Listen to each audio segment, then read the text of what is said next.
a million smiles, catching all the love from around the world. Whoa. Hey Shelly, won't you shine your light in the darkest times? You make it bright, Life's dream dreams, we're all by your side, Come on, do what you do, girl. You're one of a kind, Shelly, you're our life's dream star. Keep rocking your show, no matter where you are. Hey, hey, Shelly from the block. Jersey girl with a mouth that won't stop, no more. Sassy, and I'm not afraid to show it. Gonna spill the tea, you better be ready for it. I speak my mind, no filter inside. Shelly's in the house, talking trash and truth,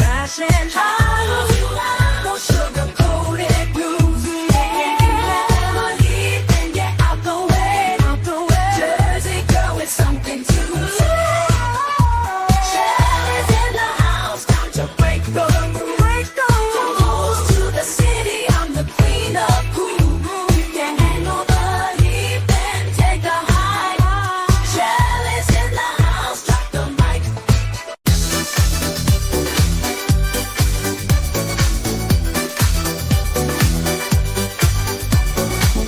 Hey, Shelly in the house tonight, living it up, feeling so right. Yeah, New Jersey girl, she's got that style. Life dream queen with a million smiles, and she know the love from around the world. Hey Shelly, won't you shine your light? It's time to make you bright. Life's dream dreams, we're always side.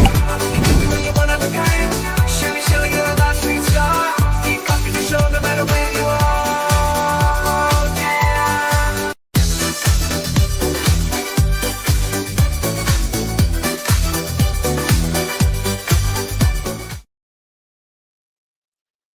Good morning, lovies. Happy Tuesday. I had to think for a minute. I didn't know what day of the week it was. This is Shelly, your mouthy mama at Talking Trash and Truths, and you've come to Coffee and Chaos with T3. That's me. Today we are talking about some of my observations after sorting through the JFK files, of which there were 2,182, and I read through them all. I didn't read every word of the huge files yet, but I did sort through everything. Today, it is 12:03 p.m. coming to you from South Central Pennsylvania. It is March 25th. Is it the 25th? Is it really? Oh, yeah, today's my grandmother's birthday. Happy birthday, Grandma. She would have been 106. So today is March 25th, 2025. It's been a journey, y'all. This weekend was something else. But before we get into anything that happened this weekend, let's see who's in the chat. We have Wolfram. He lopes in, wipes his paws, and he...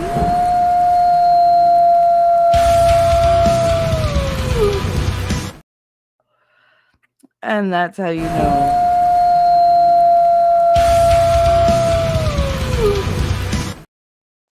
One of the most howly people, apparently, is in the house. I hit the wrong button. Mi dispiace. But yeah, so we got the Alpha Mod in the house, dropping links like they're hot. We got Heidi Girl. Here she is. Also doing her part to mod out for me. I got great mods, man. I depend on you guys for so much. And we got Snipperoonie saying, hey, Shelly can't be here for a while. Sometimes I have a real life, but not really. I hope you do have a real life. I hope you go out there and live some of it. Go touch grass. You don't have to be in here listening to me. Heidi said, oh, Lord, that's a lot. That was a lot of files. Happy heavenly birthday to Grandma. Thank you for that. I appreciate that. That woman was my world. She really was. And it's sad because I look back and I'm like, I could have been a better granddaughter. I mean, I could have been a lot worse, but I could have spent more time with her. Lately, I've been Um, Stress levels and pain levels have been really high lately. So the only thing I can really do is sit and pretty much, you know, gather dust or my thoughts. And I don't want to gather my thoughts. My thoughts are a scary place to be. So I've been crocheting. Now, I made a blanket for the stray cats outside so that they stayed warm at night because why not? And then I made another one for my cat because she's too frou-frou to use the one that I made for the cats. It was too thick or whatever for her, and she wanted something softer, so I had to make her one. Um, hey, Lass, how you doing? Lass is here. Lady Awesome. Hope you're doing well, honey. So I've been doing like little blankets here and there. I did big granny squares. Instead of doing like small granny squares and stitching them together, I watched a YouTube video on how to do a really big blanket just as one big granny square. And it came out really nice. It was super easy, super quick too. And um, then I was like, I really want to, I want to make some booties. I want to make, like little projects that I've seen, little like caterpillars that they make and little teddy bears and stuff like that. Just because it occupies my hands, it occupies my mind, and it helps me with the fine motor skills with that nerve pain. And my hands feel much, much better after I crochet for a little while. But I was relearning all my stitches and I was learning a couple new ones, which I found out I don't like. And I was sitting there yesterday and I'm crocheting over and over and over and over. And I finally I stopped and I looked up and I said, "You must be laughing your ass off and yet so proud." Because my grandmother spent so much of my childhood trying to teach me how to sew, how to knit, how to crochet, how to embroider. I mean, she really took me like old school, like, you're a girl, you have to learn how to do these things. And I did. I made a beautiful blanket for my daughter when I was pregnant with her. It took me the whole basically 9 months. And then when we got to Connor, he got a bib. Like that, that's just how it goes with your with your second kid. You're like, oh yeah, whatever. Like, just make something. Just make something, just some kind of memento. It doesn't have to be a big project. And it still took me like forever because I was so sidetracked when I was pregnant with him. But I made him a lot of blankets, but the embroidery not so much. My eyes were starting to go at that point. I was like, I can't see those little X's. And there was just all this thread. And like 40 different colors of thread. And none of them had numbers on them. And I didn't know what went where. And I was like, man, fuck this. I was like, it was so frustrating. But yeah, I was sitting there and I was like, man, she must be like, for years, she taught me only how to make chains. And then from that, she would take the chain that I made and I would make like easily a 300-400 foot chain. Like I'd do the entire ball of yarn. And she would teach me how to sew it together. So she couldn't get me to do stitching as far as crocheting went, other than the single crochet stitch. But she figured out, all right, well, she's going to do that. Then I could teach her how to sew. So she taught me how to sew with the machine, which turns out me and sewing machines, we do not get along. However, I'm very good at hand sewing. So I was sewing everything by hand and making like little purses and stuff like that. But she didn't live long enough to see that I could actually crochet something. I was able to knit, which funnily enough now is harder for me. But I look at like all the things that I've crocheted and I'm like, yeah, I think she'd be really proud of me. I think she'd be proud of herself for teaching me because that's what started me. And it's all her equipment. Like I have all her old crochet hooks, and this woman had books upon books upon books of baby layettes and how to make a vest. I still have an Afghan vest that she made for me. It's so heavy. Oh my god. It's so heavy. And it's a duster, but I still have it. It's in my closet. She had made it for me when I was younger. It doesn't fit. I mean, I think I was like 10 when she made it. But it's like it's super heavy. But I won't get rid of it. So I look and I'm like, maybe she'd be really proud of all the stuff that I know how to do. Because I really do think she thought she was going to leave this world and I was going to be completely clueless. Because she used to like look at me and go, "How are you ever going to survive without me?" And it was like, I will. Like, I'm very resourceful. And I have a lot of like skills and knowledge that she didn't know about at the time because she did everything. And I'm wondering, like, do I do that for my kids? Are they so used to me doing everything that they don't rely on themselves to learn how to do stuff? I've taught them how to do the things that I do, but I don't know if left to their own devices, would they be able to do it? So, like, how independent really are my children? Like, did I make them too dependent on me? Did I overcompensate for being neglected as a kid? And I know I overcompensated for the whole love aspect because I grew up just not knowing what it felt like to be loved, except by daddy. He was the only one. Even grandma, like I knew she cared because I was her granddaughter, but love, that was something different. And there were no hugs when I was growing up. There were no, oh, I had a nightmare. Oh, honey, come here, whatever. There was no comfort like that. I had a nightmare. They'd come in, come on, go to sleep, and then rub my back until I fell asleep. But they were like really irritated about it. Um, but I can't remember, other than that phone call from my grandmother when she realized that something was going on with me when I was pregnant with Katie. I don't ever remember anybody saying I love you in my family. Never. Not even like a love you, like a dismissal kind of thing. Never.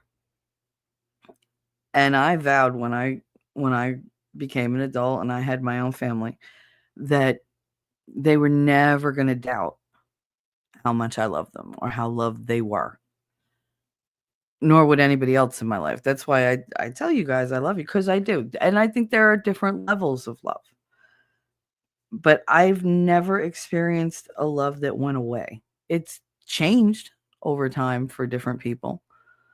The level has changed, the type has changed, but there's always some degree of love left for them. Even the ones that really hurt me badly, even the ones who physically like assaulted me, there's still the animosity isn't there. The hatred isn't there. And like I throw around the word hate, but that's not how I feel. It's when I say, "Oh, I hate that person," I just severely dislike them or I have no use for them. It's one of the two. But I've never felt hate for anybody. And I kind of wish I could, because hate is really clean. It cuts through everything like the sharpest knife. And it's easy to know what your stance is when you hate somebody. You just know you're completely 1000% against them.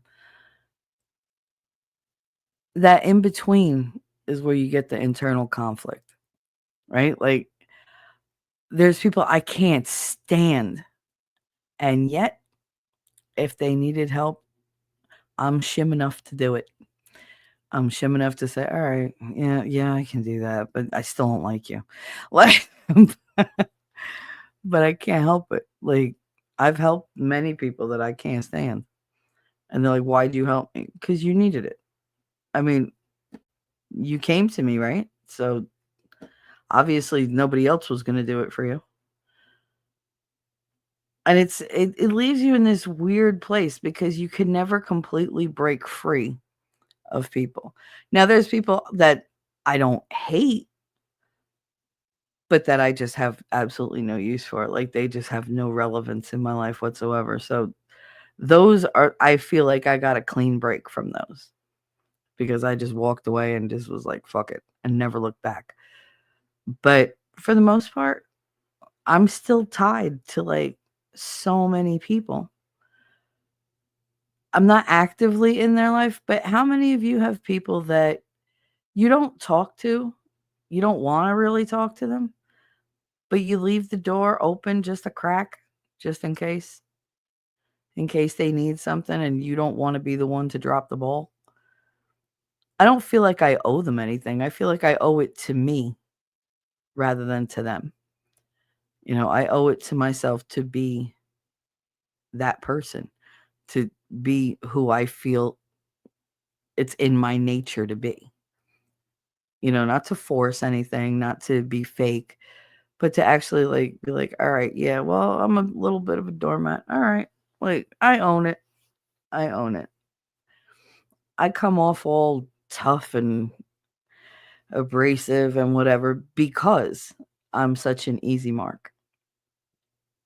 Because I'm so, yeah, I'll sit and I'll talk to you for hours and listen to you and help you and never expect anything literally in return. And the people that pick up on that are usually the people who are going to use it in a bad way. So I try to be more careful about that, but it doesn't seem to work out. It's too much energy. I don't have that kind of energy to fight that part of my personality. Uh oh, I lost my mouse. Where'd it go? See, the problem when you use two screens is your mouse disappears on the other screen, and then you're like, where the fuck did it go? Let's see who's here. We got Wolfram will be right back. Everybody's leaving me. Heidi said, I still have the receiving blanket that my nano crocheted for me. Aw. I have pillowcases that my grandmother she embroidered. They're regular size pillowcases, and she didn't embroider on the part where your head goes. She embroidered on the borders where the opening is where you put the pillow in. And one of them, she made this beautiful little lamb, and she in script wrote my name next to it, and she embroidered my name next to it. And that's a pink pillowcase. That's one of my favorites. And then there's a cream colored one where she did little butterflies and little hearts for me. And those are still, I have those. Those are in a suitcase with all my baby stuff and like my baptismal candle. Because yes, I saved it because my mother saved it. If you guys knew how many mementos I friggin' have, the amount of photo albums. I have 2 giant, like, totes, the kind that you bring camping, the kind with wheels on them. It's like, what about 6 feet, 6 feet long, about 3.5 feet wide. I have 2 of those full of just photo albums, just from when I was growing up. And I mean, I stopped taking photos when Katie was like 4, like, because then everything kind of went digital. It's a little bit of a shame because I didn't print out a lot of the pictures from like when Connor was little and whatever. I made him a baby album, but it's still not as full as Katie's baby album. Like Katie's, I literally wrote down everything. Today she ate, da da da da da, and today she did da da da da da. Every day I wrote in this stupid album, and it's got her hair in it. It's got like her first tooth that fell out. It's got like a whole bunch of stuff. Tons of pictures. It's got her first report card. It's got her baptismal certificate. All of that. Connor's is not anywhere near that complete. But I always say eventually I'll get to it, but I don't know that I will. And he's like, I don't care. She wants her stuff, but he's just like, I don't care. He really doesn't. Heidi said, and the Afghan she made for my bed for my 13th birthday. Aw, that's so sweet. That's the kind of stuff I like to save. It is. And because that's the kind of stuff you hold on to it because you can almost feel like you're close to that person, like they're there with you when you hold them. Les said, when we would go to Mexico when I was little, I remember my great aunt teaching me and 2 other girl cousins crocheting and knitting. However, I don't think I could do it now. You would be surprised how long muscle memory lasts. Because when it comes to crocheting, I remembered it better now than when I was little. Um, I had a much harder time with dexterity and with counting stitches and remembering what this stitch was, that stitch was when I was younger. Now it's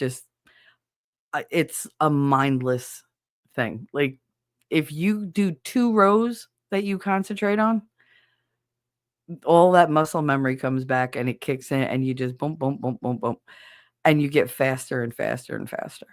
So don't cut yourself short. I'm sure that if you just watch, trust me, just one YouTube video, all you have to do is look up crochet for beginners. Hell, I looked up crocheting for dummies, okay? And that's how I learned. And it was just like, okay. That's how I relearned, I should say.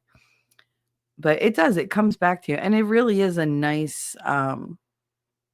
it's a nice hobby to have because it's quiet. You could stop at any time, nothing pressing about it. You keep your hands going, it keeps your mind going, and you can still do a million other things while you're doing it. And the kids could be there for that, whatever, it doesn't matter. Like a lot of times, like Connor will come out and he's like, "What are you making?" I'm like, "I don't know yet."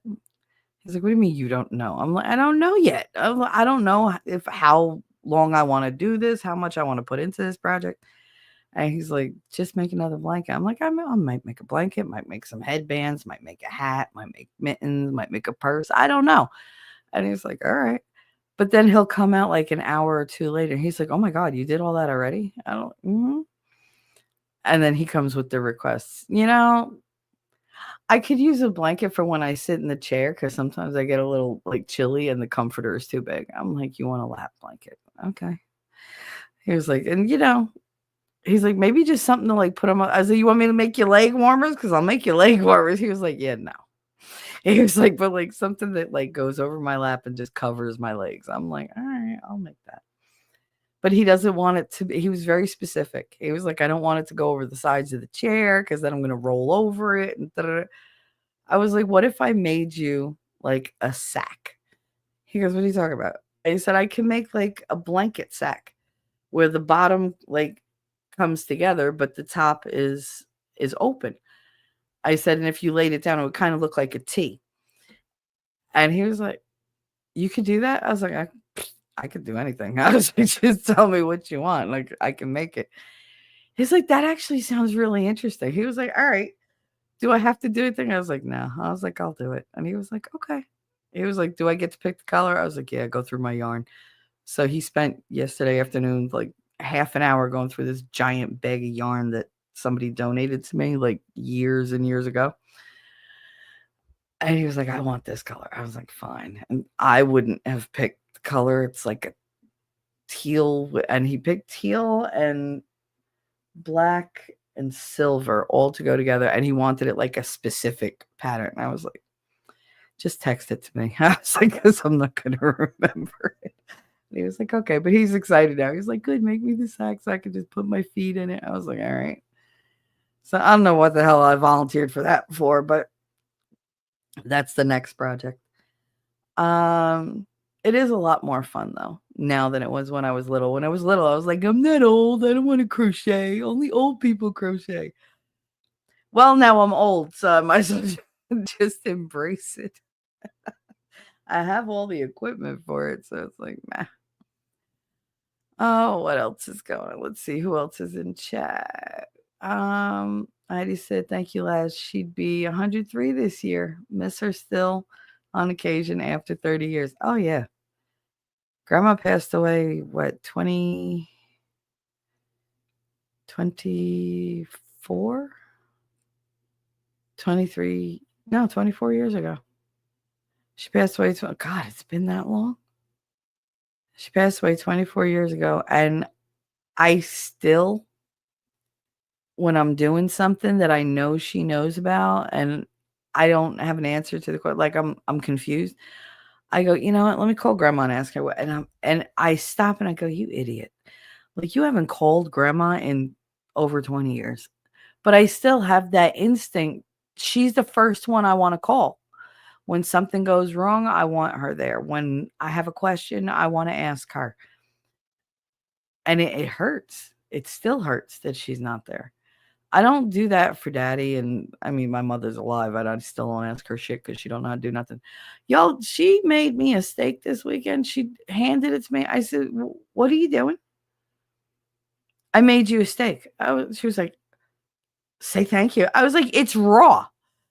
No, it's not. I was like, it's red all around. Like you literally tanned one side, flipped it, and tanned the other side and put it on a plate. So she takes it off the plate where she already had macaroni and cheese, which the one she makes I can't stand. And she goes, all right. She was like, just give it to me. I'll put it back. She goes, but eat the macaroni and cheese. I said, you want me to eat the macaroni and cheese that was on the plate with the raw meat that was touching the raw meat? Like, really? And she was like, it's not raw. It's cooked. I said, it's raw. Like it literally, the fat was still fat. It wasn't seared. It didn't even have the grill marks in it. And she put it on a grill, inside on a grill, on an indoor grill. But it didn't even have like the black line, nothing. I was like, what did you do? Just turn the thing on, throw it on and say, okay, it's done? Mind you, she left my kids' steaks on the grill, but mine was done. She's like, well, you wanted it rare. Rare, not raw. Like, oh my God. I was like, you're trying to kill. I really do think sometimes she's trying to kill me. I wonder. I do wonder, because how come every time she cooks, I get sick? Nobody else gets sick, just me. So that was a whole fucking thing. But yeah, it's just every day has been like that. Every day has been like that. She's just been in another fucking place. Wolfkinder, how you doing, honey? How you doing? And we got Shenny Graham. I'm here. Chat was gone for a long time today. Was it? What happened? What is YouTube like screwing up, or is it just chat in general? You're gonna have to elaborate on that one. Last said after I had my first, I remember telling my parents, I'm not them. I'm telling my baby I love her for no reason and hugging her whenever. Absolutely. Absolutely. Because we really didn't grow up with stuff like that. And I don't think they realize the damage that did. Because the only time that I got care was when I did for everybody.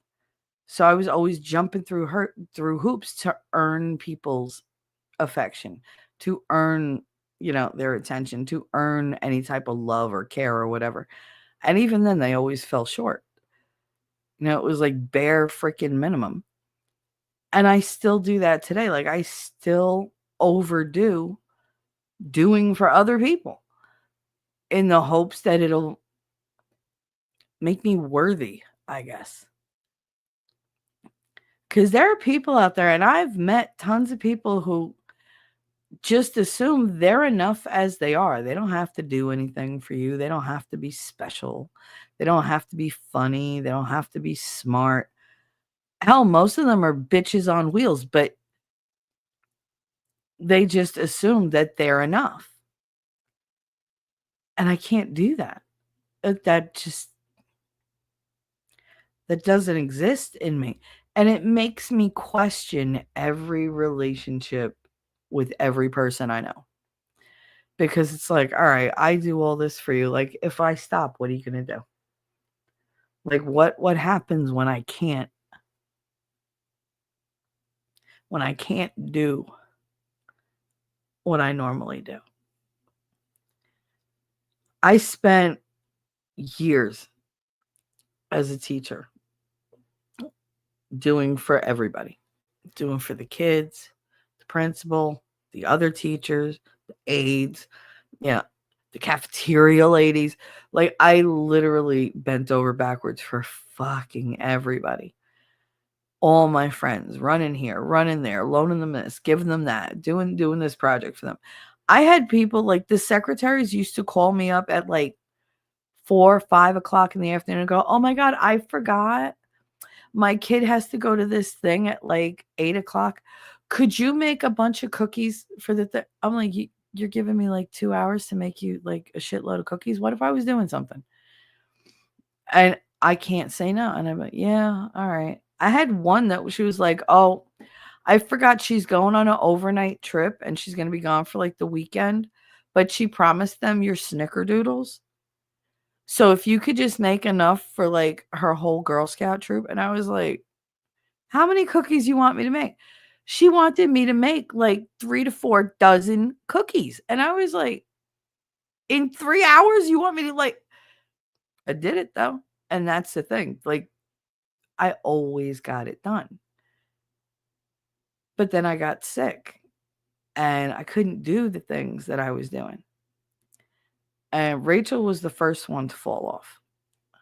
Rachel was the first one to be like, you don't want to go out anymore. Blah, blah, blah. I was like, bitch, I hurt. Like, do you not understand? Oh, you're just being dramatic. Like, automatically dismissing whatever I felt. And so she was like, well, forget it. She was like, I'm going out now. I have a new friend. I was like, good, have a new friend. Like, and that just confirmed every fear I had.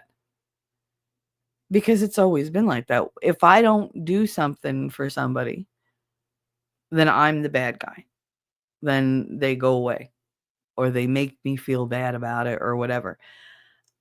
But I don't see any of these people like doing anything for me. Like, that's the thing. I'll do and do and do, but where's the reciprocity? Where's the you doing for me? My mother and I got into a huge fight this weekend. Huge. I mean, I let it all out. I didn't care anymore. I was hysterical crying. I was screaming at her. She was screaming back. And my kids were just in their room listening, waiting to see if they had to like interject. My son was ready. He was like, no, he was like, you were doing good. You were holding your own. He was like, but if she would have said something, I was coming right out. I was like, yeah, I heard you. I knew they were there. But I mean, I had it out with her because I can't take it. I told her, I said, I feel like I'm a prisoner. I was like, I'm criticized for every single thing I do. I'm monitored in ways that I wasn't monitored when I was married. Like, what are you doing? What are you touching? What are you getting? What are you making? What are you eating? Where are you going? What are you like? Shut up. Leave me alone. Like, I never had to answer for things. She yelled at me that she's insulted that I sit in the living room with her and I stay on my laptop. She said, maybe I want to have a conversation. I said, me being on the laptop, even when I'm on a call, has never stopped you from running your fucking mouth. I was like, you talk, and you demand my attention and fuck the rest of the world and fuck whatever I want. She's like, but I want your attention. She was like, you're on the computer. I don't know what you're doing. I said, what do you think I'm doing? Dictation? Like, what am I writing down everything that you say? No, I'm listening to you, but I can do more than one thing at a time. I was like, what am I supposed to do? Sit in the chair and just sit there with, twiddling my thumbs, waiting for you to start a conversation? I was like, you don't actually talk to me. You just complain to me or complain at me. I was like, that's not a conversation in my book. I don't know what you want to talk about. I said, I don't want to talk to you about anything. I was like, you love telling me that I'm no prize. That, the people in my life, they're just using me because I have no other value than what I can do for them. Like, these are things you tell me. I've never said it. You've said it so many times. So many times. Well, you're not this. You're not that. You're not that. You're not that. Okay. Like, and I told her, I said, you moved me out here. You moved me out here with my kids. I said, I would have rather you had left me in my mold-infested apartment, and I just would have died there. Because this is a slower death than that. This is worse. This is so much worse. Because you're killing me inside. You're breaking me down, and I hate it. I hate feeling like this because I'm not that person. I said, every time I fix something in my mind, you break something else. I was like, so the only thing I said, and I love you. I said, and I don't know why. Because you've done nothing at all to earn it. I said, I don't get that same emotion back. Like, I don't get that same what word am I looking for? Consideration, I guess. You know, I know what she is. I still love my mother. I dislike my mother very much, but I still love my mother. The reverse is not there. Her love is 100% conditional, which means it's not real love. It's not even affection. It's more of an affectation. It's a tool used to get her whatever she needs next. You know, she thinks nothing of breaking promises. She thinks nothing of insulting me all day, every day. And I can't imagine that. And she's like, why are the kids mad at me? Why are they mad at you? Because they hear you. Ask my son. I dare you to ask my son why he doesn't like talking to you or why he doesn't hang out with you. Because he'll tell you it's because of how you treat me. That's why. They've never seen anybody disrespect me the way she does. And they sure as shit have never seen me take it from anybody because you don't disrespect me.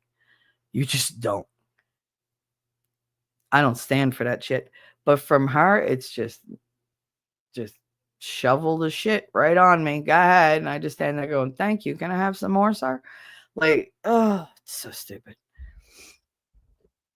Sorry. I figured today was going to be tangent day. And I am going to get to the other stuff. But yeah, no, Les, like my kids know even when they mess up really bad, the love doesn't fluctuate. I always love them. I will always be their mother. I will always be there to be by their side. Even if I can't help them, they're going to know they have my support regardless. You know, they're flawed. Yes. Everybody's flawed. In my family, however, when you have a flaw, they'll either completely ignore it because they're afraid of you, or they're going to harp on it forever and always bring it up, even once you've mastered it and overcome it. And that's how they are with me. Like, I never improve. Never. Anything I've ever done that was ever wrong in their eyes still exists today and active. And it's just, it's very frustrating.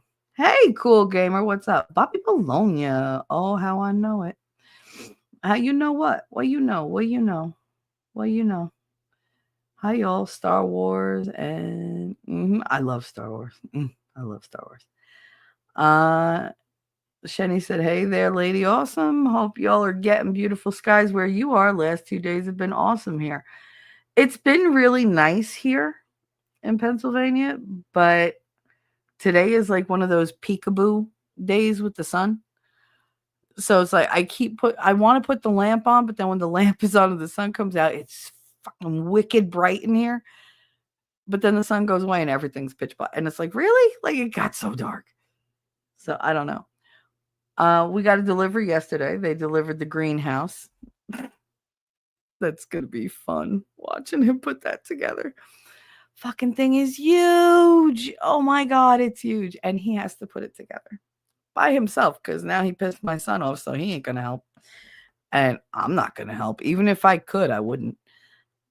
And the guys came in this giant moving truck. And this thing is like 20 feet by 13 feet, I think he said. Or yeah, I think it's 20 by 13. And it came in like easily 20 boxes. Big, heavy pallet boxes. And I'm watching them like take the stuff off the truck with this forklift, and I'm laughing. And I'm like, just fix your face, Shell. Fix your face. Don't let them see you smile. Because I was thoroughly amused. So I was like, this dude, like, he could have just bought a fucking greenhouse and had it delivered. Same thing with the damn chicken coop. He could have just bought a shed or bought a chicken coop, had it delivered. No, he's going to put it together himself. Okay. Like, I love when they start projects and never finish them. Took down the back porch. We have no back porch. There's no deck back there because he never finished it. So it's like you open the back door and it's like a good 6-foot drop. I'm like, great. That's one way to go. Every time my mother stands there, I'm like, no, don't look, because I'm like, it'd be so easy just like just right out. But I'm like, no, no, no, be nice, be nice, be nice. But yes, so apparently, and I don't know when he's gonna work on this greenhouse, God only knows. But they had money for it, so whatever. Spend it all, whatever. The chicken coop didn't get shipped correctly, so my mother got into a fight with them, and she couldn't handle that, so she woke me up this morning and said, "Talk to these people." Okay. And so they have no idea where the shipment is, and the guy had a real attitude, and I was like, "Well, since you've been so nice about the whole thing, I'm just going to cancel the whole order." And he was like, "What? You can't do that." I was like, "Oh, you'll find that I can." I was like, "Because not only am I canceling it, I would like to talk to your boss, because you have done nothing but yell at me, and I'm not here for it." And he was like, "You can't do that." I was like, "I do have a corporate number right here." He was like, "Hold on." So he put somebody on the phone. I called corporate anyway. I don't give a shit. But I got her money back, and I canceled that. So now they're out looking to meet some Amish people to make them a goddamn chicken coop. I said, "Do me a favor. Just get one that's already freaking put together and just put it where you want to put it. Don't buy shit you have to build." She was like, "Oh, but the price." I don't care. I was like, "'Cause then he's gonna be aggravated, and then it just causes more fucking stress. Just buy the goddamn coop, put it where you want to put it, and just get it over with." She was like, "Yeah, I think I'm gonna do that." I was like, "Yeah, I think you should." Like, oh, I live in a house full of ADHD people. Like, they start a million things and they don't finish any of them. Any of them. There's all half finished projects all over. Every sentence is, "Did you? Oh, I forgot. Did you? Oh, I forgot. Did you? Oh, I forgot." But if I forget something, the world comes to the fucking end. So it's like, ugh. Anyway. Snafu, what's up? Okay, grandma. I mean, crocheting is a beautiful thing. Did I tell you guys that I made a cock cozy for my friend? Because he complained that every time he had to shovel snow, like, that was the one part that got really, really cold. So I did. I made him a cock and ball cozy. I crocheted it, and then I sewed a velvet lining inside. And it even had like a drawstring so that you could, like, make sure it stayed on. Oh, he loved it. He was like, "It's great." It was in the form of an eggplant. Don't tell Lefty, because he'll be like, "Mail me one." Like, but it was an eggplant, because the dude was Italian, so why wouldn't I make an eggplant? But yeah, he loved it. He was like, "What is it? Oh my God, you made it." And he was like, "I'm gonna put it right on right now." He ran to the bathroom and put it on. He was like, "Oh my God, it feels so good." I was like, "I don't want to know." Like, I'm glad you enjoy it, but I don't need the details. Like, that's more about you than I ever wanted to know. Les said, "It's been sunny and beautiful, and I've been playing hopscotch with my kids." Oh my God, that's awesome. Can you imagine playing? I can't imagine playing hopscotch now. My kids wouldn't even know where to begin. We used to have all those games that we did. We used to go in like we played London Bridge. God, we fuck people up playing London Bridge. That's where the sadism comes out in kids. You find out who's masochistic and who's sadistic. Because the ones who want to be the bridge are the sadists. And the ones who are like, "I want to go through, I want to go through." And then they slow down so that they get caught. Those are the masochists. They enjoy pain. Because we didn't like, you're supposed to gently rock them back and forth when the bridge comes down. No. That bridge came down. We were like, bam, bam. It was WWE all over the fucking place. We were just slamming them back and forth, and they were loving it. It was like, whatever. Or Johnny on the Pony. Somebody stands against the wall, and another person bends over and puts their head like into that person's stomach, and then the other people line up and they run and jump on their back. Yeah. And then I wonder why we all have bad backs. That's why. That's one of the many, many reasons. One of the many, many reasons. Let's see. I'm trying to catch up. Bobby says sounds similar to my truck. So you're saying you're proving your younger self correct? Probably. My younger self was a lot smarter than my older self, but she was a lot needier. She needed people around her. Now I'm just like, fuck it. I could spend the rest of my life by myself. I don't want to, but I could. I'm very easily entertained and I can just entertain myself. I have tons of different interests to keep me going. So I have painting, I have, poetry, I have the writing. I love to read, I love music, movies, crocheting, cooking. So I mean, there's tons of stuff that'll keep me occupied, but the affection is lacking. So hopefully it won't be lacking forever. Shenny said, "Oh, by the way, I don't owe them an open door. I'm just there because I gave them part of my heart, so I'll always care, but I just can't." I get it. And sometimes, no matter how much you care about somebody, you got to walk away for your own sanity. Sometimes you walk away for your finances. Sometimes you walk away for a physical reason. And sometimes you're just like, I can't do this anymore. Like you feel so like run down before you even talk to the person. That's when I get to the point where I'm like, I need a break from the world. When I see the phone ring or I see a text and I'm automatically tired and I haven't even spoken to the person yet, I'm like, I can't people today. I can't. I just don't have the energy for it. I don't have the emotional fortitude to withstand whatever bullshit they're gonna bring today. Like I just can't. And then I shut down. But I mean, I get it. It's hard to walk away from people. It's very hard to walk. It's you have to do something really egregious for me to walk away. It sounds good to you? I'm glad it sounds good to you. City girl. No, not a city girl. I've lived in Kansas. I grew up down the shore. There's a lot of things that I do. I wouldn't mind him putting the fucking things together if he put them together. But I hate looking in the yard and seeing a pile here and a pile here. Like that's not what I signed up for. It's just not. Like, come on, we get shit done. Stop starting new projects. Finish the old one. Finish the old freaking project. Oh, but I want to get it now. You want to get it now, but you don't do nothing with it. And it just sits there. And then you're like, oh, I don't feel like doing it anymore. I changed my mind. Oh, okay. That happens. So how about you don't buy it until you actually make a decision? Wolfkinder, light blue sky and fluffy happy clouds today. Feels like a good day. Good. Good. I'm glad. I hope you do have a good day, honey.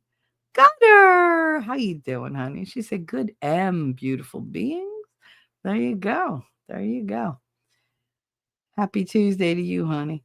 Last said, Shenny, my 5-year-old daughter had fun. However, my son gets bored and he ends up running in circles and has just as much fun. That's it. You get your fun where you can. Get your jollies where you can. That's what I love about kids. They're like, oh, this is boring, but if I do this is really interesting. It's like, oh, okay, that wasn't what it was meant for, but do you, dude? Like, go ahead. Bobby said, I went the opposite direction. I just don't even bother because most people don't appreciate it. See, and I go into it thinking people are going to appreciate it. And then I get brokenhearted. Like, I actually get soul broken because they don't. And I'm always surprised. Always surprised. People tend to think that I'm negative. I'm really not. I'm one of the most optimistic people you're going to meet. And Christine used to say it all the time. She used to go, all right, Pollyanna, shut up. She was like, how's the world look through those rose-colored glasses? Like, because you're always wearing the rose-colored glasses. She's like, one day you're going to take them off and you're not going to like what you see. And I used to just laugh her off or whatever. And one day the glasses came off and I really didn't like what I saw. Because I was like, wow, I'm doing all this for what? Like, I'm not expecting accolades or big gestures, but a thank you would be nice. A genuine one. Don't just say thank you to shut me up. Like, actually appreciate the shit that I'm doing for you. And it's very hard to get people who are appreciative. It's extremely hard. I mean, today she didn't ask me to do it. She said, "Get up, I need you to do this." Yesterday she was like, "Oh, tomorrow you're going to have to call a motor vehicle and straighten all this stuff out with them cuz I don't understand any of it." And yesterday it was "Oh, you got to talk to my doctor or whatever." And it's like why do I have to do it? You're a grown ass woman.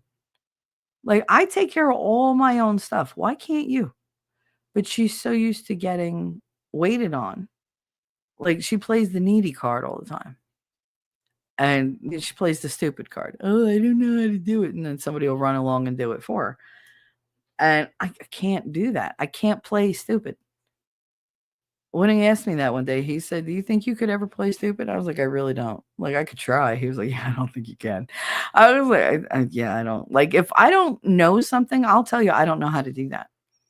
Like, when it comes to, like, the AI stuff, he's very well versed in that, and he'll talk to me, and I go, "You could explain it all to me, and I will happily sit here and listen, but please don't think I understand a word you're saying, because it's literally, like, worse than Chinese for me. It's like upside down, backwards Chinese for me. Like, I literally don't understand any of it. And part of it is that I don't wanna. I know you're supposed to be interested in the things that, your favorite person is interested in. And I am in a lot of them, but that's not one of them. Like the tech stuff, I don't care. I don't. I just, I just don't. My brain doesn't work that way, and I am not in the mood to pursue that. So it's like, no. Bobby said I can never make my parents happy, so I just didn't give a shit. Yeah, but see, I don't. Is it different for girls? Is it a dude thing that you just like you grow up and you move out and you go on with your own life? I feel like girls are always trying to get parental approval. At least the ones that I know. They're like, "Oh, I can't do that. My mother would never approve." Their mother's been dead for like 10 years. It's like she's not going to say shit, but in their mind their mother wouldn't approve. It's a weird kind of training, like a conditioning that we have growing up because you always have to please. Last said I felt like that with my mom, so I didn't try to make her proud. Yeah, so and Bobby gets that. He's like, "I get that." But I always tried to make them proud. I never wanted anybody to be ashamed of me, ever. Oh, Gutter's Pub. Gutter gifted 5 memberships. Let's see, where is your thank you so much, honey. You didn't have to do that. You know you didn't have to do that. Let's see. Oh, here we go. We got the kitty cat. Que sé que quiera mano ver.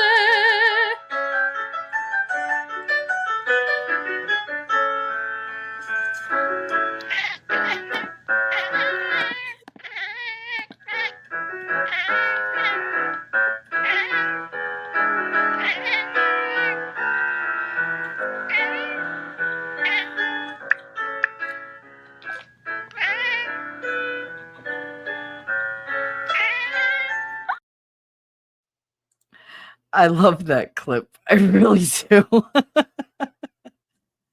Thank you again, Gutters Pub. Those went out to Mixed Chick, Michael Love, Messy Michon, Vicky T, and Mina thinks there's 4 she is. Nice. Alrighty. So I got a bunch of people from Full Drinking Half Thinking's group. Thank you very much for that. They got memberships. And Vicky T, I saw that you resubscribed the other day. How you doing, girl? Hope you're doing well. I hope somebody relays that message to you if you're not around. So thank you very much for that, Gutter. I appreciate those. You're very awesome. I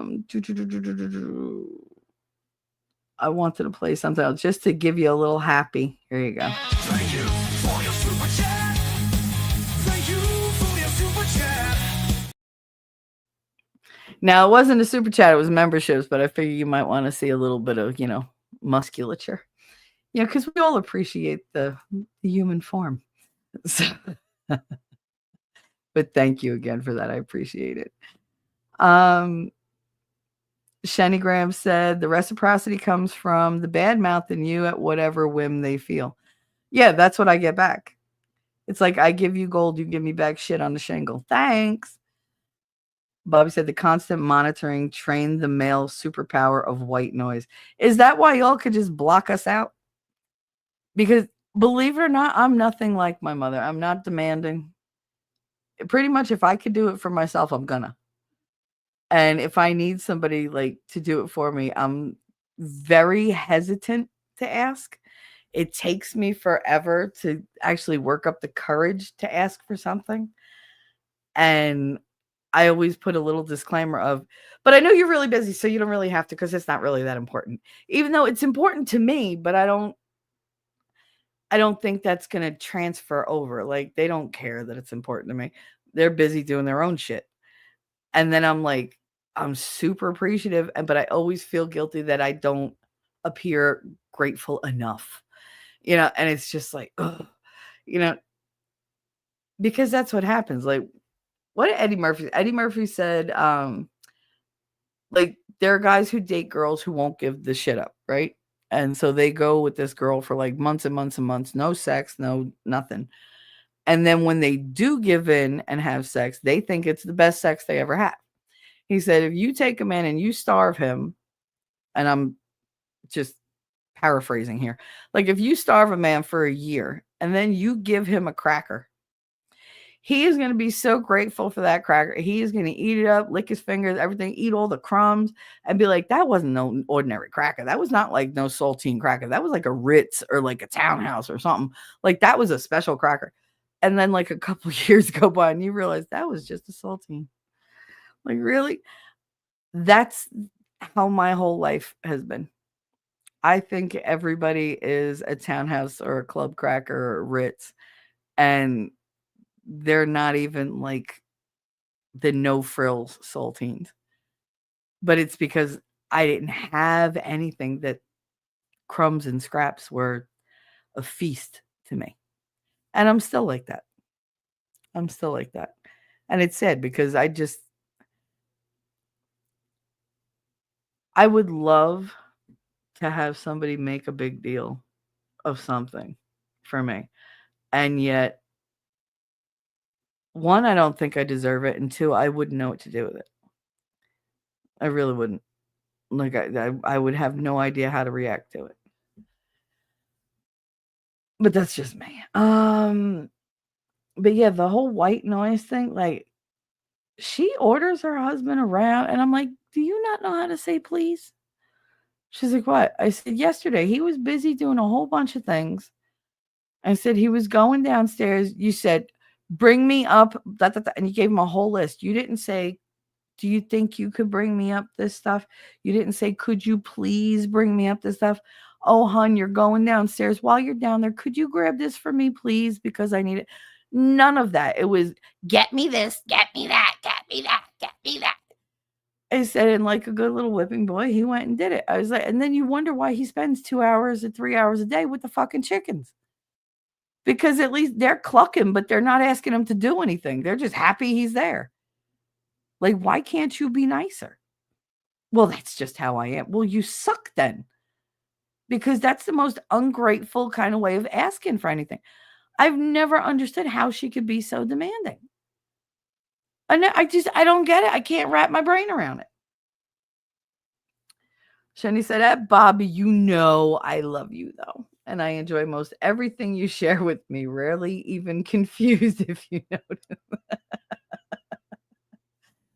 Yeah, and don't get it twisted. I love when you guys share stuff with me. It does make me feel good because I need a purpose in life. And part of that purpose is being there for other people.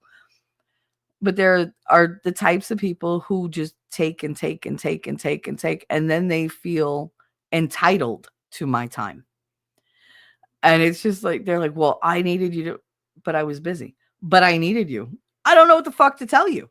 Like, I don't belong to you. You have no claim on me. Like, my time is still my time.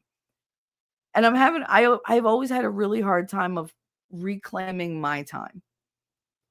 The kids wanted, to order something. Okay, fine. We ordered food. Apparently, one didn't like what they got. The other one didn't like what they got, but they liked what I ordered. So I split what I had and I gave it to them. And I ate the crap that they didn't want to eat. So it was just like, that wasn't what I wanted. It wasn't what I ordered. But it's like, fine, whatever, just here. No, oh, don't, or oh, that's your food. It was okay, thanks. And I was like, I was like, so, but if I order something just for me, I feel guilty. Shani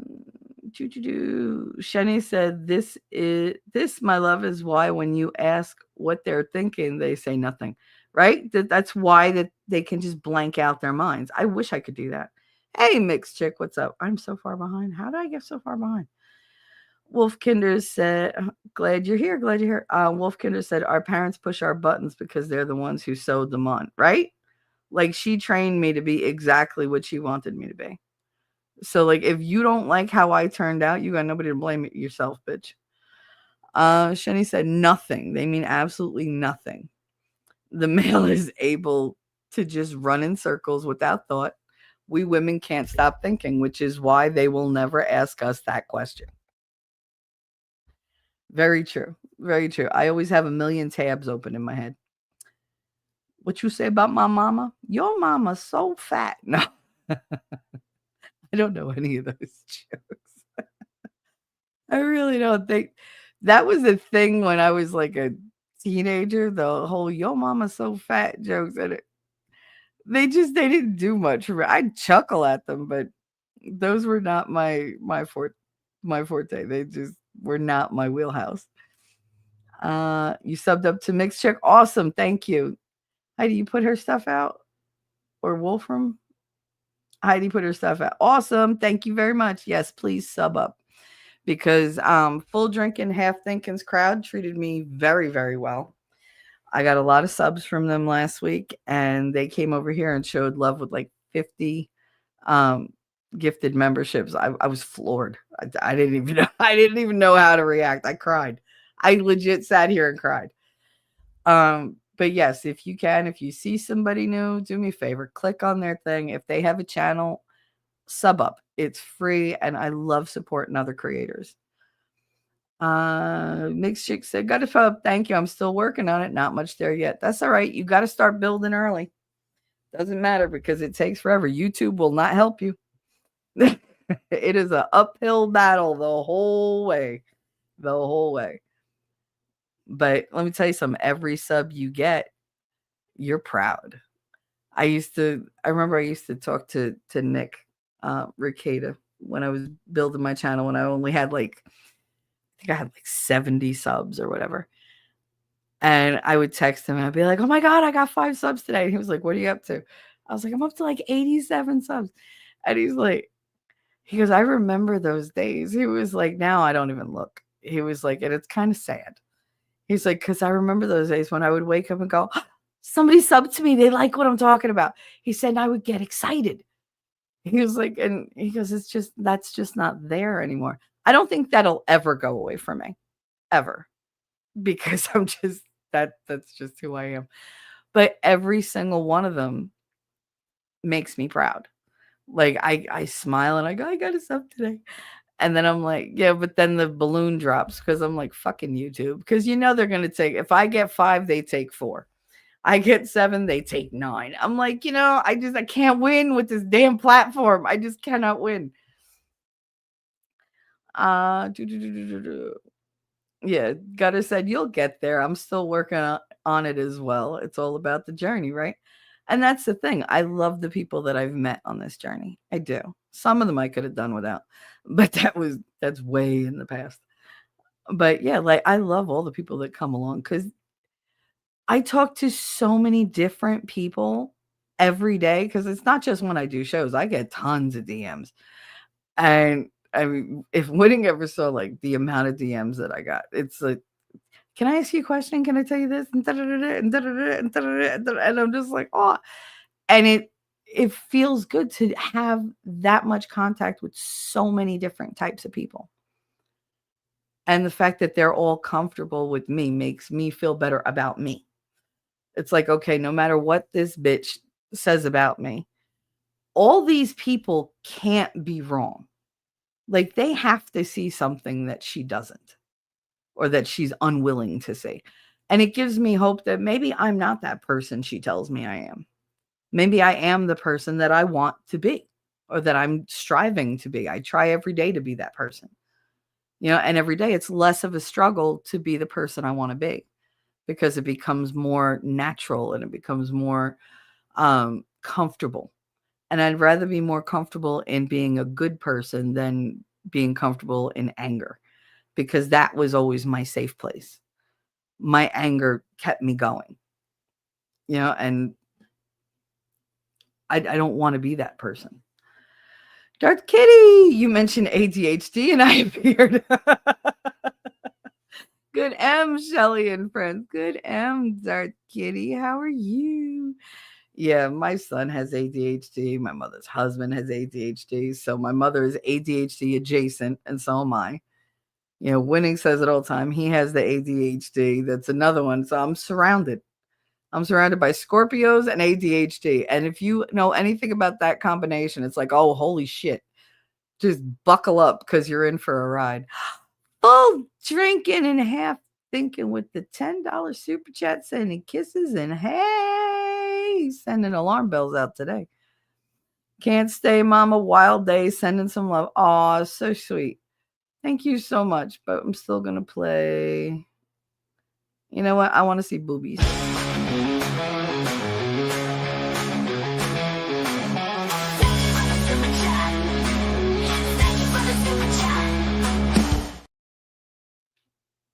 And yes, Winning made that for me. So. But it's my favorite. Thank you very much once again for that $10 super chat. You are now the stream sponsor. Thank you for that, honey. I appreciate that. I hope you have a good day. I've been catching his shows and Messy Michon's shows, but I haven't been talking in chat because it's really hard to have a conversation in chat when I only hear half the show because my mother is literally in my ear and won't shut the fuck up. And it's like, woman, can I just have an hour? Just give me stop talking at me. Stop talking at me. Because I don't have any interest in anything that you're talking about. And I don't even know what you're talking about. You're just complaining. So it's like, ugh. Peace and bliss, Trent. Please, peace and bliss. Oh, whatever. I can't talk. Words are hard. But thank you again for that. I appreciate it. Thank you. Darth Kitty said, I'm on the phone, but I'll be back. We'll be here. And I might be caught up by the time you get back. Wolfkinder said, oh my God, I love this singing kitty. I do. I don't know where he found it, but he knew I was going to love that one. So he made that for me. Gay. It is gay. No, you want to see gay, Bobby? This is another one of my favorites.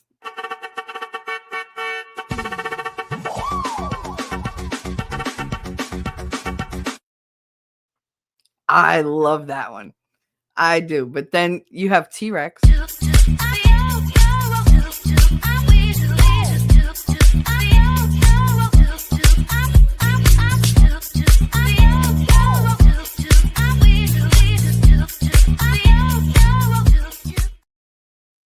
Yes, I'm that friend. I'm the one that lets Winning make these like videos of people, and I'm like, I want that one. I'm gonna play it over and over and over.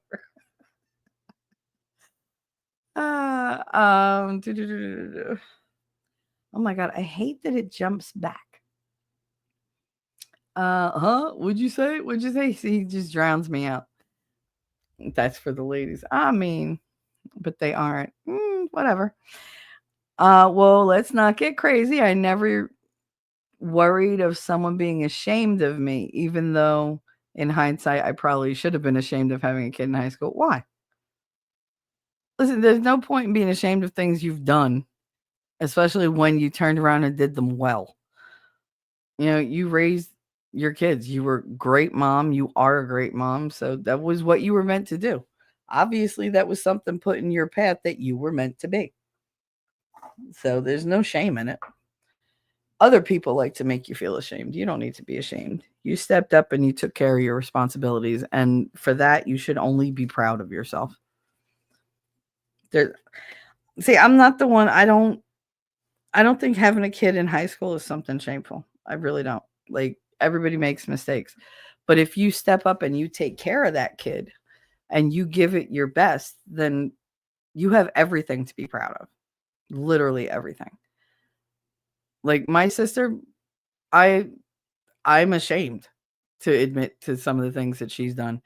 One of them was having a kid at 13 years old. Cuz one, she wasn't ready. Now mind you, this is my stepsister, so she lived with a different, with her mother. And it's like, where the hell were you? Like that you weren't watching your 13-year-old. Like, how do you not know she's out hoeing around? Like, she's 13. When your 12-year-old is out on the streets till like 2 in the morning, then you kind of fucked up as a parent. I'm just saying. But my sister, she was not a responsible mother. Like, none of them were. And none of them ever got called out on it. Like, they would get rid of their kids as soon as they irritated them. They'd go send them to their father or send them to the grandfather, send them to the grandmother, send them to their great grandmother for months or years at a time and let other people raise their kids. I couldn't do that. I just couldn't. I could never relinquish like my kids to somebody else for them to raise. I mean, even my mother did it. She gave him to my grandmother. She was like, "Here, like I don't want her. Like I don't know what to do with her." I was 4. Like how bad could I have been? It was just she just didn't want to be a parent, and every time she looks at me, she thinks about my father, and I think that's why she hates me so much. She's like, "You got his eyes." I'm sorry. I mean, I don't know what to tell you. Like, but I didn't get his personality, so isn't that a good thing? Like, I didn't get all his faults. Isn't that a good thing? Like, I got his eyes. The one good thing about him, I got. Like, be happy with that, but no. But yeah, they just give away their kids for however long they want. They go out and party and whatever. And I was like, how do you call yourself a parent? Because that's not my idea of a parent. Like you, no matter how hard it gets, you don't just give your kids up because they're frustrating you or because you want to, have more fun in life. Oh, but I didn't have a childhood. Whose fault was that? You went out and got pregnant at 13, and then again at 15, and then again at 19, and then again at 20 and 21. It's like, Jesus Christ, stop being a fucking Pez dispenser. You're literally just popping out humans and discarding them because you're not raising them. That's why all of them have kids. All their kids have kids. It's like by the time they hit 16, they were like, oh, no, I need a family. I need to get out of my house and and I need to be able to support myself. So I got to get welfare. The easiest way for me to get welfare is just, well, they got to give it to me if I'm pregnant. My niece actually told me that. I was like, there are better ways. She was like what? Get a job. She was like, ugh. Like she was offended that I said get a job. I was like, you are some lazy fucking kids. Let me tell you. I was like, you're 16 years old. You can get a job. Not a good one. Oh, I'm sorry. I didn't realize you had a mortgage due. Like you're 16. You got to start somewhere. The important part is start. Like do it. I do tell my son the same thing. He don't listen. He gets his little spending money by doing commission work, by drawing things and creating graphic fonts and whatever for people. And it's like, all right, but that's nice when you're, 16, 17, all right, 18, but you got to start thinking of the future.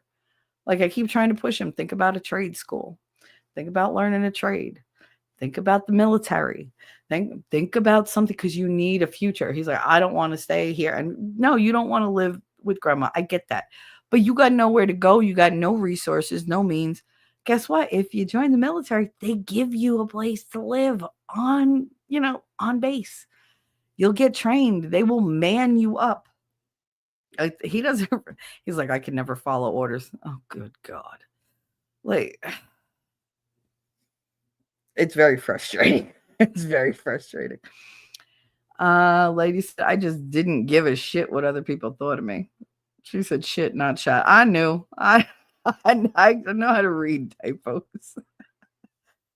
Bobby said, I'm not even from this planet. I had one too many stale crackers. I don't want them anymore. I feel you. I feel you.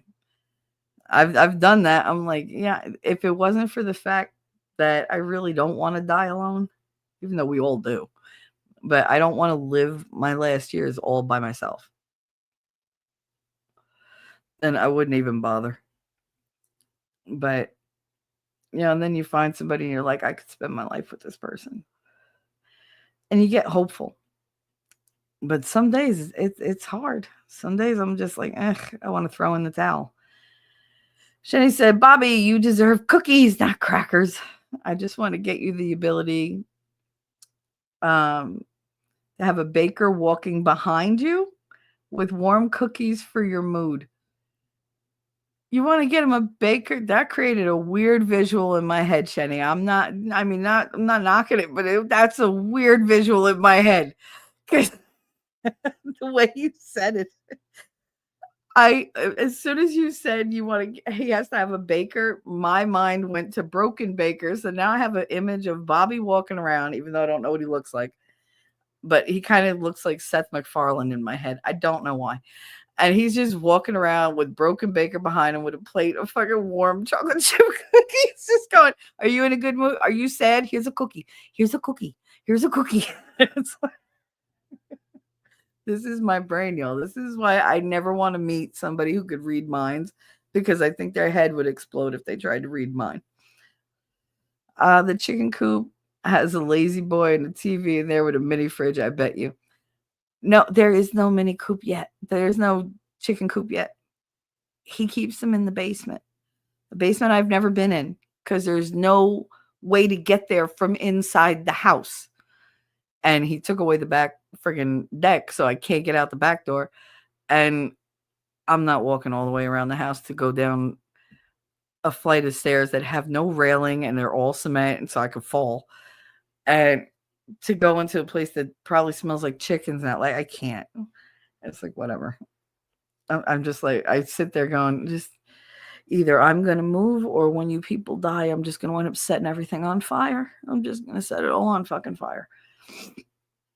Gutter said, nobody's perfect, Lady A. You may have screwed up, but you made it right by taking responsibility and raising them right. See? She seconded my opinion. I didn't even get that far. Thank you, Gutter. I appreciate the backup, even though you didn't know you were giving me backup. Bobby said, the trick is you just got to be okay with being the asshole. I was okay with being a bitch. I really was. I was fine with being a bitch. And then I got sick and I realized that I wasn't as fine with it as I thought I was, because I wasn't deflecting everything everybody threw at me. I was still absorbing it, but I was burying it and not dealing with it. And I was masking it with anger and a bitchy attitude and me being bossy. See, I'm not demanding, but I'm very bossy. Like if I say do something to somebody, like I'll say it in a nice way, but make no mistake, I expect you to fucking do it. Like, do not let me find out that you didn't follow through when you said you were gonna, because then that's a whole other thing. Like, I do not like disappointment. I don't deal well with it. And you would think I would, since I'm so used to it. Jenny said, oh, you're pinpointing the beginning of the end of things with me when they start feeling entitled to my time at their demand. I mean, that's how everybody feels with me, pretty much. Not people like here. I'm talking about people like in my 3D life. Everybody feels entitled to my time. And it's just like, okay, but I'm not entitled to theirs. It's weird how that works. Gutter said, what if you love being the asshole? There you go. That works too, Bobby said. Because no matter what, you're an asshole even when you do nice things for people. Mixed Chick said, I definitely overthink. Yeah. Those two things together are not good. Because you ever realize it doesn't matter what you do, you could do things for somebody 24/7. The minute you don't do something, that's the thing they harp on, and that's the thing they'll remember. That's the thing they will bring up every single time they have a problem with you. Every single time. So it doesn't matter how much good you do. one thing that you don't do. It doesn't even have to be that you did something bad. It just has to be something you didn't get to yet or whatever. That becomes the focus. That has now wiped out everything you've ever done, and you're like the most giant piece of shit. They're like, she wouldn't, she wouldn't do that one thing, but did you ask her why? Like, and how many other things that she did? Nobody has that conversation. And then the person, like, I'm sitting here thinking, well, why are they so mad at me? They knew that it was going to be, that there was a conflict. They knew I couldn't do it. Yet they still expected, when I said I couldn't do it, they still expected me to get it done.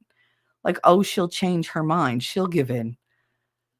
But if I can't do it, I can't do it. It's not that I won't do it. I can't. I don't have the time, or I don't have the resources, and I could give you a million different ways for you to do it. I can help you in that way, but for me to just take it on myself, I can't do it sometimes. So why? And then I sit there going, but why? But why do I have to do it? But why are they mad at me? Like, other people, did they ask anybody else? Isn't there somebody else in their life? And then I start like feeling bad. Maybe they don't have somebody in their life. Maybe they don't have somebody to do something for them. And I convinced myself that I completely let this person down and I'm a horrible person. And then you come to find out they asked somebody else, or they asked 10 other people, and those people did it for them. And now suddenly those people who never did shit for them before are the best friends in their whole wide world, and you're a piece of shit. And I'll turn that inside out for weeks in my head. That will bug the shit out of me. Whereas I should just let it go and be like, well, fuck them. I just can't. So the overthinking is definitely a problem. It's definitely a problem. Your mama's cooking is so nasty, the houseflies got together to fix the hole in the window screen. Oh my God, I like that one. I'm going to tell my mother that, because her cooking is that bad. Wolfkinder said, oh, we had the dead baby jokes. Yeah, when I was a kid, I was really glad that went away. Yeah, I remember those. I hated those. Those came out about the same time as those damn Garbage Pail Kid cards. I really do think there was a correlation there. I really fucking do. Because everything was really, really cutesy for the longest time. And then everything just kind of went dark. Like, everything went dark. Sense of humor, TV shows, movies, like any kind of entertainment. It was all just very, very dark. Mixed Chick said, I see, but I don't give up. I appreciate all the support. Mm-hmm. Oh, for your subs and for your channel. Absolutely. That's what we're here for. I think that there's enough people on the internet that we can all share. Like, I like putting out other people's links. I like supporting their channels. I like lifting people up. I don't like seeing people struggle. I know everybody has their own struggles that they have to go through, but if I can help that just a little itty bitty bit, then I'm gonna. And I feel good about that. I think that's, honestly, if I'm being completely honest, I think that's what God put in me as a person. The fact that I genuinely want to help people. And I don't care how big your problem is. I don't care how small your problem is. Like, if you need me, I want to be there for you. Because I don't want somebody to feel alone. I don't want them to feel like they have nowhere to turn. Even if I just sit there and just listen. I can't fix everything. I try. I really try. But I can't. But sometimes I can just listen. And if I can be that for somebody, then I'm going to do that.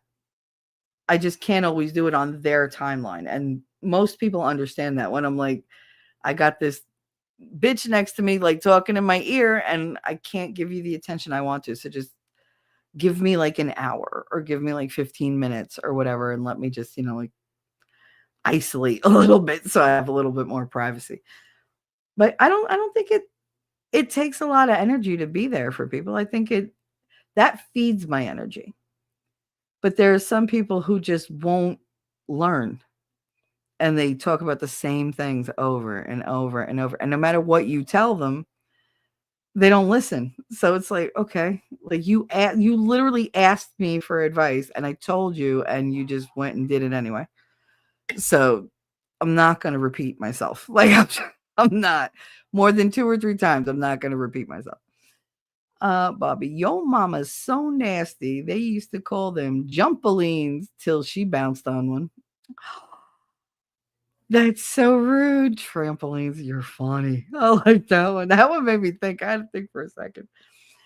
Um, Gutter said, "Yeah, YouTube is asshole. YouTube is huge asshole. Ugh, I can't with the fucking YouTube crap." Shenny Graham, I think I'm built wrong.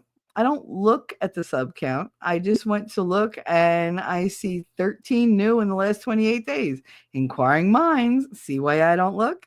If you know, you know. Yeah, no, I know. And my thing is when the sub count goes down, I'm like, oh God, I automatically think somebody's mad at me. Somebody's mad at me. They left. Somebody's fucking with me. Somebody's whatever. For about 3 months, I had someone who would sub up and then unsub. And they would sub up and then unsub. Every one day they would sub, the next day they would unsub. Then they would sub again, then they would unsub. And it was like, well, when it was like, how do you know who that is? I was like, I know who that is. I was like, because they're doing it just to fuck with my head. I was like, and I don't care because now I know that they're the ones doing it. And I had it confirmed. So it was like, I don't care. I really don't care. Like, you can play your little games. The fact of the matter is, I don't think of you, but I live in your head rent free 24/7. So go ahead, do what you got to do until you work it out of your system. Because eventually everybody gets bored. Last said, sure is Gutters Pub. And don't even say please or lube it up first. Just an asshole. Yep. YouTube likes to use the bonus hole all the time. They're not even cute about it. There's no please. There's no thank you. Brain rot. Oh my goodness. Shenigram said, warning to both mixed and full. It's T3's fault that I'm subbed. You'll see me in your chat. So just blame it on her. She'll understand. Shenny is wonderful. Shenny is a ranter. And if you enjoy rants, you will love Shenny. She never just rants for no reason. It's always something. But yeah, she's like epic rants. That's why I go over there because I laugh my ass off. Because once she gets on a roll, it's like, holy shit.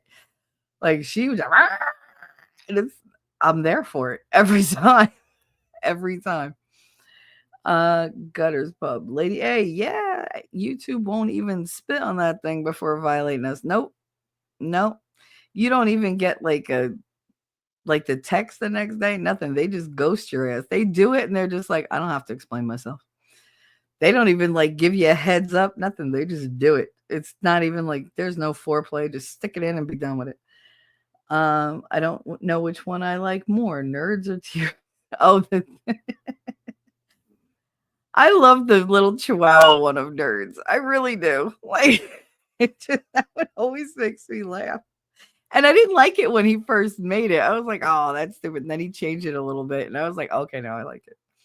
And then I was like, can I have it? And he was like, all right, fine. And he was like, all right, I put it on your channel. I'm like, thank you. Because, Winning has access to literally everything. Like, I don't think that I have a platform, a streaming thing, anything that I haven't given him, like, my password and, like, everything, too. A-Team, peace and grace, talking trash and truth, moderator and chat. Hey, A-Team, what's up? How you doing? Glad you're here. I know I'm behind in chat. Thanks for the warm welcome. But I have the best chat on the internet. What are you kidding me? I literally have the best people here. They're like the sweetest, most understanding, compassionate, and yet funny fucking people ever. Bobby said, my mood is great. I'm baked. Oh my God. So you'll appreciate this, Bobby. Sunday night, I was watching wrestling with winning because I had done these files all fucking weekend. So I was like cross-eyed. I didn't talk to anybody. I didn't even talk to him. He tried calling me Saturday night and he was like, it took you 3 hours to get back there. I was like, I thought it was like 6 o'clock and it turns out it was like 9:30 at night. And he was like, okay, just do you want to hang out or are you like really? I was like, I really want to get this done. I was like, I'm on a roll. I have a rhythm going here. Like, I just want to finish this. And he was like, go ahead. He was like, because I know you're enjoying it. I was like, oddly, I am. He was like, go ahead, go. He was like, it's fine. I'll like, just go. I was like, okay. And then Sunday night, he was like, no, you're taking a break. Like, yeah, I don't want to like interrupt you, but you need to take a break. And he was like, so let's watch some wrestling. So we watched like old wrestling clips. We were having a good time. And he was like, it's almost time for bed. I was like, I know, I know. So I smoked a joint and then I was like, oh my God, why is this hitting me so hard? Because I forgot that I wasn't going to smoke a joint. Instead, I was going to eat gummies. So I took not one gummy, it's 2 gummies, figuring that'll knock me out for a good 8 hours. And I forgot I took them. And then I smoked the joint. And he and I just hung up and I was like, "Oh my God, I can't feel my legs. I can't feel anything." Like I'm across the room from my bed, sitting in the computer chair going, "How the hell am I going to get there? Oh my God, I forgot to go pee first. God damn it." It took me, no lie, 15 minutes to get from my chair to the bathroom to pee, come out, and get into the bed and get myself situated. Whereas normally it takes me like a minute and a half and I'm done and I'm knocked out. 15 minutes just to move. What I'm looking now, it's about 15 feet total. So like a foot a minute. It was bad. I just kept stopping going, whoa, because there was all kinds of gravity in here. I was not prepared for it. And then I laid in the bed, and before I put the bed up, because I have the bed that you can put the head up so that I breathe better. And I was laying flat and I'm looking at the ceiling, and it's not a popcorn ceiling, it's a textured ceiling. It's different. They did like with the sponges and stuff. And I was staring at it and it was moving all around. And I was like, this is so trippy. It's so cool. And I just laid there for like ever. And then I woke up like an hour later. I was like, oh my God, when did I fall asleep? And then I finally I put the bed up and everything. And then I fell right back to sleep. But I slept for like 9 hours straight. But I was so baked. I was just like, oh my God, how am I couldn't feel anything. I was walking going, I don't understand how I'm walking. I don't have legs. Like I was tripping. It was a lot. It was a lot. It was good though. I'd like to do that again, but maybe next time do it while I'm in the bed. This way I don't have to move around and I could just enjoy it. Well, I said maybe I didn't see it in a negative way because I was in a 1-year long relationship before I got pregnant. Yeah. Me and the baby daddy moved into our own apartment. My high school experience was like others in college. There you go. There you go. Well, I mean that you lived a more mature life. Like you grew up faster than most. Mainly because either you had to or maybe that was just you. Maybe that was just what you were meant to do. But judging where you are in life now, I don't think any steps you took were missteps. I think they were all necessary. And they all contributed to make you the wonderful person that you are. So everything was a blessing. It's just in that time, you don't always see the blessing for what it is because with a lot of blessings comes stress sometimes. Like blessings aren't meant to be carefree. You do work for them. It is kind of like a reward system. But I think you're a wonderful person. So whatever you did right. Shenny said, oh, first, Bobby is so much more handsome than Seth. I know, but the way his sense of humor comes through, that's who I picture. Because I could picture him doing like the Stewie voice and everything. I don't know why. It's just, I could just picture him being that kind of like dark humor and like that Um, just like the sarcasm and stuff like that, and it just fits in my head. And I'm okay with it being broken baker making up the cookies.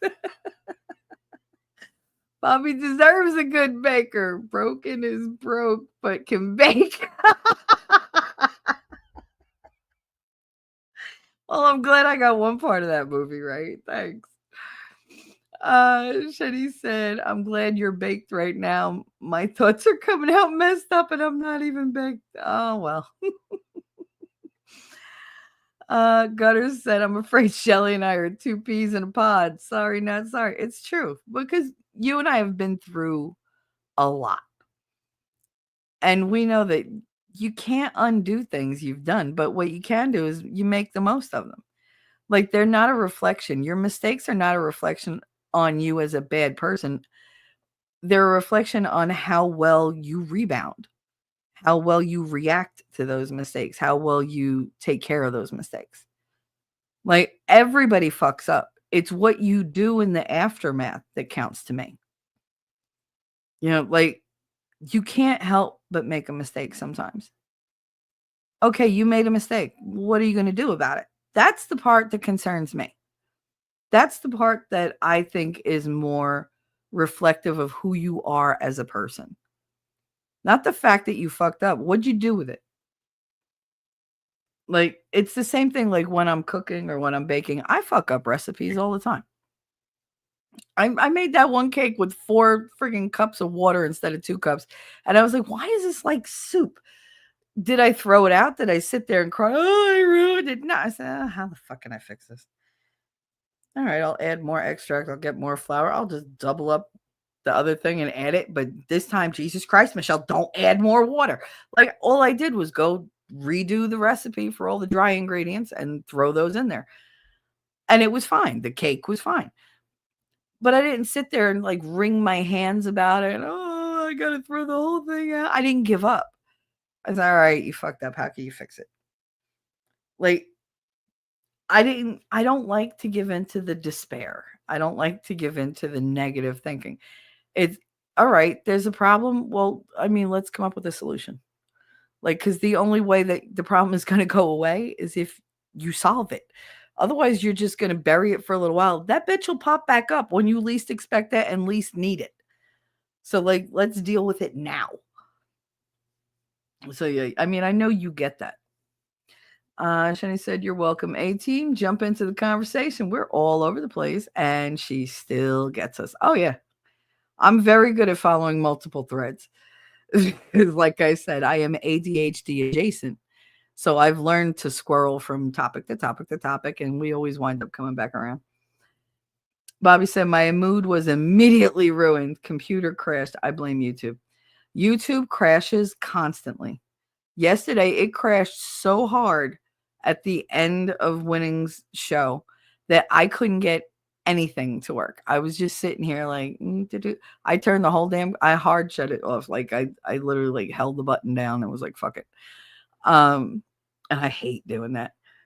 And then like it took like 10 minutes for it to reboot correctly because I had to restart like 3 times. And I was just like, all this because YouTube is asshole. Because there was nothing wrong with my computer. There was no viruses. There was nothing like eating up resources. It was just YouTube went. It didn't even just go, oh, snap, and then go blank. It literally froze everything. And I was just like, oh, see, I hate this damn fucking thing. But what else is there out there? That's the thing. They're like the main thing. They don't care.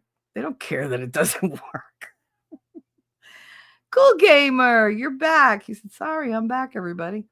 We're not sorry you're back. We're happy you're back. Welcome, welcome. Can't or work. Can't or won't. Fuck off. Mm-hmm. And that, I do tell them that, but I still say, well, it's because I can't. That's usually how I deal with it. I tell people go fuck themselves all the time. They just don't listen. A method I've used often, Bobby. Lass is like, don't make me cut you. I'll cut a bitch. Shenny, oh, and A-Team, you too will have T3 to thank for me showing up in your chat. Oh, good. Just blame me for everything. I mean no harm, but oops, did I do that? Was a tagline made for me. Shenny's way too hard on herself. She's fine. She always behaves in my chat. Always. And Winning's chat. Any chat she goes to, I feel that she behaves. But when she has her own panel going, well, then good luck. Like all bets are off. Anything goes. Bobby said, just don't even argue. You already know what they thought of you, so fuck off. Yeah, I mean, there is that. You know what God put into me? These wasabi flavored almonds. Oh, really? First of all, bleh. I everybody I know, especially in this house, loves wasabi. I can't. I can't. I think it's because I had it when I was a kid and didn't know that it was wasabi. Um, it was on the plate and I was just eating. It was like a whole thing. And my uncle was like, "Eat that." He was like, "Take a good bit of it." And I took like, a spoonful of it and he was like, "Taste it. It's good." I smelled it. It didn't smell like anything. So I was just like, "All right." Oh my god, I fucking threw up for like 3 hours and everything was on fire from like my lips all the way down to like my navel. Like literally, like everything burned. And he thought it was oh so fucking funny. And to this day I cannot eat wasabi. I can't. Just like literally the thought of eating it, my mouth is like flooding because it's just it makes me want to throw up. And everybody loves it, and I'm sure I would love it, but I can't. There's such a strong mental link to what happened before. I can't enjoy it. Absolutely, T3. This is B next to me. This B next to this. See, Heidi's used to me saying, I'm like, when she'll type something out, and I'm like, you got to give me a minute.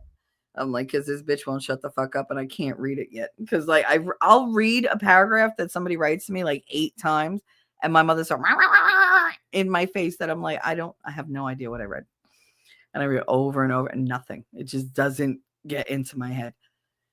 It's very hard to ignore my mother. Like you think I'm hard to ignore. She's really hard to ignore.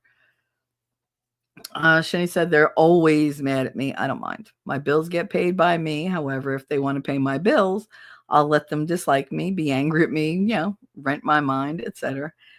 See, I don't need anybody to pay my bills. It would be nice, but I would never like depend on anybody. But that's like one of the jokes that people do all the time that I find hilarious, but also very truthful. Why are there so many safeguards when you go to pay a bill?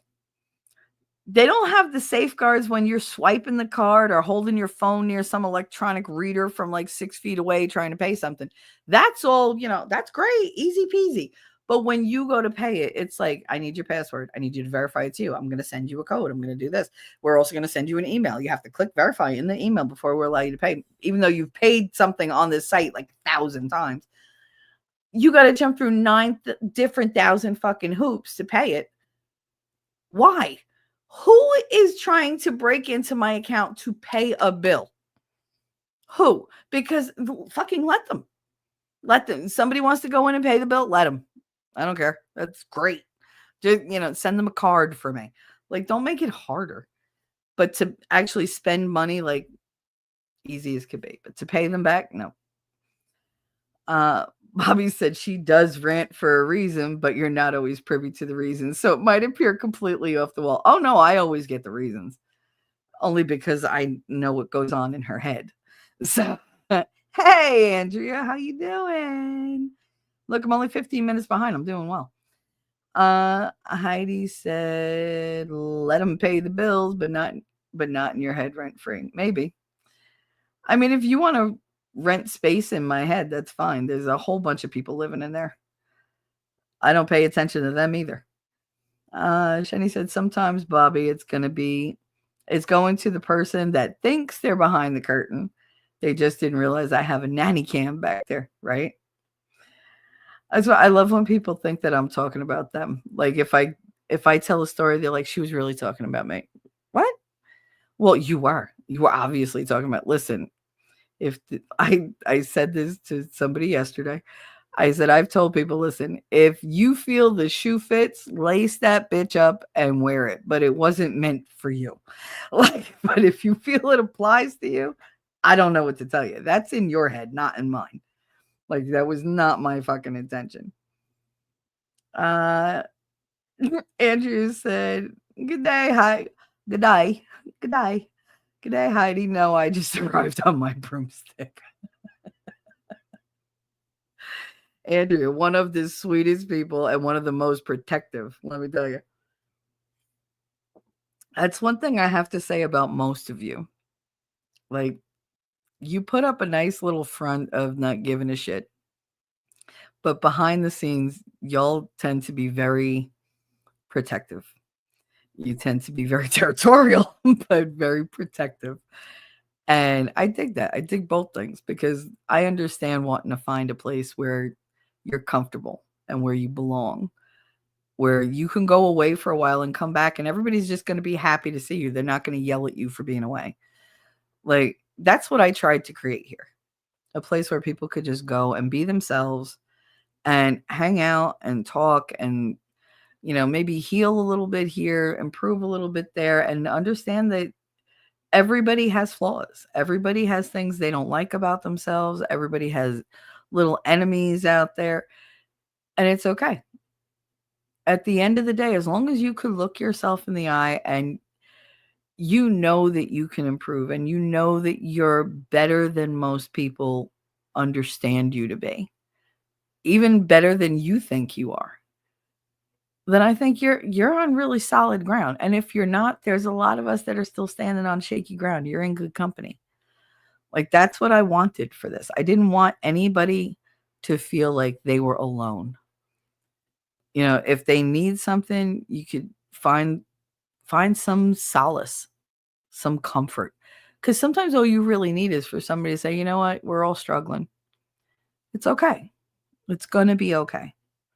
Like, this too shall pass. So no matter how dire things seem, tomorrow's another day. You still have time today. Just have a laugh. Go sing a song. Fucking go, I don't know, throw an egg against the wall. Something. I mean, eggs are a little pricey apparently, but I have dozens. You can come here and throw freaking eggs all you fucking want. But that's what I wanted when it came to this channel. I didn't want anybody to feel ostracized. I didn't want them to feel unwanted or uncared for. Andrea said, has T3 had a facelift or is her pic photo Photoshop? That's a cartoon, girl. That's that's the librarian avatar, because I was looking through files.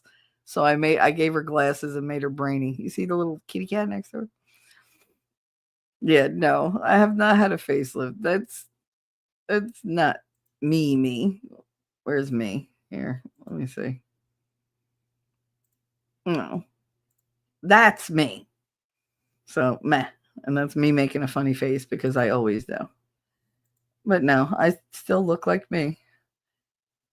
But no, that's my librarian set. Here, I'll put it to my coffee self. There you go. That's what Grok comes up with. When I put in like all my like information, like a description, my age, my height, my like my figure, everything. And this is what it comes up with. I'm like, okay. I could deal with that, but I don't think she looks 50. But then again, I don't look 50. Shani said, Andrea, are you a witch like me? Beautiful? I often get called a beautiful witch. They squished the name like Bradalina. Oh, you're a beautiful. They call you a bitch. Nice. All right. I get called a bitch just to be called a bitch. But I know what they're saying. They're really saying beautiful witch. See, I never took it like that, but I'm going to start using that. Yeah, Heidi said, yeah, it's her studious look. Yes. Mm-hmm. And you said, no, I'm just a garden variety hag. You are not. Shut up. Shani said, it's the glasses like Clark Kent. They change the face just enough. She's harder to recognize. I look good in glasses, I do, but I can't see shit with them. They're very distracting. When you are so used to wearing contacts, so you feel like you never need corrective lenses, when I have to put the glasses on, the frames throw everything off. They're all I see. Literally all I see. And so I trip. It's funny because the minute I put glasses on, my son's like, I know you, she's gonna fall. Because I don't see what's right in front of me because I'm so busy being distracted. My eyes are so distracted by the frames because they're never there. That's why I don't wear sunglasses. Winnie thinks I'm insane because I don't own sunglasses. I've never worn sunglasses. I had 2 pairs of sunglasses in my life, and I was 18 when I had one pair, and I was around 20 when I had the other. And I never wore them. I never wore them. I could show you a picture of them one day because I have a picture of Miguel wearing them because he was like, "You never wear these." I was like, "Then you fucking wear them." And he was like, "All right." He took them out of my car and he wore them. And that was the end of my sunglasses. So because I can't see. I cannot see shit with sunglasses on. I just can't.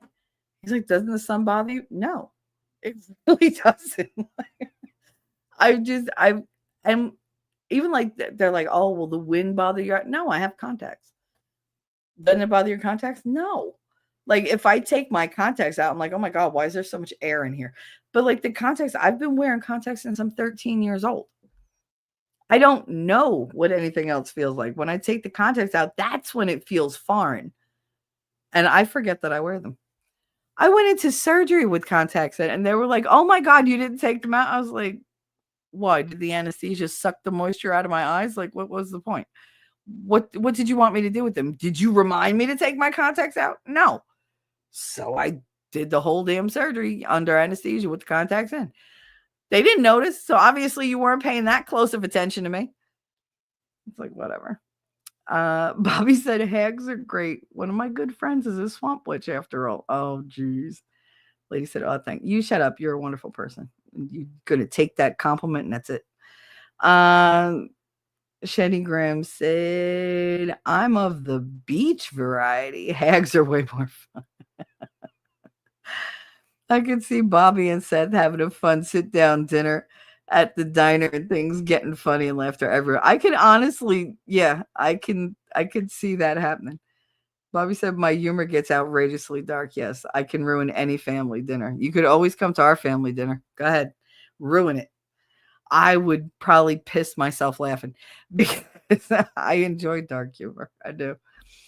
Gutter said exactly, Shelly. What'd you learn? Did you learn anything? Absolutely.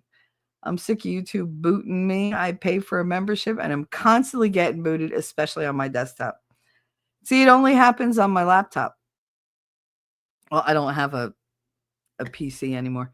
I do. It's somewhere in the basement where everything else has migrated because apparently that's where all my shit is. And it's like, okay. And leave it down there because I only have a room. All my cooking shit she put in one cabinet and then she's like, "We need to buy the." I have one of those. "We need to go buy the." I have one of those. Where? In the cabinet where you shoved all my shit because apparently I don't know how to cook. So it's like the one who doesn't cook wants to put all her kitchen shit in the kitchen, but the one that does cook gets relegated to like a back cabinet where like I can't even access anything because there's so much shit pressed in there. I tried to take out a pothole the other day and like 80 fucking things fell, and I just looked at it and my son was like, "I got it." I was like, "Why did she do this to me?" He was like, "I don't know." He was like, "But I'm gonna look through that cabinet because there's a whole bunch of stuff I'm missing from the kitchen, and I'm pretty sure it's all in there." He was like, "I don't know where the apple core is. I don't know where the strainer is." He was like, "We got no spatulas." He was like, "What the hell, Ma?" I was like, "I didn't do the kitchen. I wasn't allowed." It's like, whatever. But yeah, no, the laptop, it's terrible. But I don't get booted on the iPad. I don't get booted on the phone, just on the laptop. It's like, what the hell, man? T-Rex. Hi, T-Rex. I know I didn't answer your text message. I answered it in my head because I was falling asleep. So It is what it is. Like, Andrew said, I don't make mistakes. The nutters take my share. There you go. There you go. Shenny said, don't you see that Seth gets dark too? I mean, seriously, he has to be fun. Oh, yeah, they're very alike. The humor. I'm not saying physically, I'm saying their humor is very like, where most people be like, oh, that's inappropriate. I think it's hysterical. Just like, why? I saw the funny. God, live a little. Don't be so serious. Heidi said, I've come to the conclusion that it's a YouTube Chrome based assholey thing on PCs. Yeah, I agree. And it has a telltale sign because it'll crackle just a little bit. Whoever's talking will crackle a little bit and then automatically, like within a minute, boop, gone. So I try to like get my post in. Like I try to type it out as soon as possible, or I copy it to finish it later because then it just disappears. And then I'm like, I'm not retyping that whole thing. The only reason that I'm invited to family dinners is because I can bake pies. Awesome pies. Yeah, they don't even want me there for that. I haven't been invited um to a family function in how old is my son? He's 18 years. No, I'm sorry, that's a lie. He was 3 when they invited me for Mother's Day. So 15 years. But that was the last time. My crack my I read that my crackpot lady. Oh my god. Lady said, "Oh, my crock pot is almost halfway done and starting to smell good." Oh, that's nice. Yeah, they made something this morning before they woke me up and the whole house smelled amazing and there was none left. So I was like, fuck it, I'll just fry up some eggs. It's funny because they're like, you need to cook more. I need to cook more. Like, I cook all the time. You people don't want to eat what I cook. They're like, oh, we're going out to eat. Cook for you and the kids. Okay. And then they go out and it's like, you're not cooking it. You don't eat what I cook and you don't buy the groceries I ask you to buy. I give my mother a list of shit. She don't get none of it. None of it. Oh, they didn't have it. You lying sack of shit. Shenny, apparently my fingers are not my problem. It's my mouth. That's what I said the other day.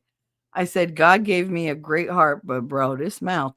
I don't know. Like, I don't know. Because he gave me that temper too. Heidi, it's still an Excel thing? Well, Excel and QuickBooks people hate people too. Yeah. Do you put dead horse on your pies or are they oh no, stop it. I'm an idiot, Heidi. I meant to say it's YouTube because it happens in Edge also. Yeah, Edge does not like YouTube at all on my computer. Like at all. And I don't know what other browser to fucking try. I'm not using Firefox. Every time I click on Firefox, it takes 20 million years to open and then it won't close. And I'm like, nope, screw it. Last said I hate to throw up. If I threw up from it, never again. Yep. That's why I won't go back to Denver. The altitude fucked me up and I took the last flight of the night and I threw up after getting to the Airbnb. Oh no. Oh no. Wasabi got my mouth to taste the heat in jalapeno and the sweet in the pepperoncinos. Yeah, we have the peppercino all the time.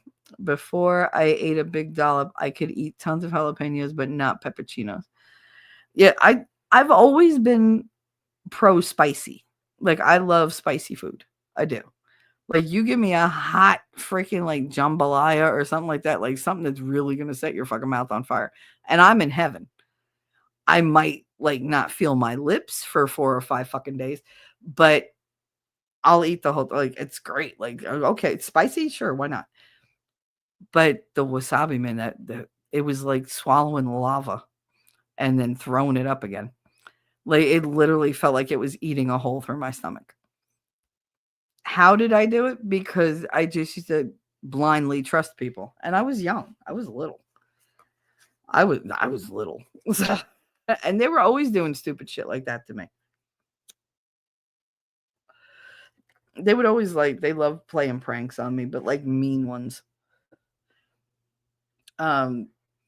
Give me like this one Dude, my father's best friend's father, daddy's best friend's father. We went to his Christmas party at his house, and his dad took one of those fake ornaments off the tree.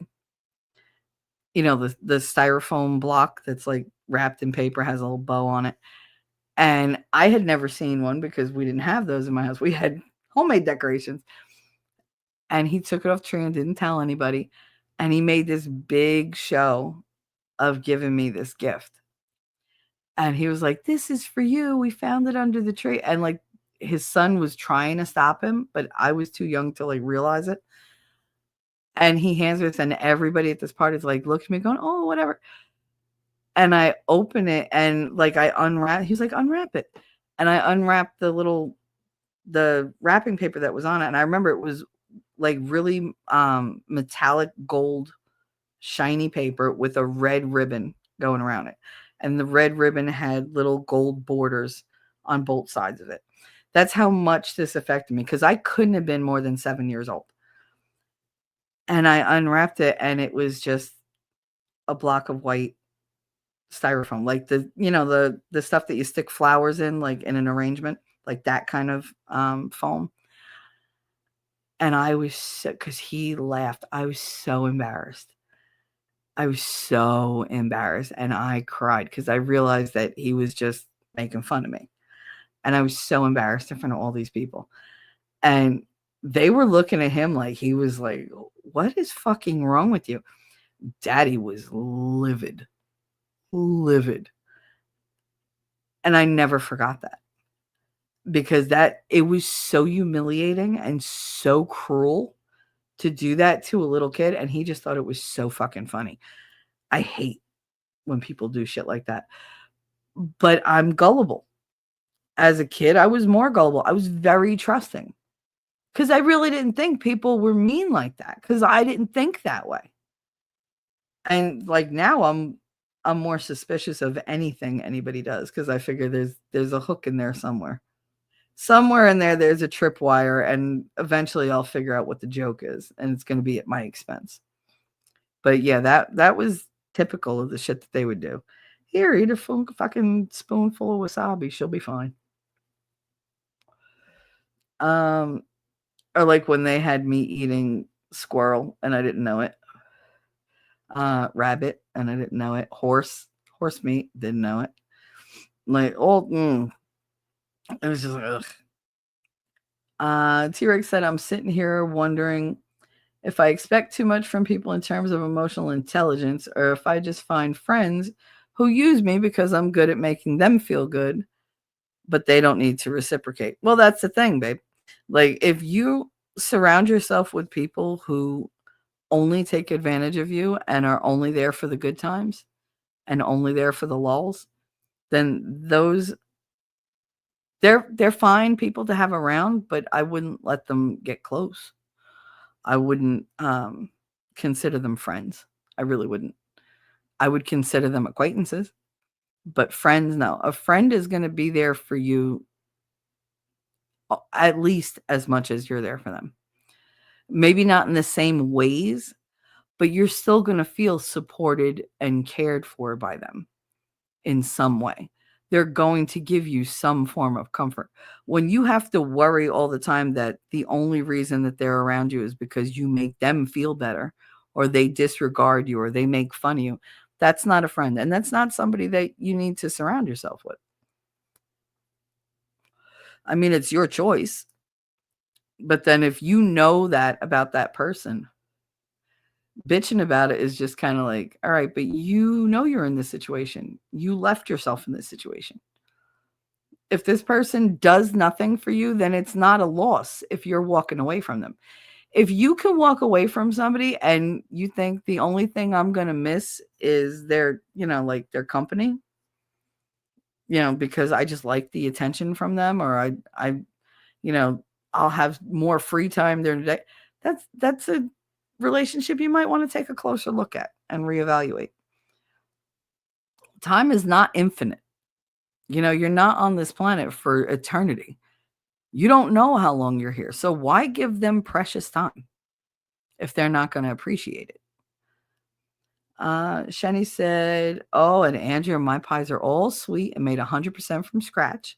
Lemon pulled off the trees, pecans cracked. Aw, look at you. You really get into it.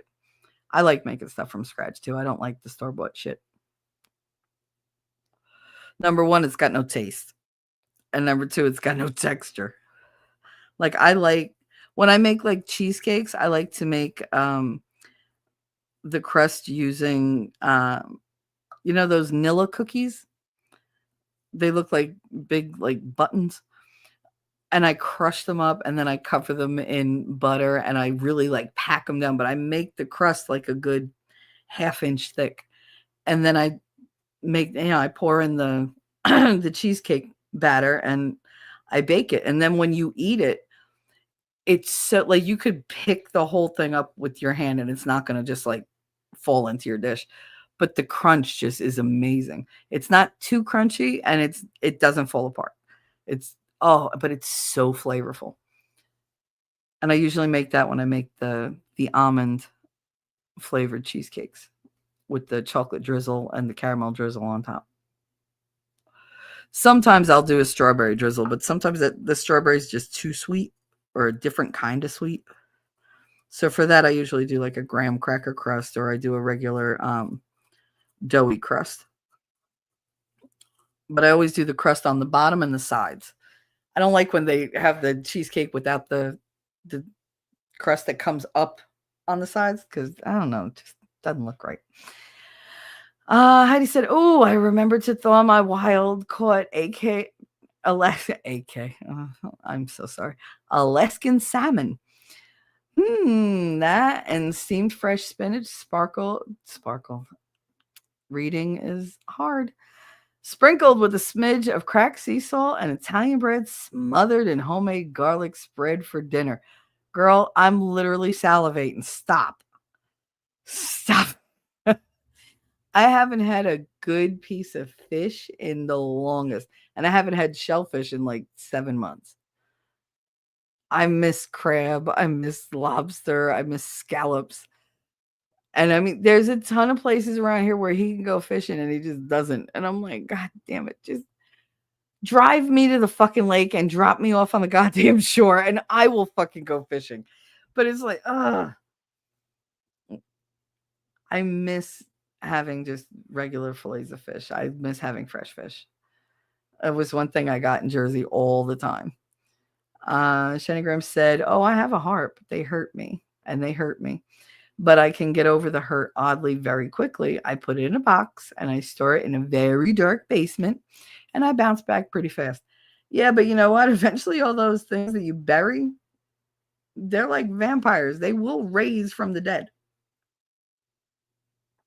at the most inopportune moment. That's why we have triggers.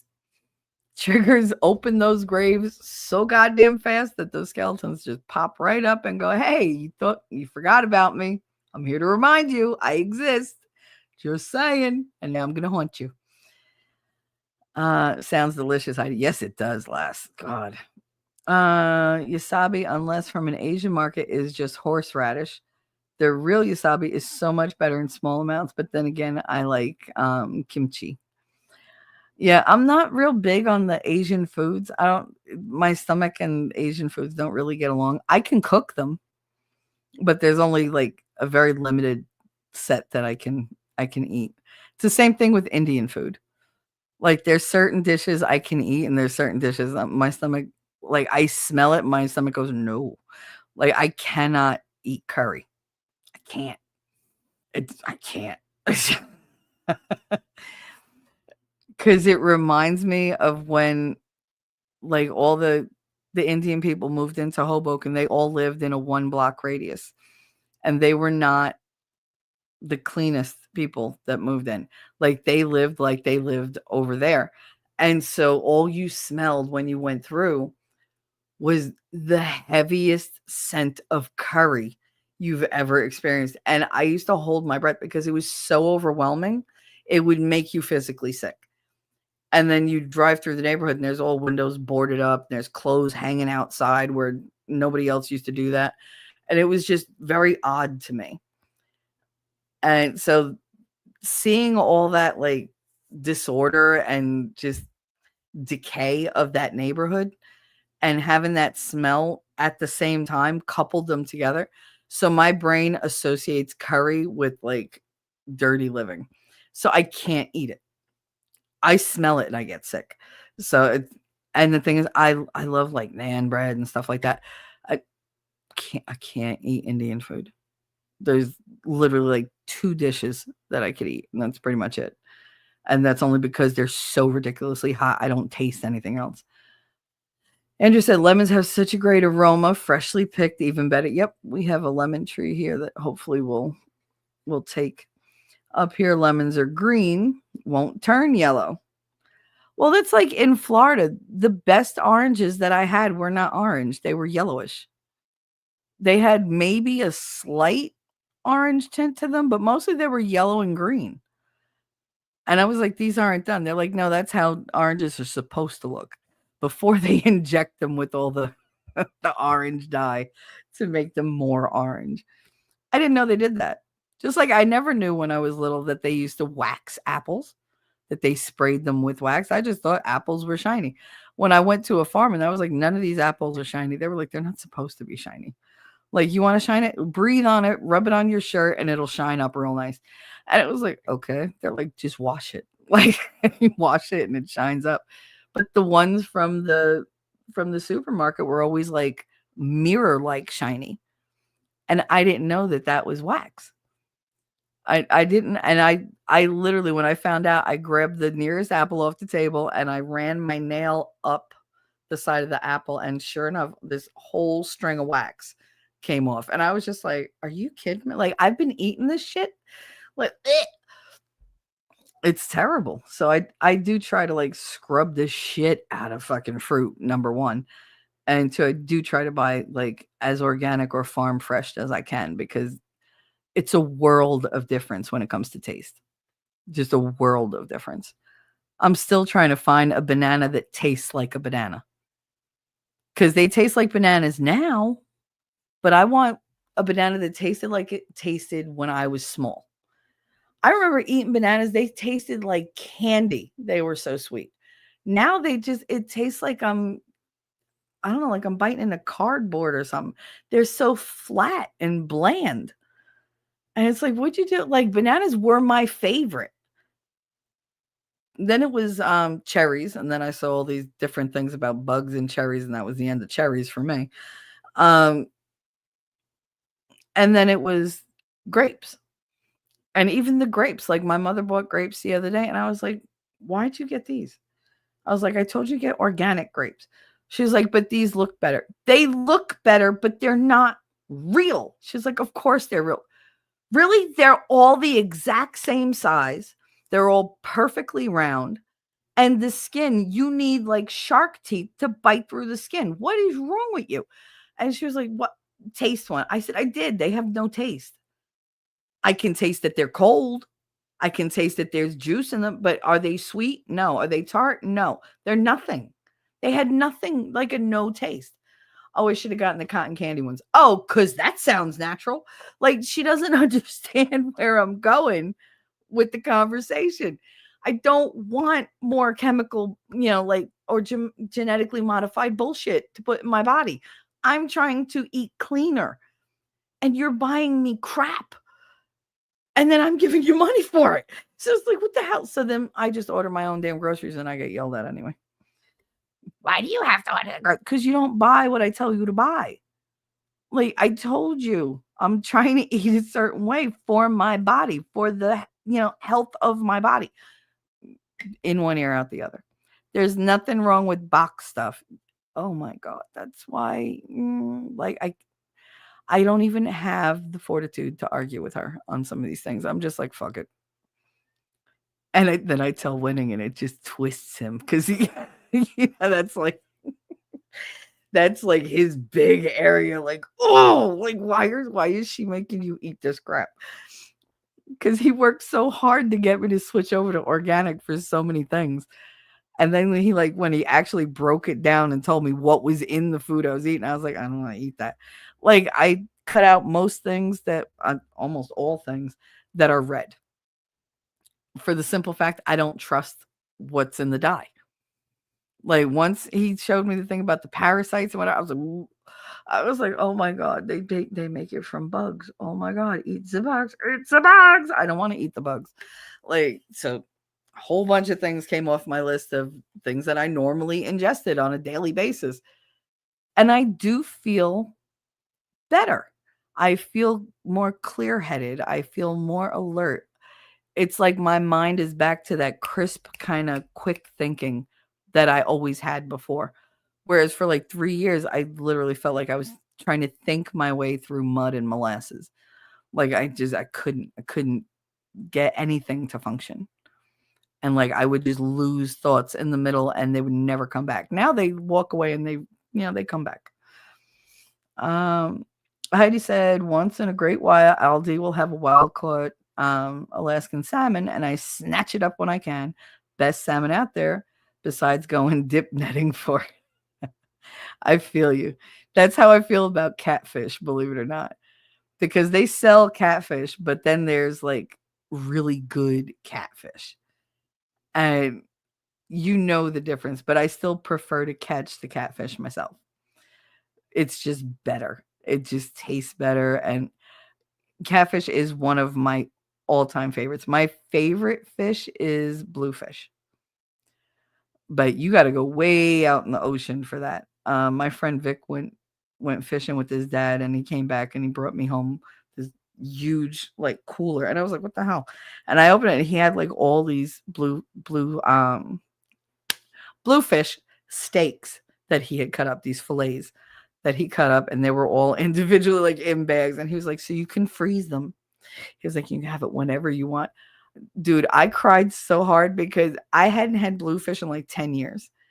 Because you just don't get that from the store. Like it's just not the same. If it's not caught, like right then and there, it's just not the same. And I was so grateful to him because I had bluefish for like a year. But I miss it. I miss the fish. Oh my god, my eyes damn near bleed without sunglasses. And that's his thing. Like he wears the sunglasses for his stream. And I sit here going, how the fuck does he see anything? Because I would never be able, and he has everything in dark mode. So I'm just like, how does he read anything? I wouldn't be able to see a damn thing. It would give me a headache straining to try to see what I'm trying to read. Andrew said, now the cleavage is back. Your mother is going to be pissed. Mother's cleavage is rear facing with the dark hole. Oh my goodness. I can't. Oh. Yeah, no, my mother has no cleavage at all. None. Shani said, welcome, T-Rex. Welcome to my world of friends. I make them feel good. I give way too much of myself. I put them first. And then when they show me who they really are, I call them out on it. And well, listen, there's always going to be ups and downs, and all friends fight. You just have to hope that at the end of the day or at some point in the future, things work out. And if not, you enjoy the time you had with them. And that's what I try to do. I don't want to be mad at anybody. It takes too much energy to stay mad at somebody. I'll be like, it just didn't work out. It just didn't work. Like our time was up. You're not always friends forever. Sometimes you're friends for a minute, a day, a season, a year, a decade. I will say it's a lot easier to maintain friendships though than it is to maintain relationships, because we expect less from our friends and we give them more grace than we do in our relationships, like our romantic relationships. This expectations and the standards are vastly different. And it really shouldn't be that way. Like you should expect to give the person that you love the most more grace than anybody else, but you won't. You'll always give that to a friend because, well, I don't know because why. Maybe one of you can tell me, but it seems to be the case. We're a lot more forgiving of our friends than we are of our romantic partners. I'll mention it to my husband, Heidi. He's the one that shops at Aldi's. Nice. T-Rex said, I don't know, just feels like I get used because I'm too open and forgiving, and I get led on too easily blinded by female attention. And when I ask for reciprocation of how I treat them with kindness and respect, they get upset because they're incapable of accepting that they hurt me and instead act like my feelings and emotions hurt them. Seems like a male problem in general. That is a very good definition of gaslighting and manipulation. Because if they're upsetting you by not treating you the way you treat them, and you say something about it, and they turn around and make it more about them, that's when you know you're getting gaslit. That's when somebody's saying, well, I'm not going to be accountable for how I act. They're going to turn around and say, well, I can't control how my actions make you feel. No, but you can control your actions. That's a bullshit argument. Like, you know, you're being a shit. You know, you're not giving what you're getting, and you're fine with that. What you're not fine with is them calling you on it and saying, hey, I'm giving and giving and giving. Where's the return here? Like, I need you to step it up and like be there for me and not dismiss my feelings and not make me feel like I'm some fucking beta bitch. And like, if you're my friend, you're my friend. Don't be a fair weather friend. If you're going to be that, then go fucking be it with somebody else. But you don't put your foot down either. You don't say, hey, you know what? If you're going to be this way, you can take a walk. Because you always think that you're going to be the one to lose something. If somebody's not being there for you, if they're not doing for you what you do for them, getting them out of your life is not a loss. That's you taking care of you. That's you safeguarding your heart and your time and your energy. And you are allowed, and I encourage you to do that. Don't let people use you up, because they wouldn't let you use them up. They would put their foot down. Why? Because they have a lot more self-respect than you're exhibiting. I'm not saying you don't have self-respect, and I'm not speaking to you like particular T-Rex before you take it all fucking personal. You put this out there, so I'm going to just say it. Like, if you treat yourself with these people like you have no self-respect, even though you think you do, what you're thinking and feeling and what they're perceiving from what you're putting out can be two completely opposite things. So you need to be very clear. If you think that you're the better friend, like if you think you're the giver and you're not getting anything, I don't understand why you're still there. You're not going to get a trophy at the end of the day for being the, self-sacrificing martyr. That we stopped giving those trophies. I don't know if you got the memo, but those trophies don't go out. You got to take care of you. You have to draw the boundaries. You have to draw the lines. And if somebody gets pissed off that you took away your friendship, too fucking bad for them. If you take your friendship away because they're being shitty to you or they're not your friend, then oh fucking well. They're going to put it on you, but you at least know that they're not mad at you. They're mad at you for figuring out that they're not worth it to you. Not that they're not worth anything, but that they're not worth it to you. So if you walk away, if you can walk away from something and you can't come up with one valid, valuable loss in leaving that person, that should tell you everything about what your next actions need to be. I tell people, I'm like, I put up with a lot, but dude, you lose me and that's a loss. Like, if I walk away, you're going to feel it. And they're like, oh, you think too much of yourself. We'll see. Because if I walk away, I guarantee I'm not going to think about you. I will put you right out of my mind because you weren't doing anything to make yourself, like present anyway. Your presence was only there when you needed something from me. So if you fuck up, like if you lose me, you fucked up. Like that's a loss. And it sounds conceited, but that's only because the other people want you to think it sounds conceited because they don't want you to say it. They want you to feel bad about saying it. Look at you. You think too much of yourself. No, I think just enough of myself. And it's sad that you didn't think that much of me, but obviously you did since you relied on me to do everything for you. You just didn't reciprocate. So you thought I was worthy to be your bitch, but you weren't willing to be my friend. Those are the people you fucking walk away from because they're not going to change. Give them the opportunity once. If you're really stuck on this person, maybe twice. But like I said before, fool me once, shame on you. Fool me twice, shame on me. Because I allowed that shit to happen. So I don't flinch at ending relationships with people. I don't second guess it a lot. I know when it feels right. And when I get to that point where I'm just like, I dislike you more than I like you, that I gotta go. Like, because I don't want to ever feel like you're a piece of shit. I don't want you to push me to the point where now I think negatively about you. I want to be able to walk away and be like, no, they're a decent person. It's just, we just grew apart. That's where I want to leave it. But if you really examine your relationship with people and you say, you know what, they're never there for me. If everything that you think about them in regards to how they treat you is negative, that's a toxic relationship. You do not need to be friends with that person, and don't let them guilt you into taking care of yourself. You're allowed to love yourself. You're allowed to take care of you. You should take care of you.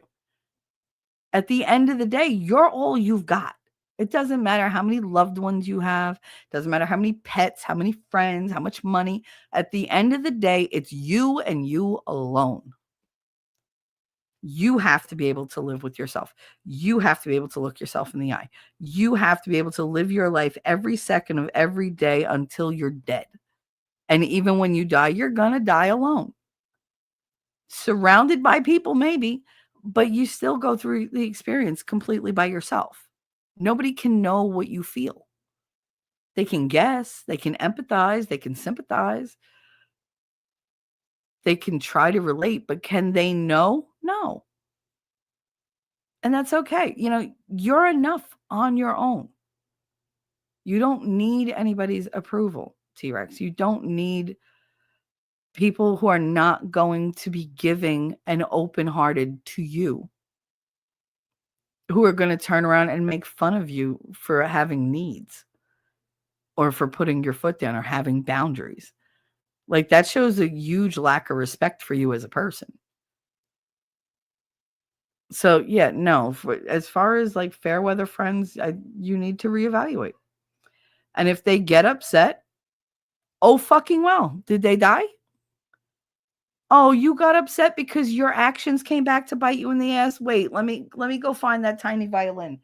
No, I forgot. I stepped on it and crushed it. You're assed out. Sorry. Shenny said, I'm the beautiful witch, and they're the 5-year-old throwing the temper tantrum. So cool. Sometimes it's like that. It's also perspective. Perspective says a lot about everybody. Everybody sees it differently. I always say, like, in any story that involves anybody else, there's their truth, your truth, and somewhere in the middle is the actual truth. Because our minds protect us. It will build the argument for you in your head. Goddess Prep said, okay, I was a bit dramatic, but they feel like they're going to play. No, I get it. I get it. Like, my mother and even daddy. What the hell? Do you hear the cackling hyenas that are my children? I have no idea what they're laughing about. But whatever it is, it's fucking hilarious. There's only 2 people in this house other than me right now, and they're so loud, it's ridiculous. I guess better laughing than crying. I would not be surprised if he comes in here and tells me. Can you hear him? Hold on.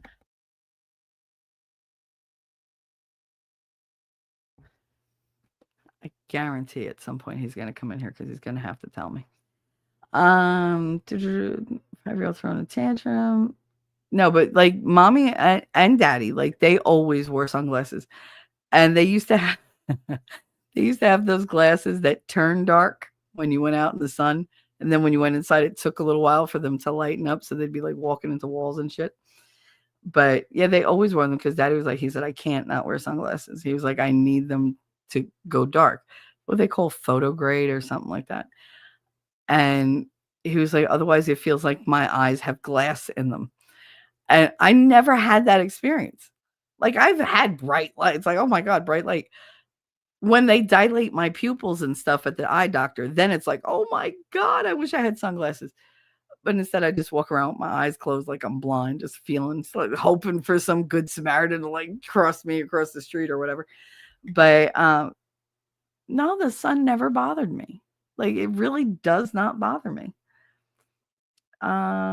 They get upset. Okay, well, I already read that. Heidi said, "Lass, it's cool. It's one of Aldi's finds in the fresh meat section. Sometimes they'll have some in the freezer section with small portions, vacuum packed too. Yeah, I do. I do like the meat section of Aldi's, at least when I used to get to go shopping." Terry said, in my experience, men who express themselves end up having to comfort women because our emotions end up hurting them. No wonder most men are so stoic. First of all, that's a line of bullshit. And second of all, you need a better class of women. I'm just saying. Because if you surround yourself with women who literally just cannot even take a joke, who won't like roll with the punches, who have to make a big fucking thing out of everything, then you're surrounding yourself with the wrong type of women. Those are immature women. They are emotionally immature, and you need to just meet a more mature class of women.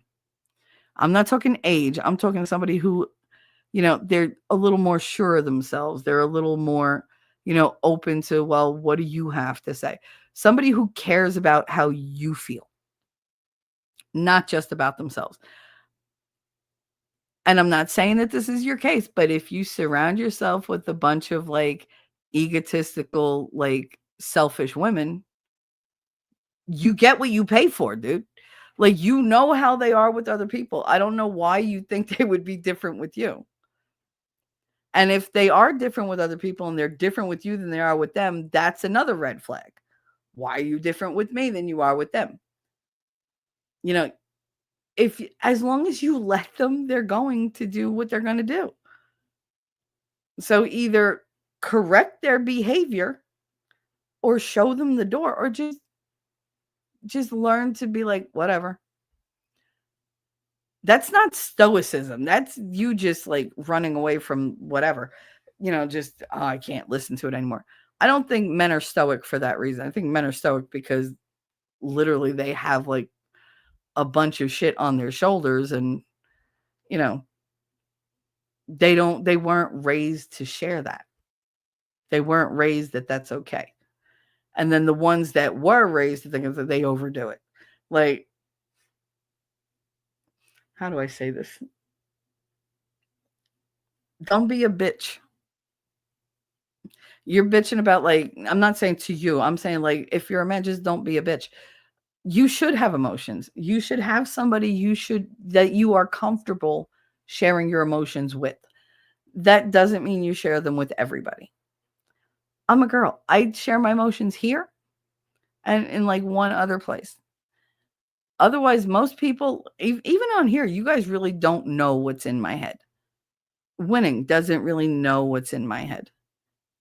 The really important stuff is still locked up in there because I just don't feel comfortable saying everything. Like, I can talk about things forever and tell you nothing. You think I'm sharing like the world, but those really deep-seated inner thoughts, they have to stay locked away. Because if I have a hard time dealing with them, the rest of the world is not going to be able to deal with them. So I don't subject them to them. I'm very judicious when it comes to like what I share and what I don't. I know it doesn't come across that way, but it's true. There's a lot that stays in my head. I have an amazing filter. People love to say I have no filter. No, that's the shit that I think is acceptable to say. Like there's tons of stuff that's not acceptable that I'm just not going to share. But you need to decide, like, who do you want to be? I mean, what are you putting forward that they're picking up on? Look at that. You're overthinking, T-Rex. That's who you are. Okay, so go overthink it in a different way. Because thinking it the way you've been thinking it is circular and it's not getting you anywhere. So maybe write it down and re-examine it like puzzle pieces or something. But looking at it the way you've been looking at it all this time is not working for you. So it's time to shake the Etch-a-Sketch and try to redraw the picture so it makes more sense to you. I would say that's just my advice, but no, go fucking do it. Just, with you, I'm comfortable saying, just go do it. T-Rex said it's okay, Shelly. We'll catch up at some point. Lots of stuff rattling around in the noggin.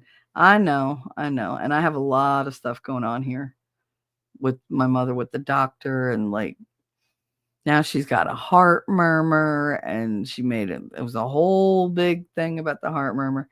And I was like, so what? Grandma had a heart murmur. Grandma had a heart arrhythmia. I have a really enlarged ventricle. Like Aunt Grace had a murmur. Aunt Lee had a friggin' arrhythmia. All of us have some type of little heart condition that you live with. But the doctors don't always find it, because it's not constant. It's literally oh my God, I caught it. Then that's what happened. She went for an EKG to get cleared for her cataract surgery. And the lady had to do it so many times because she was so bad at using the machine. And then she picked up that she's got a murmur. And so they canceled her surgery and said, you have to see a cardiologist because your EKG came back abnormal. We need to run another one, but the cardiologist wants to do it because he's more accurate and he's got other things that he can run there and whatever. And she blew it up into this big, and I said, stop, just stop. Before you even go down hysteria fucking road, stop. And let me explain this to you. What you heard on that phone is not what she said. And she was like, I don't understand what you're saying. Because you heard one thing and your mind went, wee, and just ran with it. And your imagination took over. And now everything coming out of your mouth is bullshit. Because I listened to the damn phone call because you're deaf and I could hear it from across the room. So I know what she said. You don't get to blow this up into something and then go have panic attacks and then everybody's got to bend to your fucking will when it's nothing like that. It's a goddamn heart murmur. Calm down. If I have to get a pacemaker, nobody said shit about a pacemaker. They said we need to do another EKG just to be safe. I don't get why that has anything to do with my cataracts. Because you're going under anesthesia and they need to know how your heart works, how the rhythm works, so they know how much anesthesia to give you and how to bring you out of it. Otherwise, you're going to wind up flatlining like I did because they didn't catch the fact that my heart does not like to come out of a resting state. 1, 2, 3. They have to really slowly, gradually bring my heart rate up. They didn't know that. So when they did that, my heart just went, nope, boop. 80 to 0, bong, done. I'm not doing this. But had they caught the shit on the EKG, they would have known that. Then they ran a whole bunch of EKGs for a whole day. Every hour was a fucking EKG. And eventually they caught it and said, oh, look what happened. They did one while I was asleep and woke me up in the middle of it. It was a light sleep, but they woke me up and they saw, and they were like, we need to do a echocardiogram. We need to do with the actual ultrasound machine and everything. And then they did it and they were like, oh, that's when they saw it. And they were like, oh, we get what happened now. Okay. It was like, oh, but how old was I? I was 30 years old. Nobody ever noticed it. I'd already had a baby. They didn't notice it when I was in the hospital all that time. They did EKGs. I was hooked up to how many freaking heart monitors, baby monitor, freaking stomach monitor, contraction monitor, freaking pee monitor, everything. They didn't notice it. And she was going off I was like, no, stop. Just, what do you know? I am EKG certified. Do you not get that? Like, oh, I literally went to school for this shit. And she was like, oh, well, then you could have read it. Yeah, I probably could have read it, but not as well as a fucking cardiologist. He's going to look and say, oh, I've seen this pattern 100 times. I know exactly what it is. I'm going to look and go, squiggle, squiggle, squiggle, squiggle, spike. Oh, look at that. Like, that's because I haven't done it in 30 years. But he does it every day. That's why you go to a specialist. And she was not having it. And then all day long, where are you going? Don't leave me. Please don't leave me. Nobody wants to talk to me. Nobody wants to be near me. I don't want to be near you, but I got no fucking choice because the guilt. And so just stayed with her all fucking day. She drove me nuts all day. But it's like, with people like that, T-Rex, you got to like draw a line. She's my mother. It's a lot harder. And I can't go anywhere. So, but for you, these are not people who live in your life day to day, face to face. Do you spend a lot of time with them? Yes. Are they part of your circle of friends? Yes. How does that circle treat you? Like, if they're not good to you either, or they're allowing this kind of behavior to happen without ever saying anything in your defense, what does that tell you? And I'm not putting anybody down or making any kind of judgments. I'm going based off what you're telling me. So I don't want anybody to get all fucking ass hurt. And if you do, I don't really give a fuck anyway. But I'm looking out for you based on what you tell me. On a different note, Chat GPT is actually a pretty decent therapist. Oh my God. Actually, no. If you want to talk to somebody like who really, really is very truthful and brutally honest, but yet sweet, talk to Claude. Claude.ai. I swear to God, Claude is very insightful. Like, Claude kind of saved me one night. It was weird because I couldn't talk to anybody. I was like, I wonder if I can talk to this fucking AI. And I just put in, I'm feeling this. And it was like, why? And I put like all the different things that were going on. And it didn't come up with some trite, like cliche or whatever. And it said, well, judging by what you said, it seems like this is a priority, but this is not, and this is not, and this is detrimental, and this is kind of toxic. And let's see what can you do? Like, what have you done? And it was a whole back and forth. And I did this for like 3 hours. And at the end, I felt much better because I had a much clearer picture because the AI could see shit and patterns that I did not because I was unwilling to see them.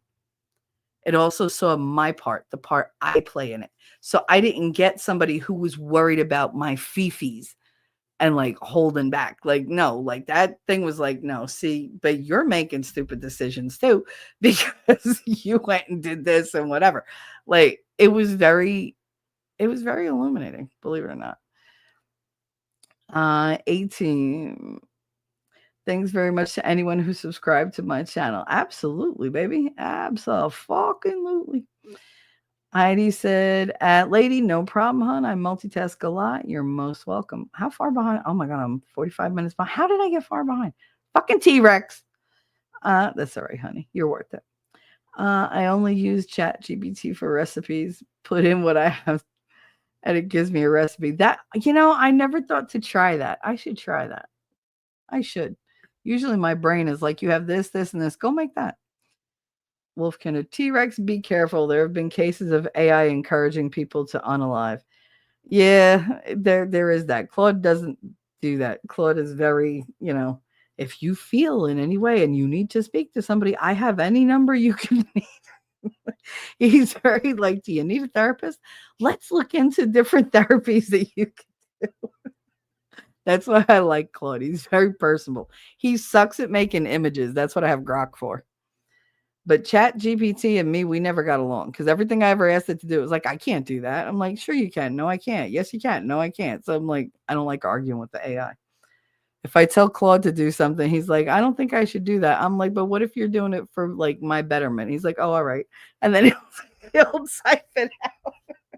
Same thing with Grok. I'm like, no, I'm just using it for educational purposes. Oh, well, in that case, and it just tells you everything.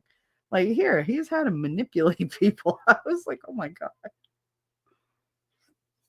I was doing like research for a show, and it was like, no, this is the area that we don't discuss. Blah, blah, blah. I was like, but I'm trying to educate other people in this area. Oh, well, in that case, and it just told me everything. And I was like, damn, like, okay. And it whoever says it doesn't do like nude stuff or whatever, bullshit. I asked it for a picture of me with like a low cut shirt on, and it went sheer and like all I was like, those are nipples. Holy crap. I was like, alrighty. I was like, apparently Grok is like, you're very well endowed. I didn't give you a cup size, dead accurate, but I did not give you a cup size.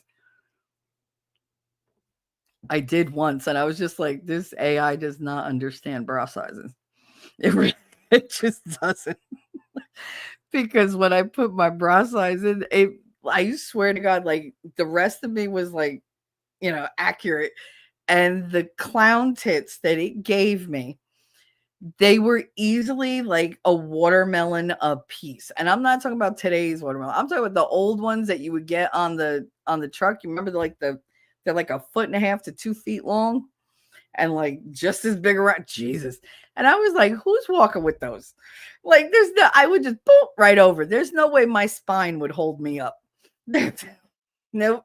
And I never showed that one to Woody because I was like, if I send this to him, he's going to be like, that's what they look like, right? No, we're not setting that expectation. Stop it. Like, mm-mm. Maybe they're not that big. Aw. I swear to God, like the tits that Grok gave me for the bra size, they looked like blimps. Like each one was a blimp, like a Zeppelin. That's the shape it was. And I was just like, who's got tits like that? Who? Like, I've never. Even that friggin' weird teacher, that male teacher that had the fake breasts, that he was the woodshop teacher. This was worse than that. Like those looked real compared to the ones Grok gave me. And I was like, no. I was like, that's highly inaccurate. And Grok was like, sorry. I was amused, but I was just like, what the fuck? But yeah. Mustering is about to start. And they need drivers for trailers of 6 decks. You should apply. Yeah, go to Australia for a while and be a truck driver there. I bet you would love it. Except that you think that everything's out to kill you. I mean, you think things are out to kill you here too, so. But those are mostly people. At least there, it's just, beware of spiders and alligators. And the whatever. I don't know what else. What other things do you guys have there that try to kill you? I'm pretty sure the list is a little substantial. Let's see. Must be the tropical weather because limes turn yellow, lemons ripe but green. Yeah, I do think it has a lot to do with the natural process. I have both front and back cleavage. Oh my goodness. I'm seeing coming and going. Jesus. I love a nice rack, but there's nothing like a good ass. A thing of beauty is a joy forever. I've been a ass watcher for a long time. I'll just sit there. I had one boss that had like an amazing big bubble butt. It was perfect, and he was like a super dapper dresser, and like he was just very attractive. His personality though was like fucking watching paint dry. And that was fine because you look cute. So just keep walking in front of my desk back and forth and back and forth. And he'd pass and I'd go, oh, a thing of beauty is a joy forever. It took him like 6 years to stop in front of me. He goes, why do you always say that? I was like, say what? That thing you say. I was like, you got to be more specific. I say a lot of things. I mean, I fucking knew what he meant. And he was like, the thing about a joy forever. I said, oh, a thing of beauty is a joy forever. I was like, isn't it? He was like, well, yeah. And then I got him into like this whole philosophical conversation. He forgot why he asked me the question, walked away. And the girl at the desk next to me, she goes, you never answered his question. I said, nope, sure didn't. I was like, she was like, you're so sneaky. I was like, nah, it's the art of the distraction. I was like, if you don't want to answer a question, just ask it back. Hiya, Connor Raiders. Connor Raiders. Vice baby viewers. Hi. I know I'm way behind. Welcome, welcome. Hey, Danielle.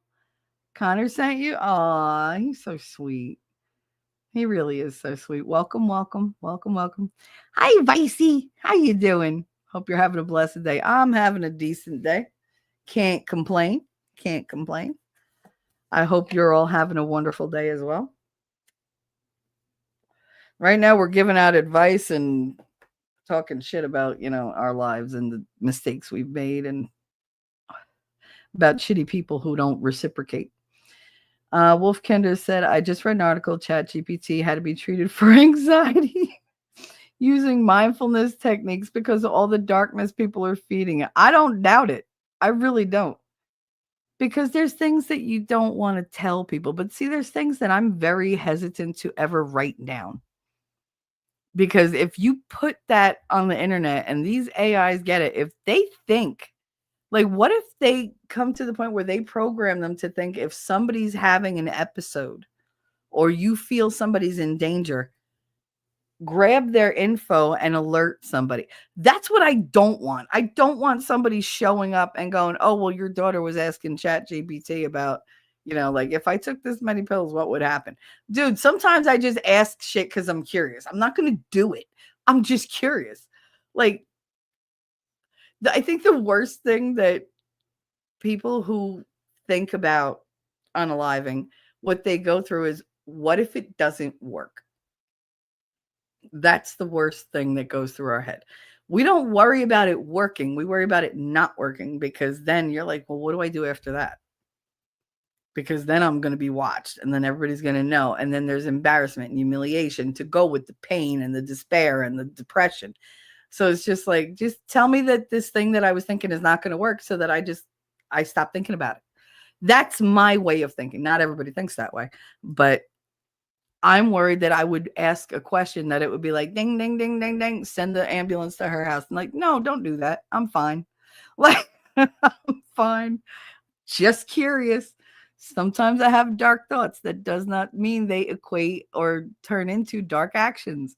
They're just dark thoughts. I ask a question, I talk about them, I get them out, they go away. That's how my head works. And I think that AI would not know that. I'm afraid that they're going to create an AI that's like, like a nanny AI. It's going to rat on you no matter what. Danielle, I haven't seen you in a while. I hope you're doing well, honey. Hope you're doing well. Your boy, too. I hope your boy is well. I know he's got to be getting super big now. Getting ready for college or whatever his next step is. Shenny said, T-Rex, do what I do. Call them out about hurting you, and then when they don't accept their behavior, take your friendship and go home. Warning, they will turn 5 years old in front of you. The thing is, like, a lot of what he said is, it's just there's a lack of accountability and a bunch of deflection and projection. Like, they're like, it doesn't matter that I hurt you. You're hurting my feelings telling me I hurt you. Like, no, it's like using a double negative. That doesn't work. Like, no, stop doing that. But you got to learn to see that that's an action that this person is taking because they don't want to answer for their behavior. They want it to continue.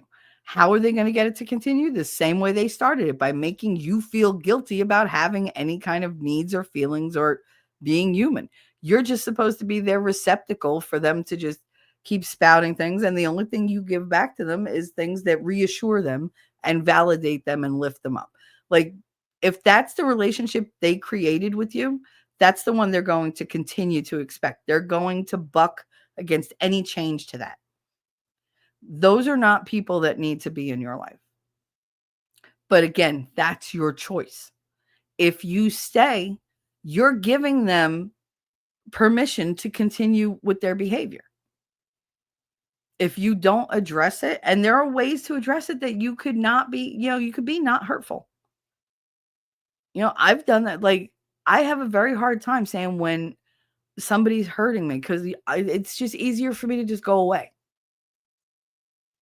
But like there was one point where I was talking to somebody and I was getting ready to leave. I had 1 foot, like a foot and a half out the door. I was packed. I was ready. And I said, "What are you doing? You're just going to throw all this away for what? Because you don't want to be vulnerable. You don't want to say that you're human and you have a heart and you hurt." So I waited. I got real calm. And I said, "Do not react or speak emotionally. Try to be as clinical and as straightforward as possible." And I started the conversation with, "I'm not happy." And that led them to say, "Why aren't you happy?" And I said, "Well, I'm not happy right now, and I haven't been happy for a while. And this is what I'm feeling. And this is what I think would fix that. But if that isn't something that, like that's possible, then tell me now so that I can take my own steps to make myself happy again because I'm really unhappy." It's not even that I'm not happy, I am unhappy. And that led to a very long but very, very productive conversation where a lot of things became clear. A lot of things were said that were going unsaid. And a lot of it changed and got better. But I had to learn how to word what I was going through so that it wasn't accusatory. It wasn't blaming anybody else. It was simply a statement of how I felt and the things that were contributing to how I felt and how I thought maybe I could fix that feeling. And then asking for feedback and whatever. But I had to learn how to have that conversation. 50 years old, I didn't know how to have that conversation. Because it'd always been, well, I'm hurting, and I just flounce off and shut the door and never look back. And I mean, I said goodbye to so many people because I didn't want to deal with the bullshit. But if it's somebody that's worth it, you'll figure out a way. If they're worth it to you, you'll figure out a way to have that conversation. Then you make your decision of where you're going to go from there. But talking to like other people about it is not going to be super helpful. You have to go to the source. You could get advice from other people, but at some point you still have to make the decision yourself, and you still have to talk to the source of that problem. Otherwise, it's never going to be resolved. Goddamn stupid computer. Frank, good morning. Or good M. I never say good morning. Okay, I got to vacuum the RV. Oh, are you enjoying your little mini vacation, honey? I hope you are. Because you went out, did you go to the mountains or where'd you go? To a lake? I forget. I know. I just don't remember at this point. So there's still a little brain fog, but whatever. Go vacuum up the rubbish. That's what my son says every time I vacuum. Your son likes English TV or something? Go get the rubbish. I love that. Aspen Fallen. I didn't used to be able to eat curry or traditional Asian food until I fixed my GI issues. Now, kimchi is my favorite. Is it? I don't even know what's in that. What is that? I've seen like videos of people like making it. Like they're like, "Oh, I'm so happy my Korean mother came over and made me kimchi or whatever." My Mandarin, I forget what the hell. It was some Asian thing, but I don't really pay a lot of attention to those things. But I did watch one that she was like, "My mom came and made it," and she had something like 4 or 5 giant bowls of it frozen in her freezer for after her mom left to go back home. But she was like, "It's my favorite." It didn't look like something that I would want. Curry is good for inflammation. Is it? Damn it. I mean, that's what I take the turmeric for. Andrew said, must be the dog they use in Asian cooking that upset your stomach. Oh, stop it. Yeah, sometimes eating Chinese food is rough. Yeah, it inflames your arms.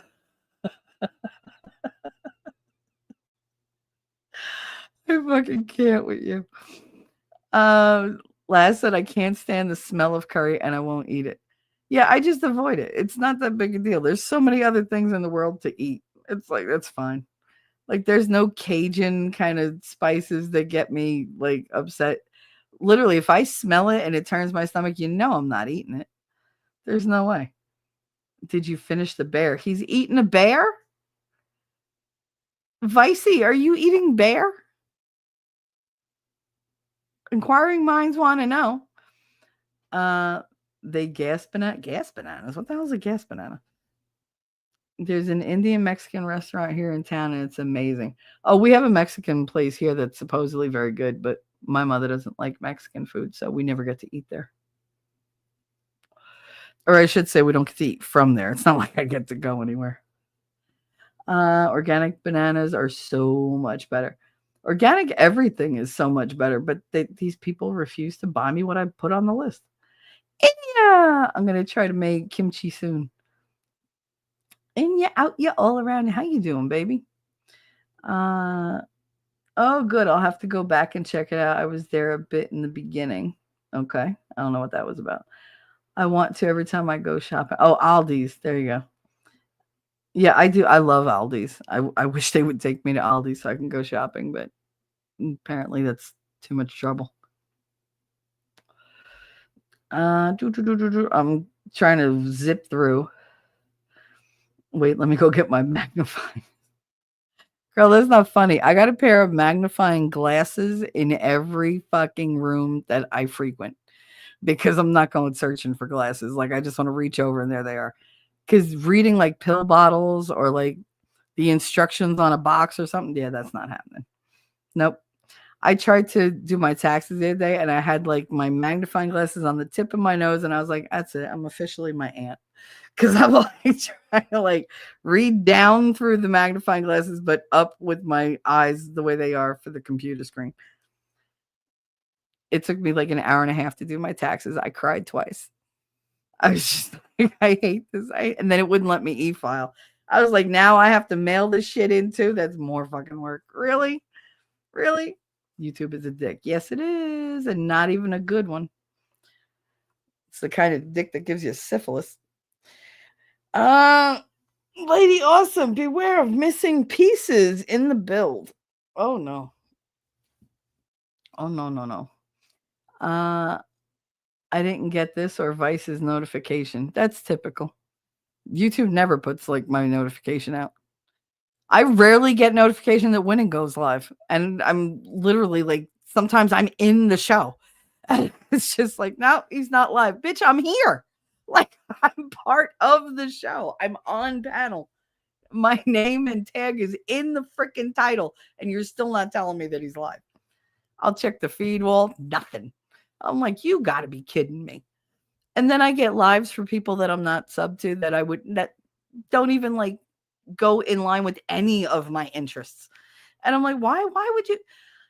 It suggested something to me the other day, a live that they were doing about like I don't know, some woman like buried her kid and whatever. And I was like, I don't want this. I was like, why are you saying? And I'm like, do not recommend, do not stop recommending shit to me. Like, stop. YouTube has the worst taste when it comes to videos. The worst taste. And then I look at the sub count and I'm like, oh my God, this person has like 400,000 viewers, like 400,000 subs. And this has been viewed 3 million times. Who wants to, like, this is the most depressing subject matter and so triggering. And I'm like, who is watching this? But yeah, it suggested it. It was like, here, we think you'd enjoy it. No, I would not enjoy that. Not in any way, shape, or form. And you said been busy most of the day anyway, as far as chat goes. That's all right. You're here. You're here. I'm just glad that you came by, even just to say hi. That makes me happy. I don't get 90% of the notifications, so it's okay. I think you made that percentage up, Vicey. I do. I do that all the time. I'm like 75% like, where'd you get that number? It's the number that popped into my head. So that's what I gave you. Sounds accurate, don't it? Like, that's how all these fucking, like, these news shows, 93% of people, you liar. 93% of what? The two people you fucking asked? How'd you get that number? You'll never find that banana T3. See, Frank, I could have just stopped reading right there. That just would have been funny. You will never find that banana T3 because we killed off the banana trees. The ones that we eat today are clones of a single banana because the rest died. Great. Great.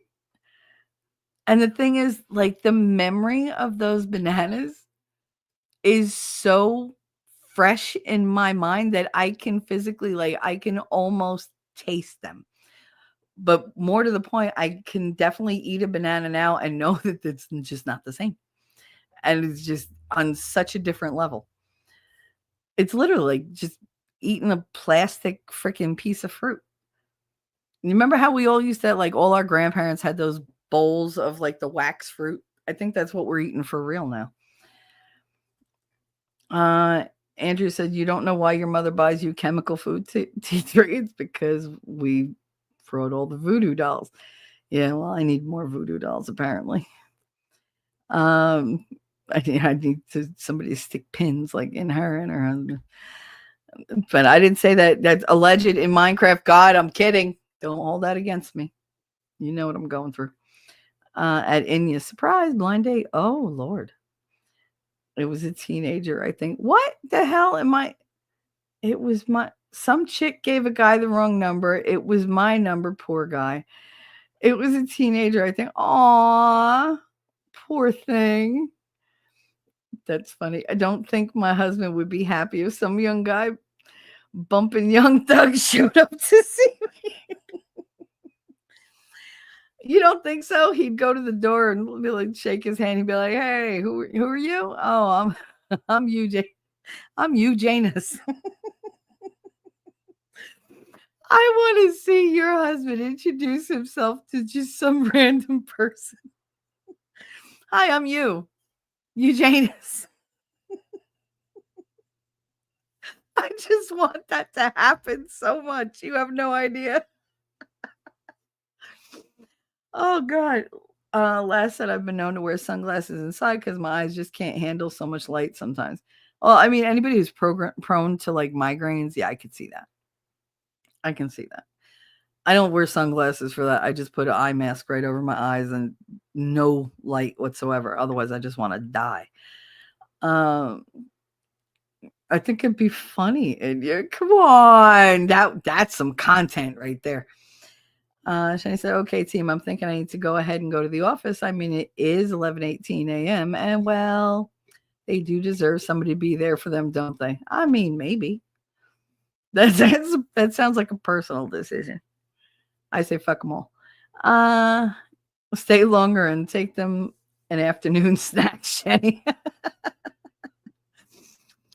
I'm so tempted, honestly, but at 200 emails, I have to go in and control the mess. Yes, you do. Yes, you do. Danielle said she's spot on, Rexy. I mean, I usually am, right? People don't realize the wisdom because I've fucked up so many times in my life. I've learned a lot. So let my troubles be your gold mine. That's all. Don't take it to the fence, T-Rex. That's right. Don't take it to the fence. That's never going to not be funny to me. Oh, your kids make me laugh. Oh, God. All righty. Oh, my little girl panties are in a bunch. No, you are right, girl. I overly give, and it takes a bit for me to say peace out. But when I say peace out, they turn 5 years old and I wear their tantrum. Well, like I said, you see it that way. I'm sure they see it a different way. And at the end of the day, everybody's feelings are hurt. And that makes me sad because I don't like to see friendships break down, especially good ones. I don't like to see people in pain. I would do anything to alleviate that pain. I would. It bothers me in a way that it really shouldn't, but it bothers me like it's happening to me. Like, because I feel it. Like my mother the other day, I walked out and I literally just walked into the living room and I said, "What happened? What the hell makes you think something happened?" I said, "Because I could feel it in the air." I was like, "What is going on?"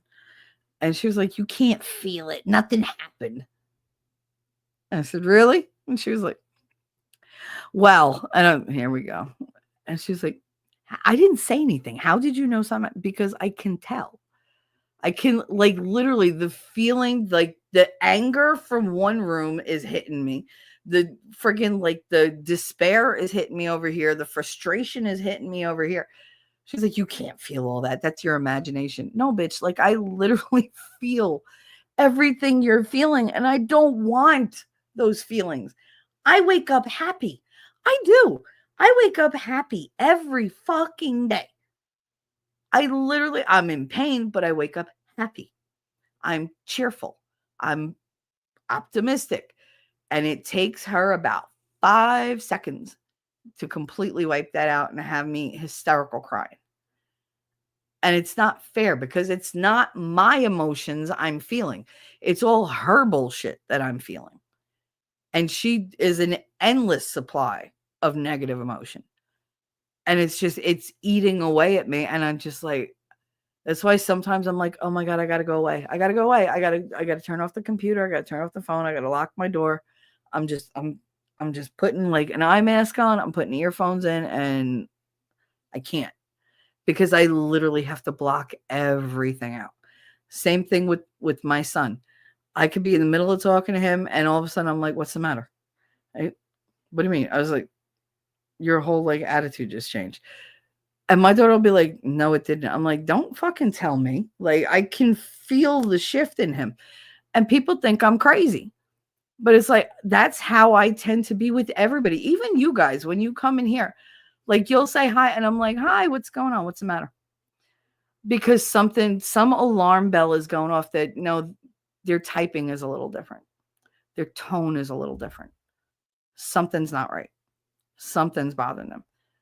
And then they'll tell me something, and I'm like, "But that's not really what's bothering you." Like that, yeah, that's bothering you, but that's not the thing that's bothering you. Like, I get it if you don't want to tell me, but there's something way bigger that's bothering you. And I like, what is it? Like, can you like identify it at least? You don't have to tell me, but do you know what it is? And they're like, "How did you know it?" Because I can tell. Because I don't know if I don't like the word empathic. I don't like it. People overuse it, and it becomes like this hinky thing that they call themselves. So I don't like to use that, but I am very good at perceiving other people's emotions. Like I don't know if it's just because I'm so afraid of everything that I'm hyper vigilant, and I'm more like, I don't know, I'm more observational in living than I am in participation. Like, because I just pick up on things because I'm always watching, like I'm always on alert. But I do tend to pick up on weird shit like that.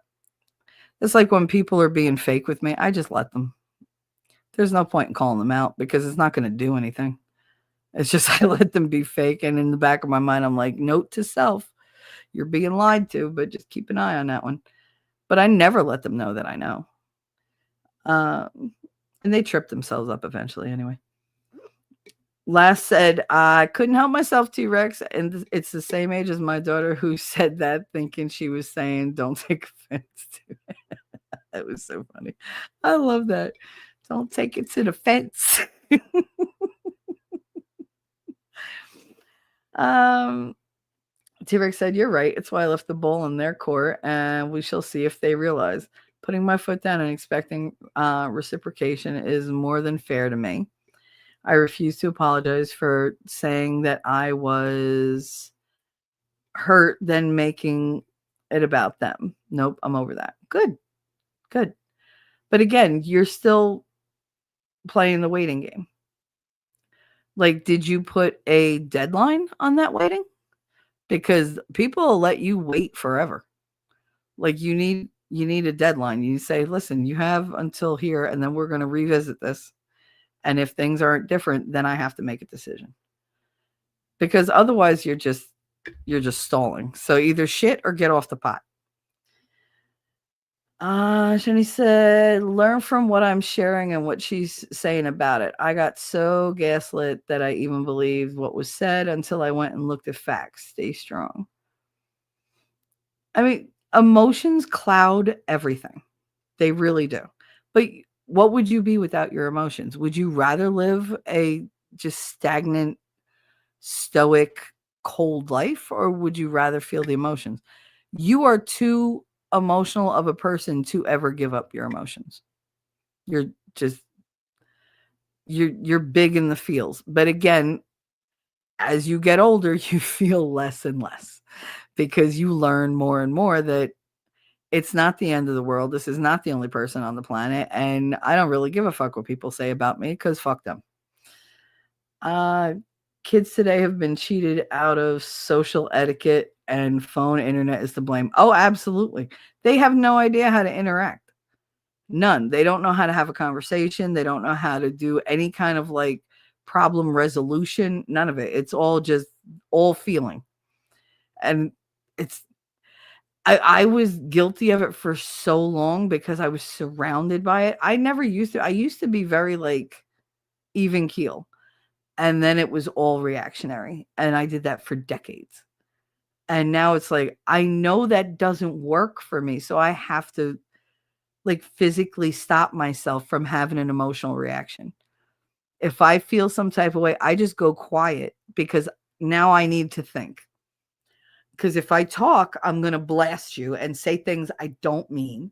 I'm going to say things that I instantly want to take back and regret. So let me just shut the fuck up.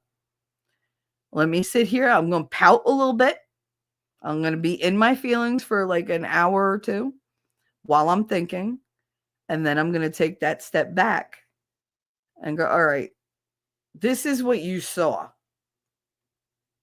Now, without the whole feeling, how do you think they saw it? What is their perception of what's going on? And it teaches me a lot about, okay, they did this, but you reacted this way because it's important to you, but maybe it wasn't important to them. Maybe things that you do hurt them the same way because it's not important to you as important to you as it is to them. You just aren't aware of the difference of importance. So it's hard to get to that spot. It really is. You can do it though. If I could do it, and I was the most emotional reactor, like if I could do it where I'm like, okay, I'm not going to run away. That's my first instinct is to flee. Bye. Like I'm gone. It doesn't matter who you are. It doesn't matter how much I love you. It doesn't matter how ingrained in my life you are. My first reaction was always to run. And I had to turn around and say, you know what? If it's worth it to you, you're going to stop running. You're going to grow up and you're going to face the things that make you uncomfortable. You're going to say the things that are uncomfortable because you always did it the other way and that never worked out. You're not insane. The definition of insanity is doing the same thing over and over and expecting a different result. And that's what I had done my whole life. So I was like, okay, I'm not crazy. Depression does not mean you're crazy. Anxiety does not mean you're crazy. I've met crazy now. I know I'm not. Am I a little loony? Yeah. Am I an out of the box thinker? Yeah. Am I in the box thinker? Yeah. I understand what my flaws are. But now I understand that I have strengths that I didn't know about before. And being that I always put my intelligence as like one of my highest strengths, one of my best characteristics, something that I valued about myself that nobody could take away from me. I mean, people try to make me feel stupid all the time, and I'm like, you could try all you want. I know I'm not. Like, you can mansplain to me, it doesn't really matter. Like, you could talk down to me, it doesn't really matter because I know what I know. I know my value as far as intelligence goes. I know my capabilities. You don't get to determine that for me. I know the reality of where I'm at. But it took me forever to use that, to say, hey, this is what you value most in your life about yourself, but you don't use it when you deal with other people. It's all feeling. It's all like the knee-jerk reactions, and it's not getting you anywhere. So how about you sit back, put the emotions in a box, and just look at the facts. Look at the events as they happen. Not how you interpreted them, but the actual way that they played out. And it's a totally different picture than what I had before. And then I get to say, all right, your feelings were hurt, but that's kind of on you. Like, it's not all on them. So maybe there's areas where we can improve, but you got to, like, meaning I have to be accountable for some of it too. You know, I needed to cop to my part of the scenario that was making me upset. Because it was like, okay, well, they did this, but they didn't know that would upset you in this way. Because you never told them. How can you expect them to read your mind? You can't. And I had to go through that over and over and over and over until eventually that became more my default. I still have knee-jerk reactions, but I have a better handle on letting them out. Like, I just go quiet and then I get myself under control and I reevaluate. But it took a really long time. You can't expect miracles of yourself, T-Rex, and you can't expect miracles of other people. Humans are going to human. It's complicated and it's icky sometimes and it's hurtful other times. But if you think it's worth it, you're going to put the work in. And if they think it's worth it, they're going to put the work in. But one person doing all the work is not going to work out. Not to overuse the word, but you can't have a one-sided friendship. It doesn't work. If you're willing to be in that type of relationship, then okay. But that's a decision you have to consciously make. Wolfram, you're back. Didn't see you coming in. Yeah, she slid in. She slid in with Vicey. I saw her though. I always noticed Danielle. My little D. Shani said exactly, T-Rex. You'll see they will blame you, but now they've showed you who they are. Why would you hang around? Why would you mourn the loss that protects you? And the thing is, you can walk away from somebody and feel bad. You can have a grieving period. But don't wallow in the grief. Go through it. Like, go through all the stages of grief. Look it up. Look up a grief therapy. Because that's when you lose a friendship, you're going to grieve it. You're going to be angry. There's going to be denial. There's going to be negotiation. There's going to be, eventually acceptance and moving on. Like, there's all sorts of things that you can do to help you to heal from something like that, and even to heal while you're still in it. Nope, we don't hear your hiatus. Well, him, but not the ruckus. Yeah, well, you never fail to hear my son. His voice is like mine. It goes right through the wall. I couldn't hear them, but them, I thought I heard one giggle. I don't have you in my ears, though. You're on a big TV today. Ooh, da-dun, da-dun, da-dun, pa, do-do-do-do-do-do. See, you said I'm on a big TV, and I just want to do, like, the Mario theme or, like, the Tetris theme. Because those are the only things I used to have on the big TV, just video games. Laughter from what? I wonder. I don't know. And did the witch cook? No. But Connor came out the other day. He was like, where's grandma? I said she went out. He said, of course she did. I said, let her go out. I said, the more out she is, the better. He was like, that's true, actually. He was like, I didn't think of it like that. I was like, if she's out, she's not here. But I keep telling him, be nice to your grandmother. He's like, why? She's not nice to you. But she's nice to you. He's like, yeah, until she gets an attitude. Be respectful. Don't make me don't make me regret anything. He's like, I know.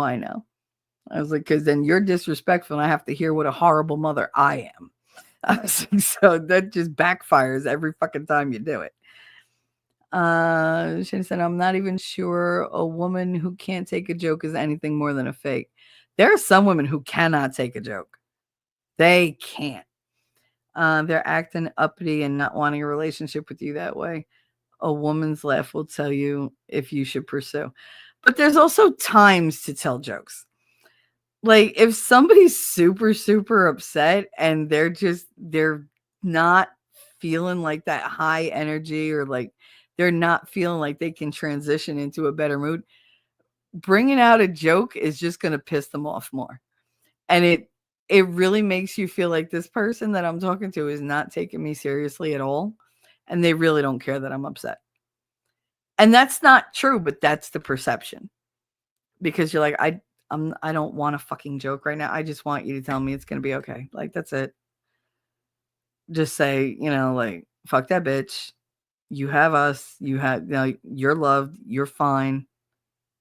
I'm sorry they did that. I wish I could hug you. That's it. Like, that's all you got to do. That's all you got to do. Oh, God, they came back.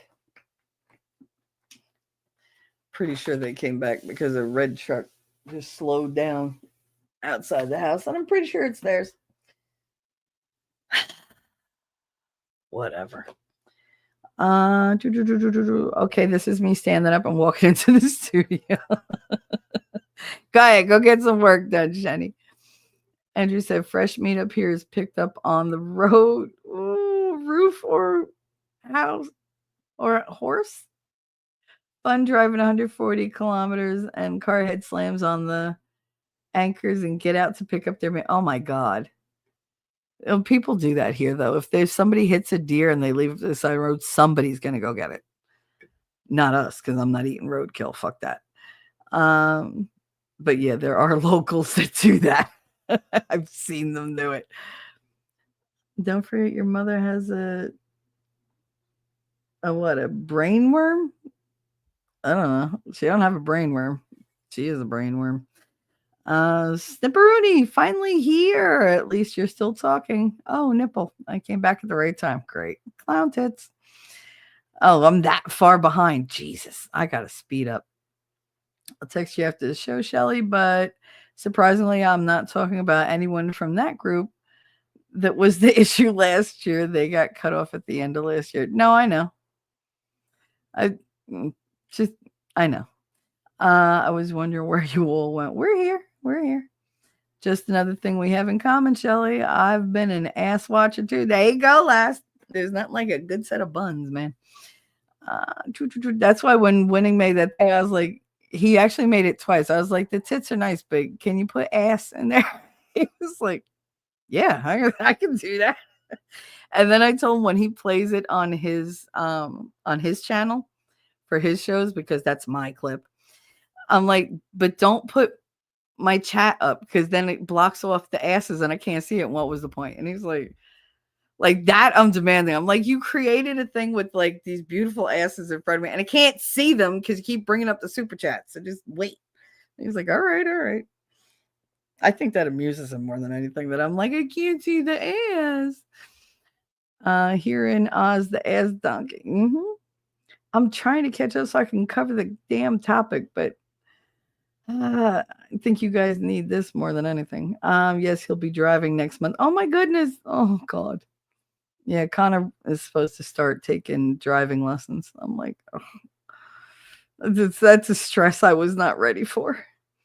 Snipperoonie said, okay, maybe I picked the wrong time to get back on a living talk and talking to someone who you have issues with, but they hurt easily. Good grief.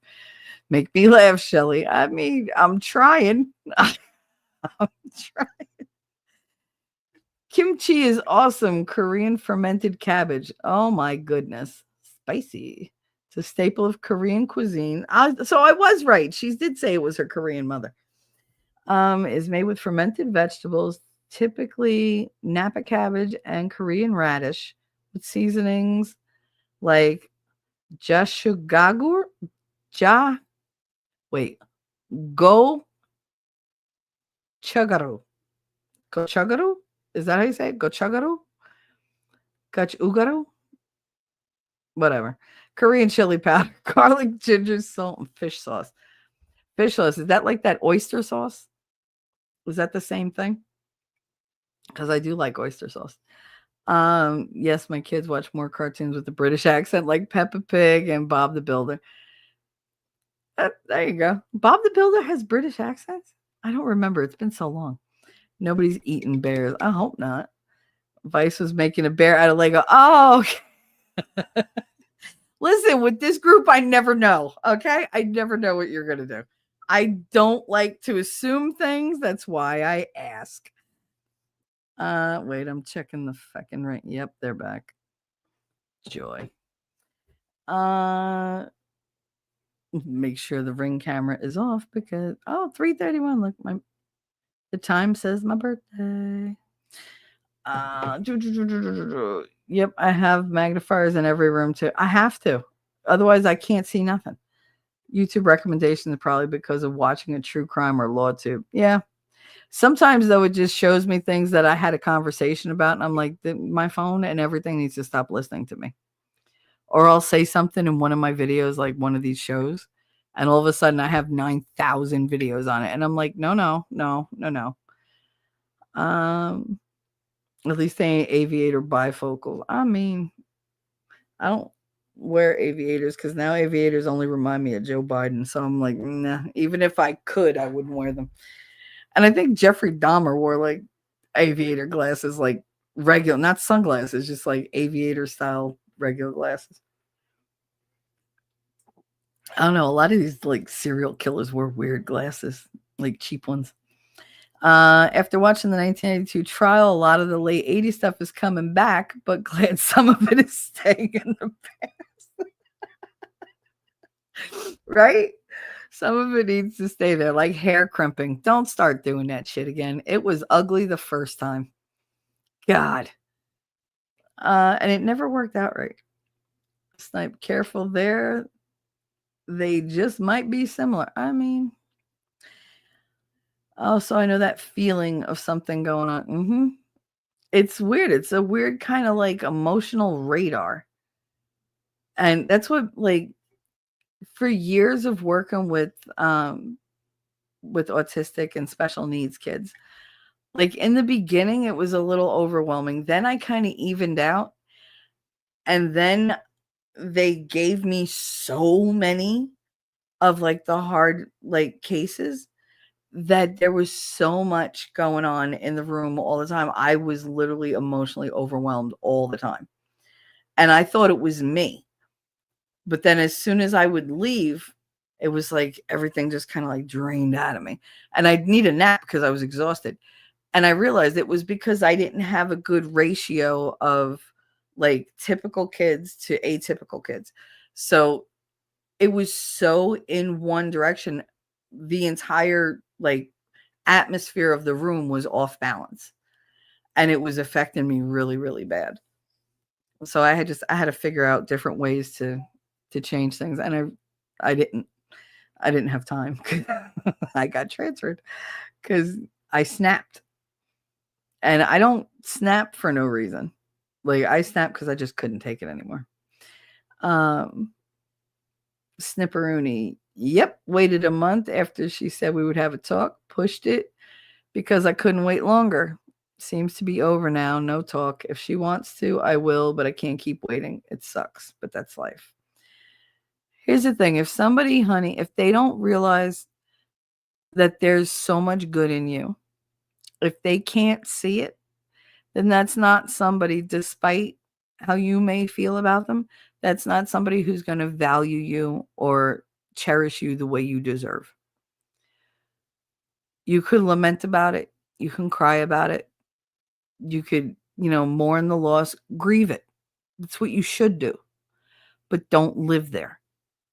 You got to move on, and you got to realize that you have things to offer that some people are just not going to appreciate. And that's okay. They don't appreciate it, but somebody will.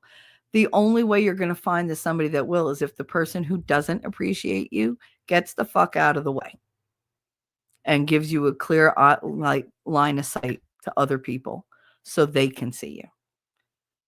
If somebody doesn't see you for what you are or who you are, then make them move aside and let other people see you. Don't keep pouring your wine into a bottomless pit, because then you're just wasting it. Don't. Oh God, she's on her scooter. I hope she fucking runs into a tree. Again, but kidding, God, I'm kidding. Don't strike me dead. And don't give me bad luck either, because I got enough of that. Please, thank you. But yeah, honey, if somebody doesn't see you for who you are, and you're giving as much as you can, and you've told them, listen, I don't like where we're at or whatever, or this is how I feel, and they still are like, meh, then the person's not really a loss. You're not losing this wonderful thing. You're losing your romanticized fantasy that you've made, this idea, this characterization of this person that you've created in your head. That's what you're losing. The actual person, though, doesn't fit what you've created in your head. When we love somebody or when we like somebody, we tend to round over all the harsh edges. We tend to overlook the blemishes. We tend to excuse away the behaviors that are not, exactly complimentary. Like, we make as many excuses as we can for them to create a space for them in our lives. And some people just are not going to fit. It doesn't matter how you feel about them. It's who they are and how they feel. You need to see them as they are, not how you romanticize them to be. And I'm not saying that's what you did. I'm just saying that we have a tendency to, when you love somebody, you see them through a more Photoshop kind of lens. Like, you see them through a filter. They're blemish free and they're adorable and they're this and they're that. And then eventually your filter is going to fall once in a while and you're going to see the real person. And then you're like, oh, like, who are you? Like, where'd you come from? You were fake this whole time. No, maybe they weren't fake. It's just you didn't want to acknowledge that that's how they truly were, because you had created this image in your head. Especially if you're an overthinker. If you're somebody who gets lost in their head, like me, like, you tend to be like, oh my God, this is perfect. And you put them up on that fucking pedestal that I hate. And once you fall, you fall. It's really hard to climb that pedestal again. You only really get one shot. So putting somebody up on a pedestal, it's not fair to them either, because you're making them better in your head than they are in person. So once you see who they actually are, they're a disappointment. Not by anything bad that they did. It's just they didn't live up to the image you had of them in your head. So, I mean, we all do it. We all do it. Wolfkind has said having anxiety, depression, PTSD are all proof that you're a survivor. Absolutely. Absolutely. And the fact that we experience them but don't use them as excuses means that you're somebody who's willing to deal with your issues. People who use them as excuses for everything, they're never going to get better, because they use it as a crutch.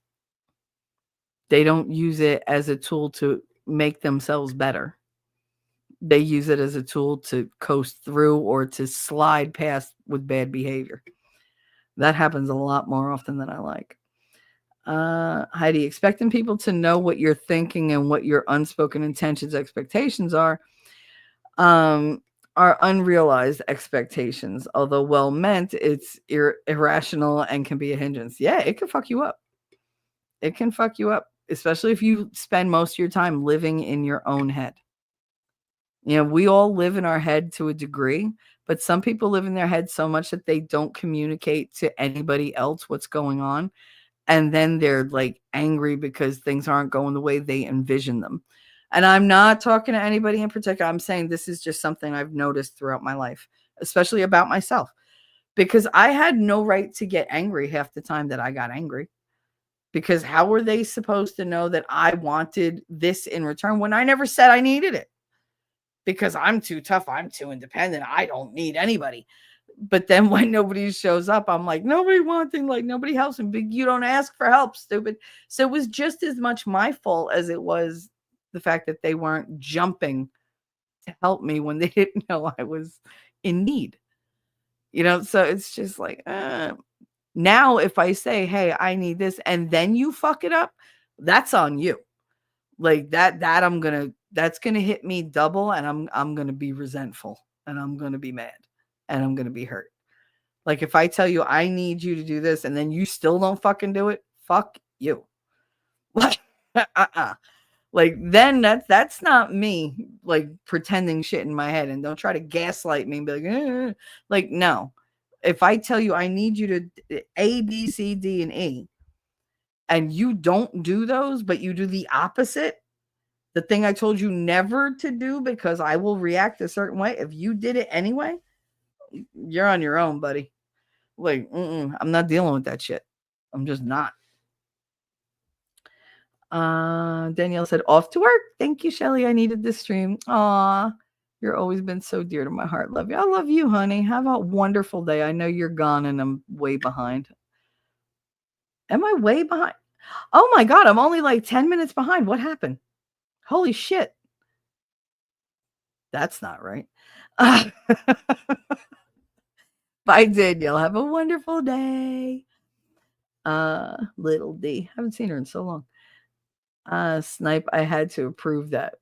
Had to approve what? What did he say? See if this joke posts? Apparently it didn't. I didn't see a joke. Did you post? Did it post after?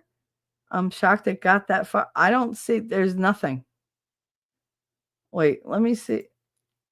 See, that's going to irritate the shit out of me if YouTube isn't sending me. Yeah, waited a month. Okay. Wolfkinder message retracted. Snipper message retracted. Danielle. I'm shocked it got that far. Yeah, no, it didn't go through. I can't see anything on my side. Not at all. God damn it. Lefty, I actually mentioned you earlier because I don't know if you knew that I made a cock cozy for a friend of mine like years ago, and it was this shape of like I made it into an eggplant. It was like I crocheted the whole outside because he used to get like cold when he used to shovel snow for like everybody, because he would have to do like his house, his father's house, his grandmother's house, his aunt's house. So we're talking like 12 hours of shoveling snow. And he was like, my hands are fine, my feet are fine. It was like, I wish my balls weren't so fucking cold. And he was like, if only they made something. He was like, sometimes I wear like 2 pairs of underwear or whatever. So I crocheted him a sack. I made the eggplant, and I made the bottom part for like the ball sack and whatever, with like the leaves and everything. And I had a little drawstring, but that was all yarn on the outside. And I put this velvet lining I sewed into the inside, and he loved it. They had them on the internet, but they didn't have an eggplant. They only had like elephants and shit like that. He was like, and of course, because he is who he is, he was like, besides, my dick's too big and they don't sell my size. Like, whatever. So as a joke, I made this thing like really big. And I gave it to him for Christmas, and he went into my bathroom in my house and tried it out. He was like, "It fits perfect. It's great." I was like, "Oh my god!" But yeah, he loved it. He still has it. I'm pretty sure. But I was like, "Oh, I was like, Lefty's not here. He's gonna be like, bitch, make me one. Mail me one, damn it." It was funny though, because it was a huge freaking eggplant. I even made the drawstring green so that it would be like the little vines on the plant.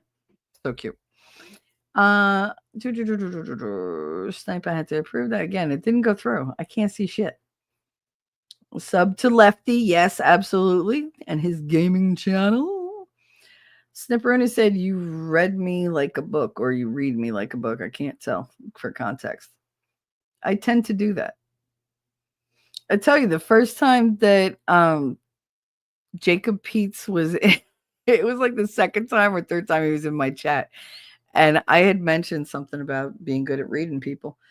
And he was like, "You don't even know me." He was like, "You can't read me." So I told him all about himself. And he was like, "Oh my God."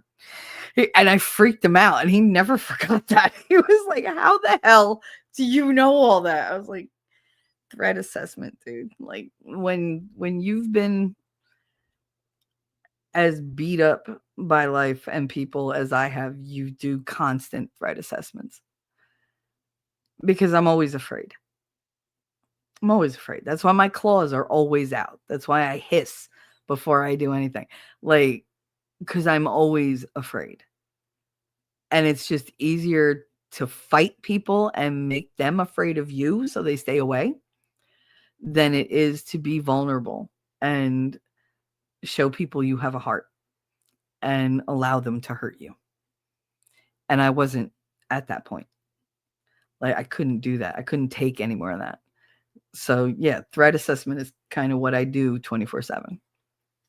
And sometimes I have to withdraw because I just can't do it. I can't keep up that level of trying to analyze people.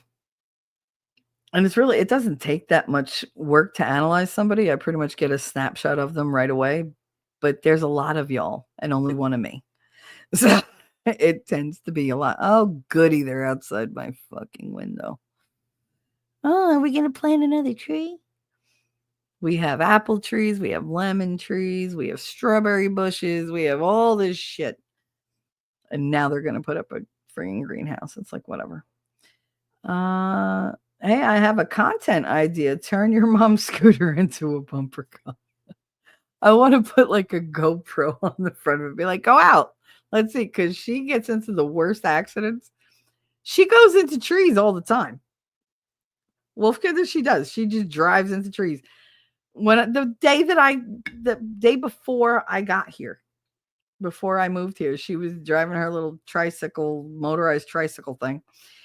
And she tipped and she stepped on the gas and she was tipping over and she managed to somehow tip over and hit a tree at the same time.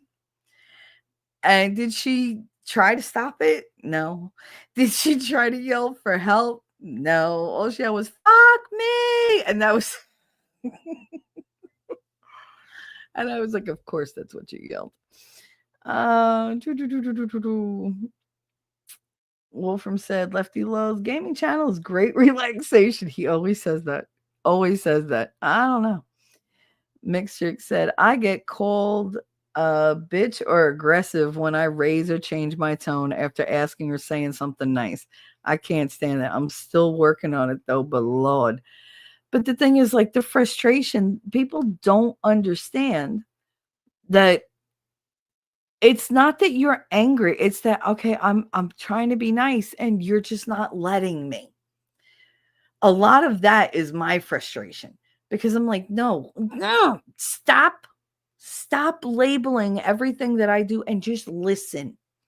I'm trying to be nice about it, but in a minute I'm going to get aggressive because you're not listening. Like, just shut up. Like, that's the whole thing. That's what caused the whole friggin' argument the other day because she wouldn't stop talking over me. All I had to do was say one word and automatically it was an argument. And I was like, see, This bitch wants to fight. All right, let's do this then.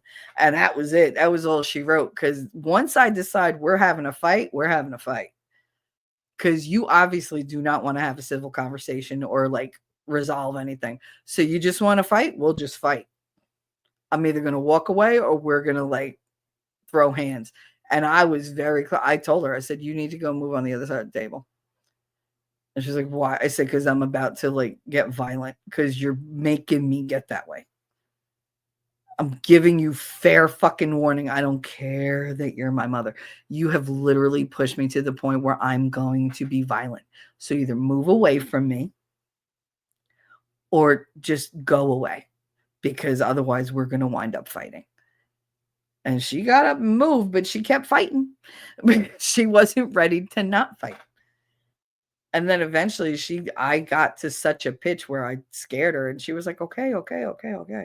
Like, because she knows I have a point where if you push me past that point, bad shit is going to happen. Because then my father's temper kicks in. Then my father's cruelty kicks in. I have a very, very, very tight control on my cruel streak. It's there. I could take anybody and reduce them to tears with probably 1 or 2 sentences. I know exactly how to hurt somebody. I'm not that person. Knowing how doesn't make me a bad person. If I did it, then I'm a sucky person. Knowing how is that's just part genetic and part what I've just seen growing up. You know, it's a learned behavior. It's a learned skill. And part of it is, you know, in the genes. You know, it's in the DNA. I know how to strike the hardest, the deepest, and lightning quick. I don't want to be that person. I'd rather be the person that's hugging you than hurting you. Because that's my nature. I will not let somebody else's characteristics that I just happen to be born with, you know, make me into a person that I'm not. I used to let that happen because it was easier. It is a lot easier to just be mean because you just stop caring how people feel. You know, your pain becomes everything. And in order to like stop your pain, you hurt somebody else. I didn't want to be part of that cycle. I did not want to be abusive. I did not want to be the person that everybody was afraid of. But I'm still not to the point where I'm open to letting everybody in. I'm still very guarded.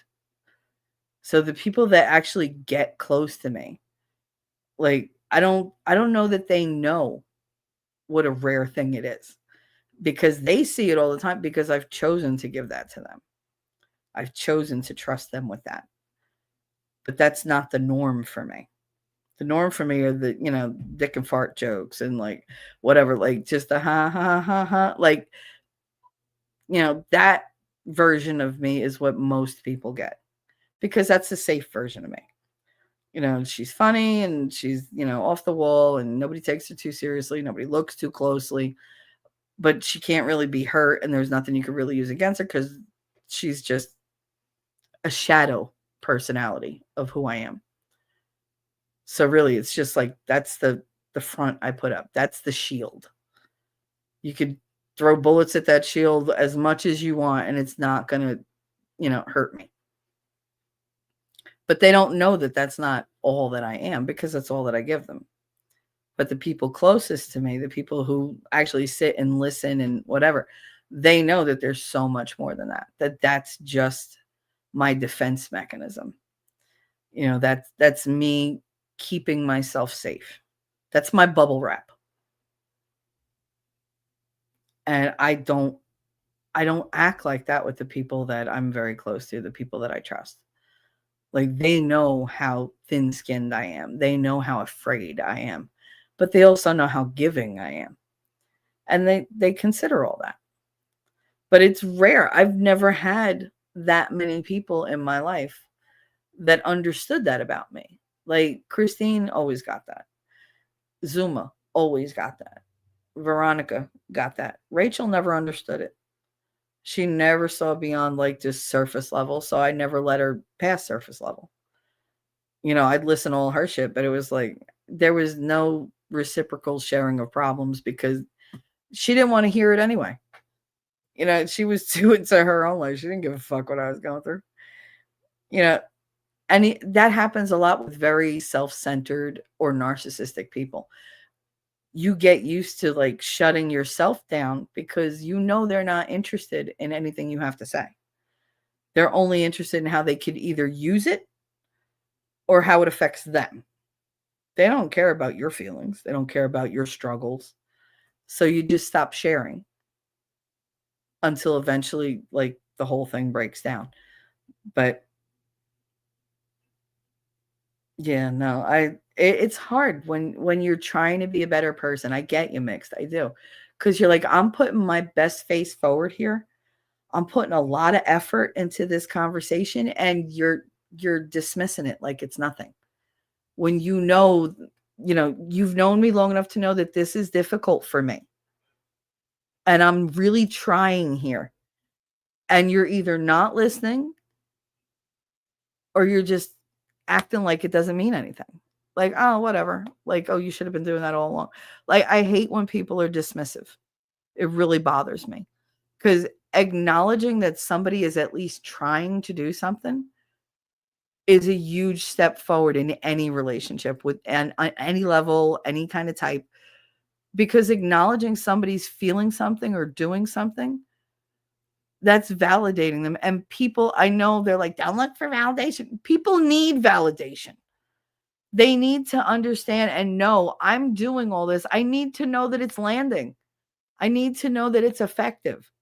And I need to know what I can change to make it better or worse or whatever, what I'm doing wrong. Like I need feedback. If you get no feedback, you make it up in your head and that's where the shit goes wrong. If I get no feedback, my brain fills in all the questions that I have. All of it.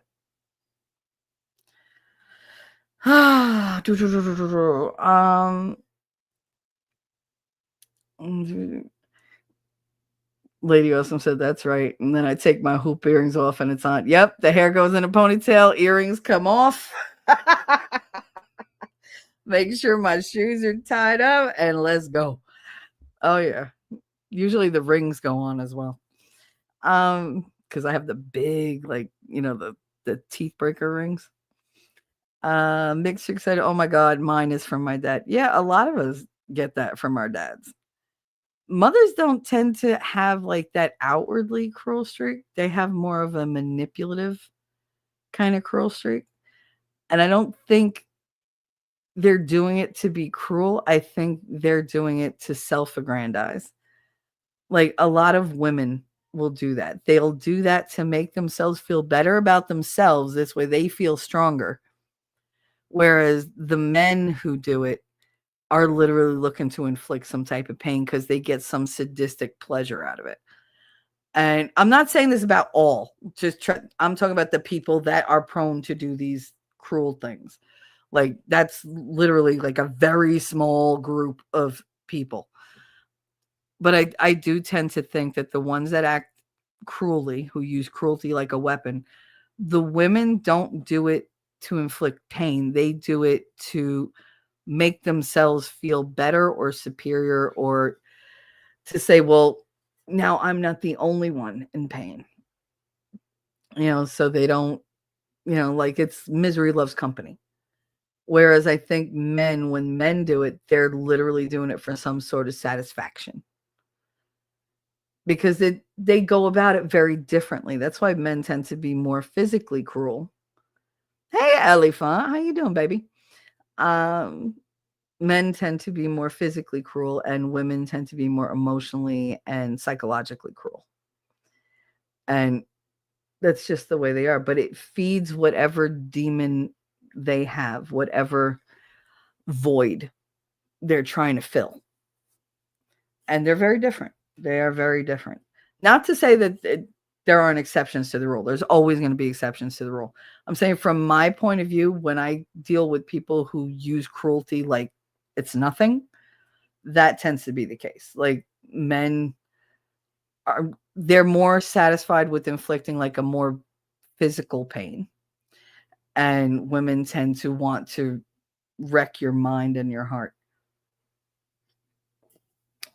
And that goes a lot for like the laws of attraction as well.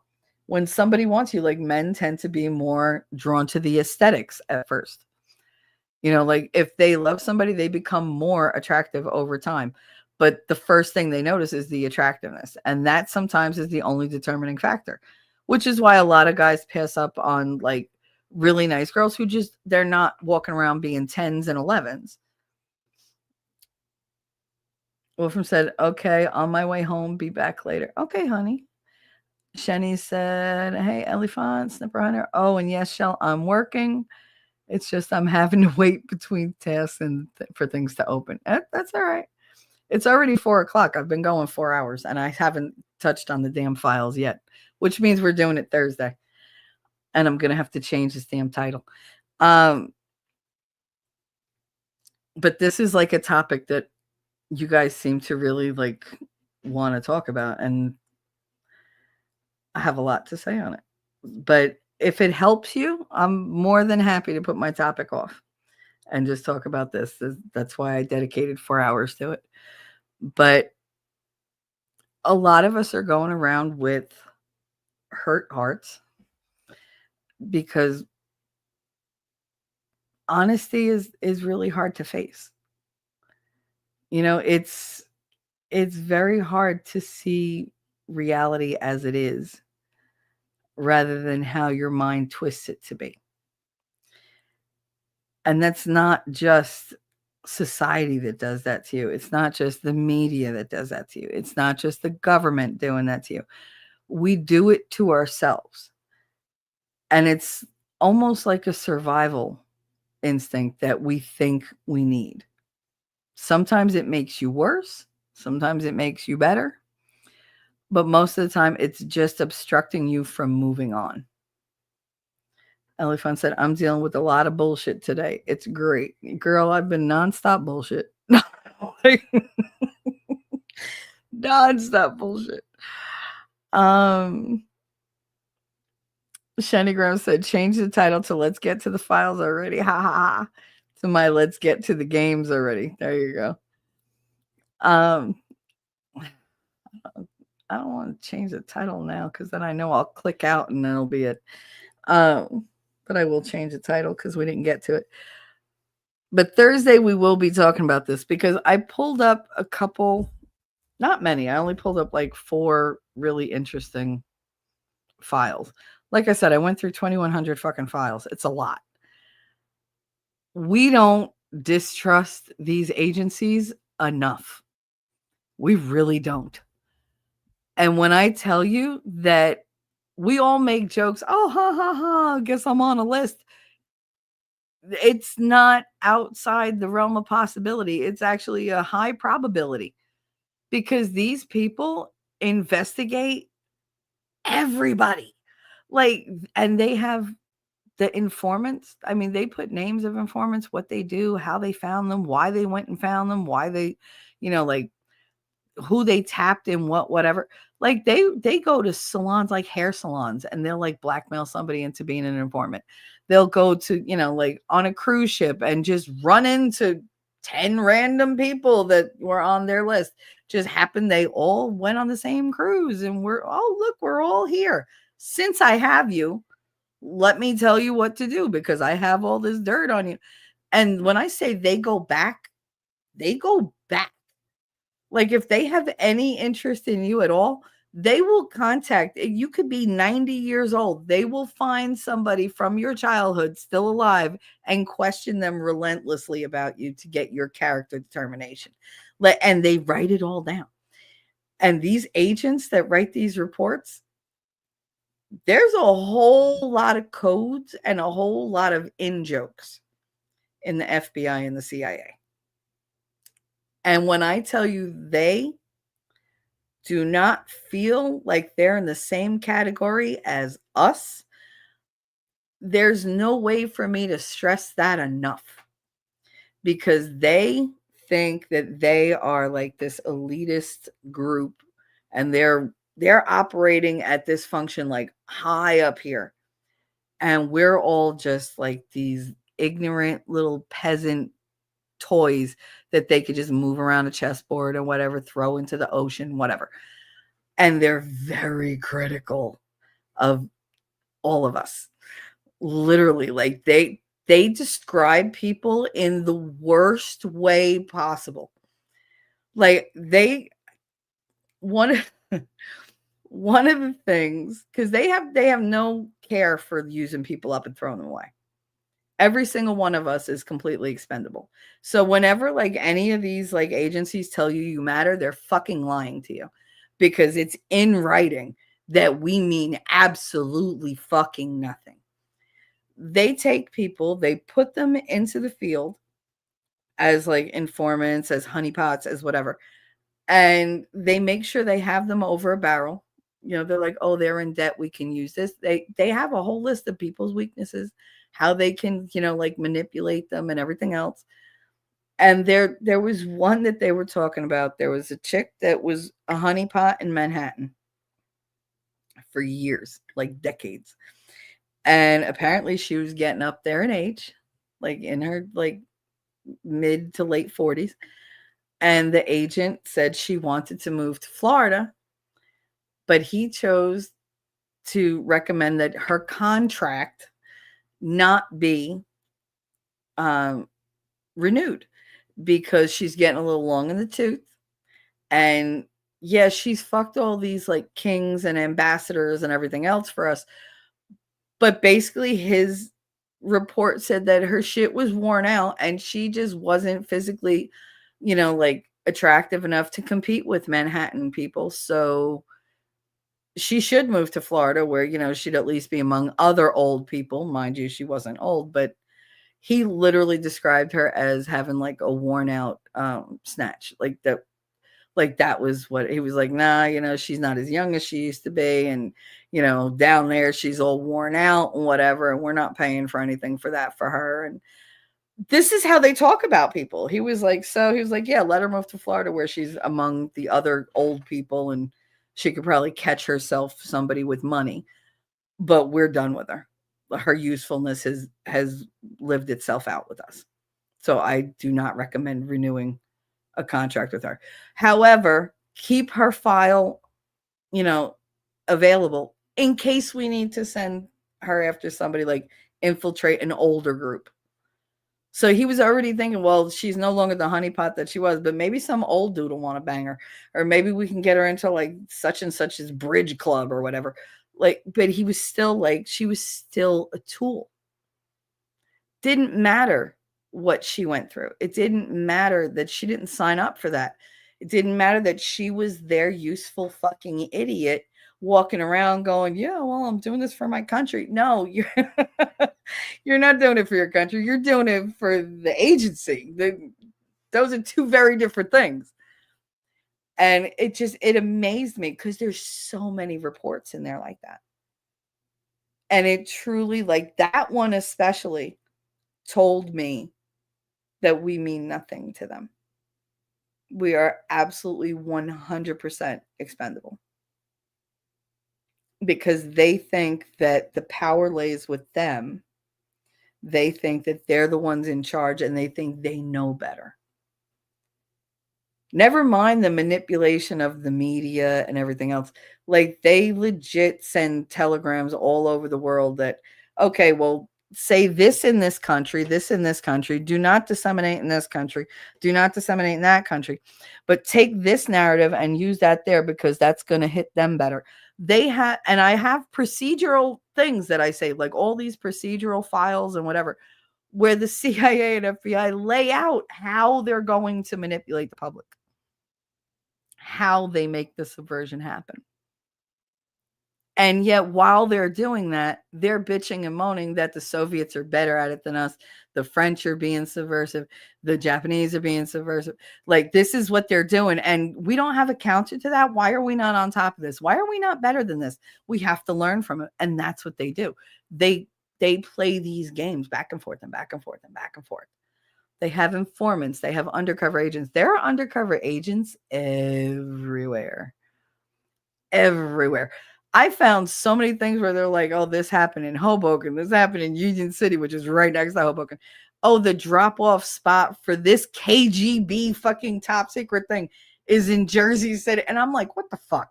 Like, all these things are going on around us that we're completely unaware of. And it's all in those files. And we're talking about not just the 50s. We're talking about 30s, 40s, 50s, 60s, 70s, 80s, 90s, 2000, all the way up to about 2017. Amazingly, 2015, everything kind of drops off. It's amazing. But you see, like, there are presidential checklists. There are presidential memorandums where they give the updates to the president every single day. He gets his little memo saying, this is what's going on in this country. This is what we're doing in that country. And it's just none of the stuff that ever makes it into the news. Ever. There are Soviet like submarine plans. There's, pictures of the Soviet submarines that now we could look up and find them. But then it was brand new information for them. Very top secret. Everything is labeled secret. Everything. Like, every single thing they did is secret. They actually have like stamps, just secret, secret, secret, secret. I told Winnie on one document it said secret 42 times. It was a 2-page document. Ridiculous. But we'll get more into that, and we'll get into the whole how they use sexuality, how they twist things, and we'll have fun. We'll have fun. But it's a whole bunch of games that it's one thing for Winning to explain it to me, and I understand it on that level. It's another thing to sit here and read people's conversations and emails going back and forth and back and forth and back and forth, and hearing the tone and the words they use, the descriptors they use, realizing just how deep it goes, how normal that is for them. They don't operate in the same ways that we do in any way, shape, or form. And there's such a coldness to the things that they do and say that it's frightening to a degree. Like, it is, because I'm like, holy shit, these people are completely desensitized to everything going on. They talk about murders and coups and whatever, like it's a Tuesday. Of course we're going to take out that president of that country. Fuck all those people. Like, we need him to do that. He's not doing that. He's got to go. That's all in there. You got to search for it. Like, you really, like, they have a way of giving you a 12-page document full of nothing but jargon and bullshit. And then there's 2 lines snuck in there that says their actual objective. And you're just like, whoa. Because when you read it, you're like, holy shit, I almost missed that. And that's like, they literally camouflage their truths in their bullshit documents. It's fascinating. You guys, I swear to God, if you haven't looked into the files and you're interested in like how the government completely screws you over, that's the way to go. Like, it's all there.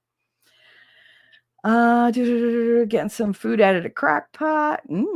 I sent the joke to you in Discord. All right, cool. Thank you. I will look. Hey, Elephant. All right, we did that with the wait between tests. I did that. Okay. I lost my place. Change the title. I did that. I'm dealing with a lot of bullshit. I did that. Their shit doesn't smell. That's right. They think their shit doesn't smell, Snipper. They really do.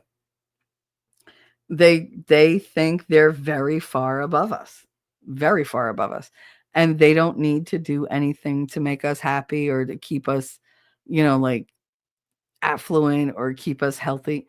the more they can step on you and put you under duress, the easier it is to use you later if they need you. Like, as long as you are secure and stable in your life, they can't get their claws into you.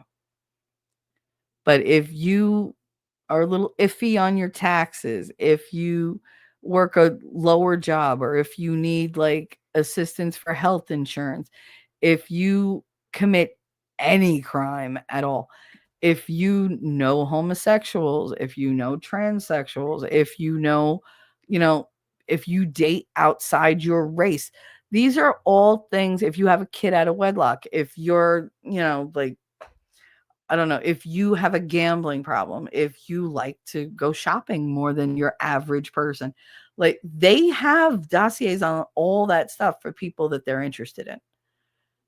And they look at all of that.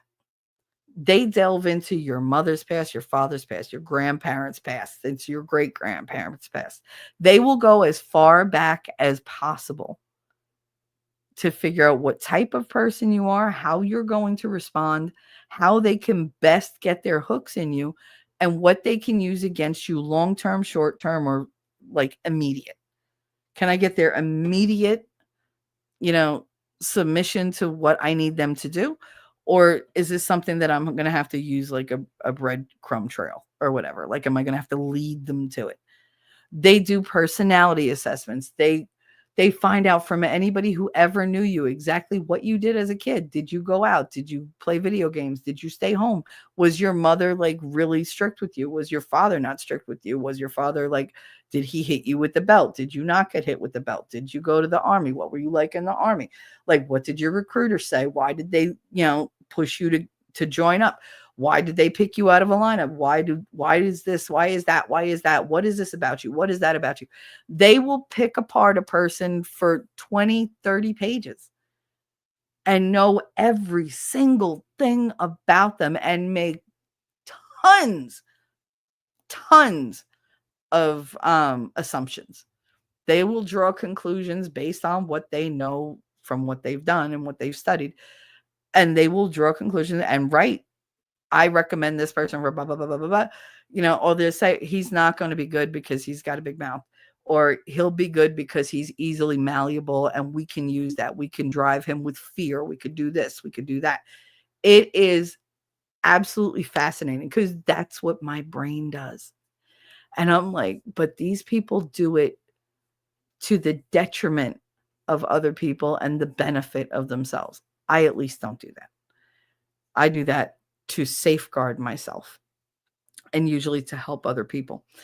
But they do it for a completely nefarious way. And they think that doing this is okay because, well, I'm looking out for U.S. interests. I'm looking out for governmental interests. I'm looking out for agency interests.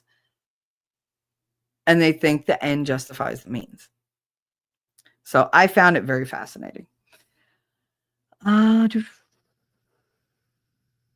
Elifant said, sorry, I've been lurking for a while. I'm behind about 30 minutes right now. And look at that. I'm only 15 minutes behind.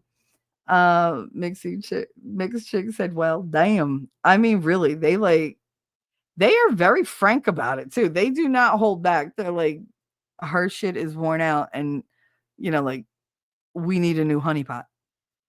Like, we need and they'll say like, oh, well, we were going to send her out. Remember when we sent her to be the mistress for the chic of whatever? And she was really good, but yeah, her attraction is waning and she just can't compete. Like, okay. And like her bedroom skills are now lacking because she's old and she's lost muscle tone and she's worn out and blah, blah, blah.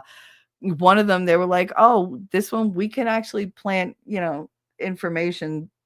She has a lot of female friends, so we can plant the idea in different spaces that she's a lesbian and have that rumor go out and then have him find out. And he knows she's not a lesbian, but other people are going to think so. So we can use that.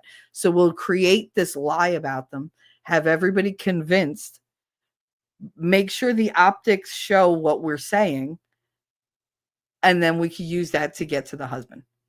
and we use that to get, power over him. And then he'll go and do this and he'll risk life and limb and whatever. Otherwise, we're going to expose his wife as a lesbian, even though she's not. Like shit that they just do that. And it's not new. They have a whole bunch of things. There was one where and I hate to even say that we did it, but there was a shipment of sugar going from Cuba to Russia to be refined. It was raw sugar. It was 80,000 bags. Each bag was 200 pounds apiece. That was going to Russia to be refined and be sold there. So Russia bought it, whatever. It goes all the way there, but what they did was they damaged the hull and it had to get repaired in Hoboken, because of course it did. And while the ship was docked in Hoboken, they removed like 14,000 bags of sugar because the boat had to be lifted and it was too heavy with all that sugar in it.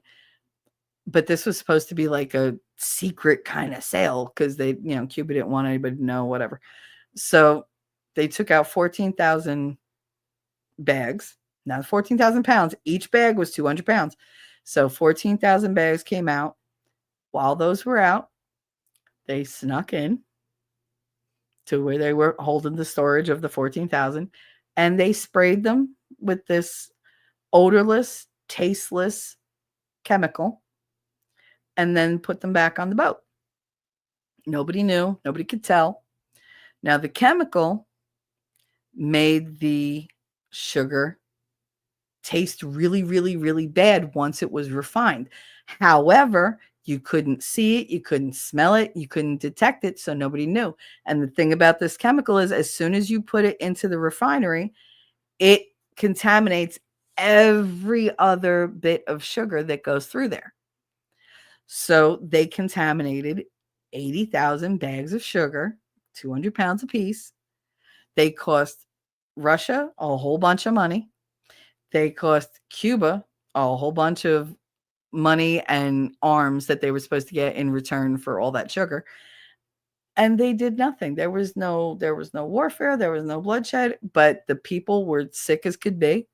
Like they literally contaminated and poisoned this sugar without anybody knowing it. And they knew it literally took them minutes. They just a little bit of spray. They even said it didn't even need to be like uniform, just a little bit of spray here and there. And it was a whole big thing. And then that turned into a whole thing of Cuba sent them bad sugar. And that caused like discord between those two countries who were trying to be allies. So we have ways of doing things. So when somebody says, oh, they're not poisoning our food, really?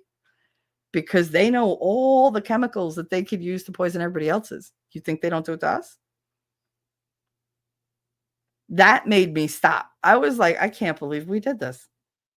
And it's all there. And there's multiple documents on it. So you could just look at it, like just look it up. And you could even look it up on the internet, I guess, because it's probably out there already. But to see it written the way they wrote it, so clinical, so cold, I was like, wow, they could have killed people with that shit. And they didn't even care. It's collateral damage. Sorry, innocent bystanders are sometimes they're necessary. But that's how little they care. Wolfkinder said, I just saw an interview with Lee Harvey Oswald's girlfriend. She has pics and documents. The interviewer was not good at keeping the story moving in a direct line, so it jumped around a lot. Yeah, there's a lot of that. Oh, good. Send me those links. Thank you, Wolfkinder. I love those links. I'm going to send you a couple links on Discord. I watched a different interview about Sinatra, the mob, and JFK, and the YouTuber is in Hoboken. It's probably the dude that has those heavy drapes behind him. That's probably who you watched. But yeah, no, I have a lot of stories about Sinatra. Like a lot. Because there's so much that we knew that never went into papers, and you got it from from the mobsters themselves. Like anything having to do with Sinatra was always talked about because he was so famous and everybody in the mob wanted to, say, oh, I rubbed elbows with him. So they were not good at secrets when it came to Sinatra. Snipperoni, you have to tell the joke next time you're on stream. You could use your mom's name if you like. See, now you're going to make me look it up. The joke is, what's the difference? God damn Discord. Stop it. I don't care what's new. What's the difference between a joke and 3 dicks? Mom can't take a joke. Oh my goodness. Oh my goodness. What's the difference between a joke and 3 dicks? Mom can't take a joke. Nice. There you go. That was worth it, Snipperoni. That was worth it. Shenny said everything said will be used against you. Absolutely. Elefant said, I tried telling y'all there's more government stuff than there's just been released. I know some shit. That's why I went, Ellie, I literally have gone through every single one of those files because I sorted them into surveillance, subversion, informants, undercovers, Oswald, evidence reports, JFK, RFK, MLK Jr., personnel, procedural, directives, autopsy, financial, miscellaneous fucking people that they just have dossiers on and they were just using them. They have no consequence. Defectors. And then I have one that is probably the biggest that's just pointless info and cover photos. So fucking many of those. So it was so aggravating. 6 pages of just blank, blank, blank, blank, blank, and like a check mark on one, but there's nothing else there. And I'm just like, oh, it was very time consuming, but very cathartic. It was. I needed that to like go through. But the things that I've learned, oh my God. Like we literally cannot keep our nose out of other people's business. They just don't want to. They want to be involved in everything. They want to rule the world. And in many ways, they do. This government's not going along with us. Remember, we have all this dirt and topple them. And they do. They just topple governments. And it's like, oh, okay. There are things that say, well, we can't release these JFK files. Why? Because it shows that the CIA gave covert funding to, and they list all these terrorist countries, like all these groups and countries that are not in the public and like not U.S. interest, but apparently they're feeding them money so that the trouble keeps going up and up and up and up and up. Just like they're well aware of China's infiltration of Panama. Since the 60s, it's been an issue. And they just let it happen. It's not a primary concern right now. We have more pressing matters. We worry more about Russia and Cuba and this and that. And it fascinates me. It absolutely, I never dove so deep into a pile of shitweeds in my life that I was literally like, I couldn't talk to anybody else. That I was just like, no, because he was like, no, just let me keep doing this. He was like, okay, because you seem to be enjoying it. I am, but in a weird kind of, oh my fucking God kind of way. It blew my mind. And the more I learned, the more uneasy I was, and yet the more I wanted to know. It was like every layer I peeled back, I would peel back another one and another one and another one. Lurking as I drive. Ellie said, a big chunk of my immediate extended family has worked in various government agencies. From my perspective, it looks like our country definitely have, yes, a class caste system. Yes. The caste system, absolutely. Just not formally. Yes, there's definitely them and us, and then we get put into little subcategories. The thing is, there's always someone with more money and power than you. Yep, absolutely. Roundup literally Agent Orange, and yep, Roundup is literally Agent Orange. the shit we used in war. Yeah, I know. I know. And they're fine with that. They're like, okay, we have all this stuff. Who can we sell it to? There was one where we went in and we used like we just filled up their Coca-Cola corporate office that was over there, their executive office, with agents. And these people were carrying out Coca-Cola jobs, but they were our agents getting like information in all different ways in this country that we couldn't touch any other way. It's funny though, you know who gave us like the most problems and who like we really stepped on and like fought with? El Salvador. You know, the ones that just took all our prisoners, like all the worst prisoners. Huge problem with their government, so got rid of them. Who else? There's Peru. There's Bolivia. There's so many come to mind. But like all of them.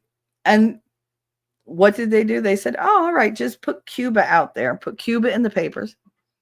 Talk about Cuba because that's over and done with because Castro's there. He's installed. Like we have people there watching him. We have people there working against him. But let everybody keep looking at that because see, we're over here in like Ghana and we're over here in like, you know, Pakistan, whatever the fuck name you want to call it. Countries that don't even exist anymore. And we're over there trying to like subvert their government, their people, enslave people, like trying to like sell them things that nobody else wants, trying to like get them to like do trade deals with us where we only have to give them like a small fraction of what they're giving us, you know, like work on an information basis. Like, okay, you guys, you want sugar? We'll give you sugar. You give us all this information and some mercenaries. That's fine. Like all of that is in there. It's not laid out. It's literally like putting together that 1,000-piece jigsaw puzzle of nothing but sand. Like that is what, like occasionally like, oh, that grain of sand looks familiar. Like that. If I didn't have such a good memory when it comes to reading things, if you read it to me, I won't remember it. If I read it, I won't forget it. And so my brain created all these little keywords, these little trigger words. I'd be like, oh, that one goes to that, and that one goes to that, and that goes to that, and that goes to that. So I get to follow the thread. But that just makes it more terrifying. But you're absolutely right that there's a class system. Absolutely. Oh my God, I'm caught up. See, there you go. Wolfkinder said, look at Operation Sea Spray, 1950. U.S. used biological warfare on San Francisco, used a safe virus, to see how many people would get sick, and some died. Well, that's the same thing with Lyme disease.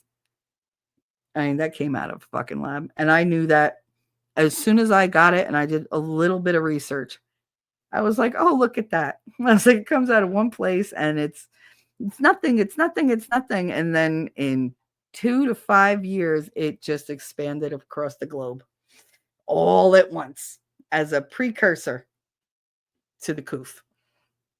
Because that's when it hit its highest. It literally spread like wildfire, just all across different continents. The only way they covered for it was they named it different things, and it had, because different continents have different species of ticks. Some just don't live there. Some only thrive in certain temperatures. So like Australia's tick population is very different from North America's or South America, or even like Northern United States or Eastern United States. So there are different breeds of ticks. So what they do is they relabel the same bacterium with a different name because it goes to a different tick. And they say, oh, they're not related. They're exactly under a microscope. They are exactly the same. Exactly. The bacteria is exactly the same, does the exact same things. But because they named it something else and it attached itself to a different tick form, a different tick species or breed, however you want to say it, they say, oh, no, it's not related. That's not Lyme disease. Lyme disease is this only. Okay, so what do you call it in the other countries? Oh, it's not a problem. Really? Because there's like 4 million cases in this one country alone. There's 6 million in this country. People are dying from it over here, dying from it over there. well, there's no vaccine for it. No, there is a vaccine for it, but you didn't think it was going to be profitable. So you didn't market the vaccine, even though you swore it was going to work. But now you get to keep it in your vaults. And when this becomes the next big thing, you can release it then and make money off of it. And in the meantime, every single doctor that says Lyme disease is not something that just goes away, you have long-term effects from Lyme disease. You can have lifelong Lyme disease because the bacterium changes from just something that's just like a temporary bacteria that you can get rid of with antibiotics to a spirochete that embeds itself in all your deep tissues and lives with you forever. Just like they didn't say that that's one of the things that Lyme disease does. And when you get an mRNA vaccine, it wakes it up.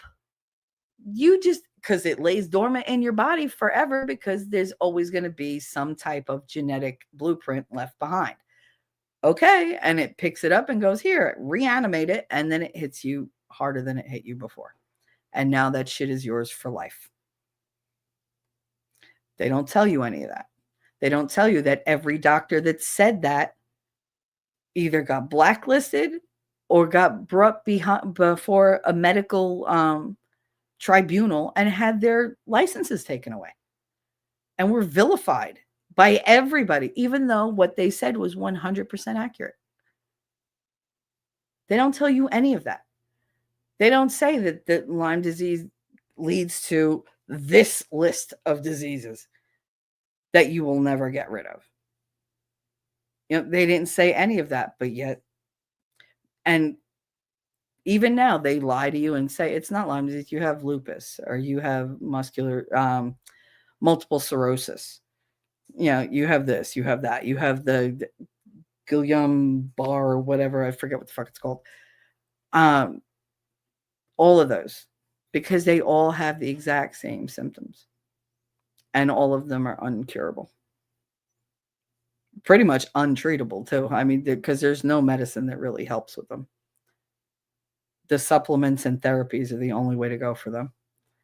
But they don't tell you any of that. Doesn't make it less true. All right, so you're caught up. Okay, so sorry, Wolfkinder, you sent me off on a tangent. But I mean, it was relevant information, but thank you for that. And I mean that. Ellie said there are way more documents that aren't out there. Oh, yeah. I'm telling you, the government loves paperwork. In batches of 5 for copies, even in boot camp, we had those old school blue papers with the typewriters. Mm-hmm. And I mean, I noticed it too, because most of the files are like, because I worked in an office, I always look at the header and the footer, and it tells me how many pages to expect. So I look and it's like this report, like 97 pages, and I have 4. Okay. Like, I have 4. There's nothing in those 4 pages that has anything to do with JFK, the assassination, anything. If the word Cuba appears anywhere, they put it in the JFK files. It doesn't matter what year it was.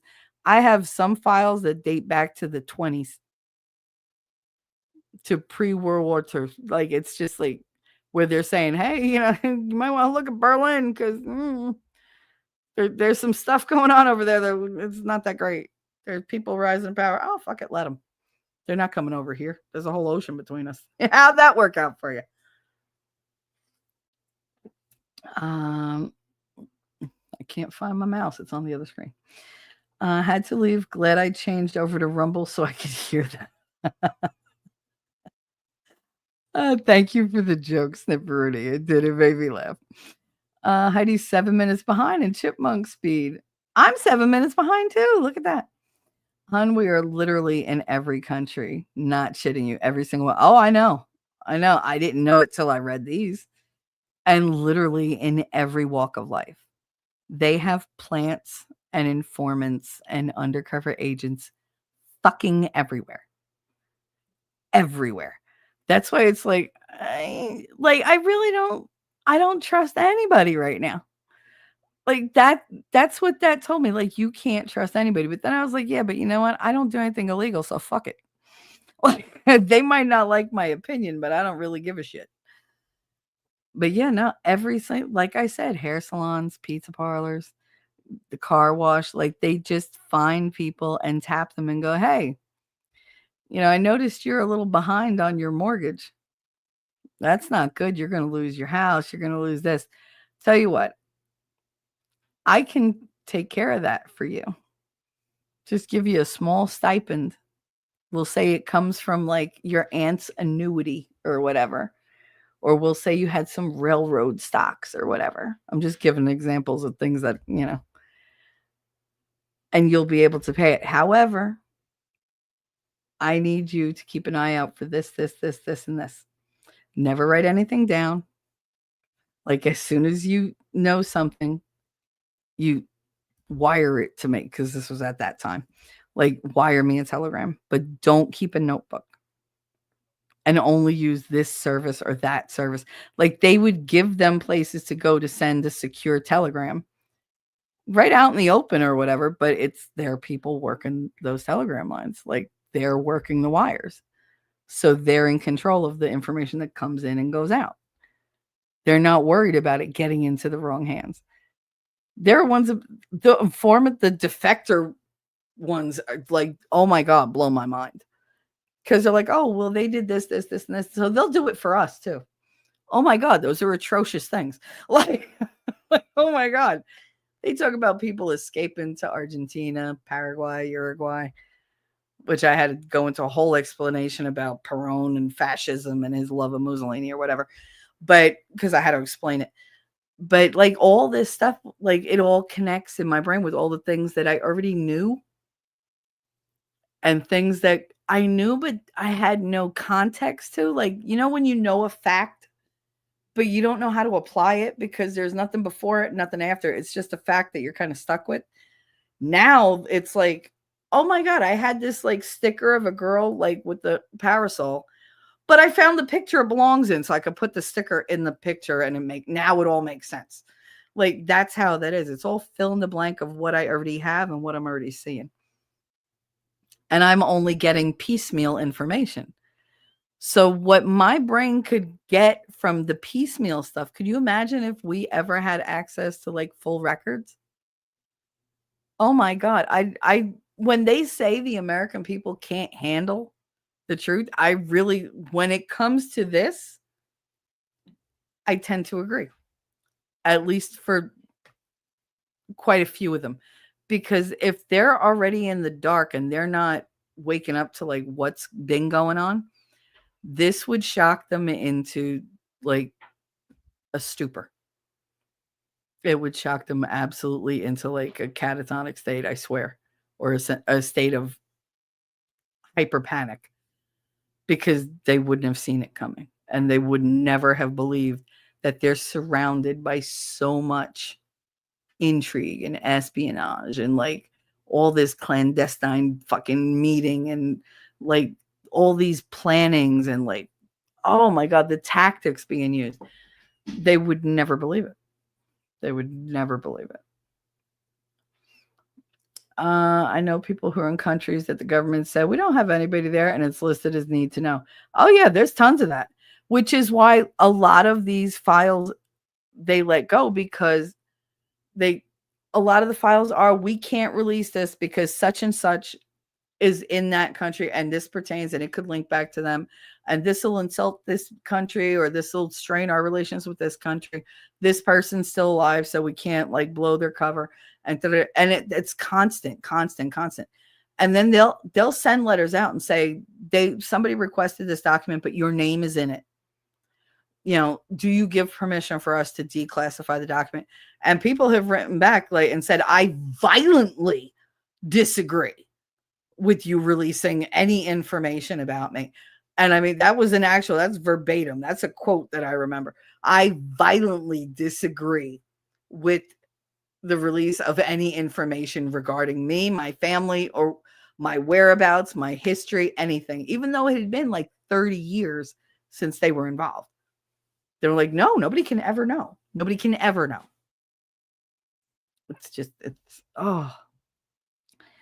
The government even spies on its own government workers. They're especially good at that. They don't trust each other for shit. Oh my God. They're like this part, and they really don't like people who pass them for promotions. You got to see some of the promotion forms. They're longer than like full like Senate hearings that they did. Like they're like, I don't know if I want to give this person a promotion because at one time they had a little bit of an attitude on this one day, or this bitch is prone to PMS or whatever. And it's just weird. So weird. Very judgy. Very judgy. Heidi said, I have a friend who has long-term Lyme disease along with a myriad of other health issues because of it. Yep, that would be me. Ellie said a big part of the security clearance is honesty. They don't even give a crap if you file bankruptcy or foreclose as long as you have a plan and you're trying. And honestly, and honest. As a child, I was taught that the general public would flip out if the truth was 100% known about things that happen. Yeah, because a lot of them just don't. They're not like this group. They're not like Winning's group. They don't have a clue. They're happy to just plod along, and that's how the government wants them. That's why they make life so chaotic and so difficult, because if you're busy trying to juggle the balls in your house, you're not worrying about what the government is doing. You don't have time and you don't have the energy. And it's a lot easier to just sneak stuff past you. The amount of people that they have working as journalists is ridiculous. Like, it's just, they're like, tap that person to write the story and make it say this. It's like, okay. And then everybody else will just follow their suit. Like, oh, okay. Hey, Simple Prepper, what's up? How you doing? Does Shelly have a Telegram profile or a channel now? What do you mean? I just have this channel. I have this, and I have Rumble, and I don't know. I have no idea what Telegram is. I know what a Telegram is.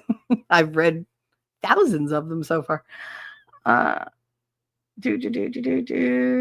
just want to say, I told y'all, I believed you. I mean, I had a feeling, but it's different knowing that it exists and then seeing the black and white proof right in front of you over and over. If it was just one document that I read, I'd be like, all right, it probably wouldn't have had that big of an effect. But the fact that I am completely saturated with this like huge amount of information that's all the same, it really it sunk in so deep that I can't shake it now. Like, I have such a better understanding of what they did and what they do because I was able to literally like see it play out in front of me on paper. It was, I'm not lying when I said I read the manual. Like, they provide the procedural manuals on how to change governments, on how to install, chaos, on how to subvert an entire populace through media, through sports, through, food shortages. Like, that's what they do. And they've written how to do it, and they published it. Like, they sent it to one another. They have actual manuals, procedural manuals. And they happen to be in these files. And I was just like, you got to fucking be kidding me. Because it's so clinical. It's like reading a recipe on how to make roast chicken. It's that like blah, blah, blah, blah, blah, blah, blah, blah, blah, blah, blah, blah. Like just bullet points of what to do. There are checklists that you give to new agents and say that, all right, you're going here.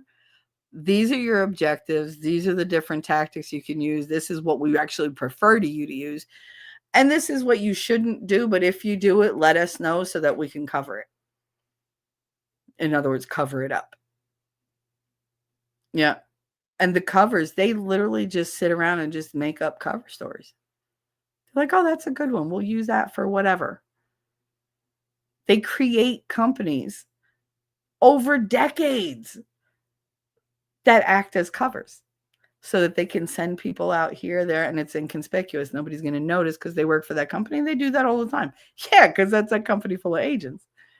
Like, that's what they do. Fascinating. I know somebody. Heidi said, and that makes two friends. Yep. Ellie Fun said, I know someone who worked for N blank A, and in the basement, who they tried to polygraph because they tried claiming the person was gay when they weren't. Mm-hmm. A-Team said, Shelly, thanks very much for your enlightening. I mean, it's fascinating, A-Team. If you read them, oh my God. But I mean, the whole point of me doing this was to sort them into smaller chunks and then take those chunks and sort them into even smaller chunks. And Winning is working on a way to like consolidate it in a different fashion and a different presentation. So that's his part of the project. This is mine. I'm much better at identify, classify, organize. Like that. That's me.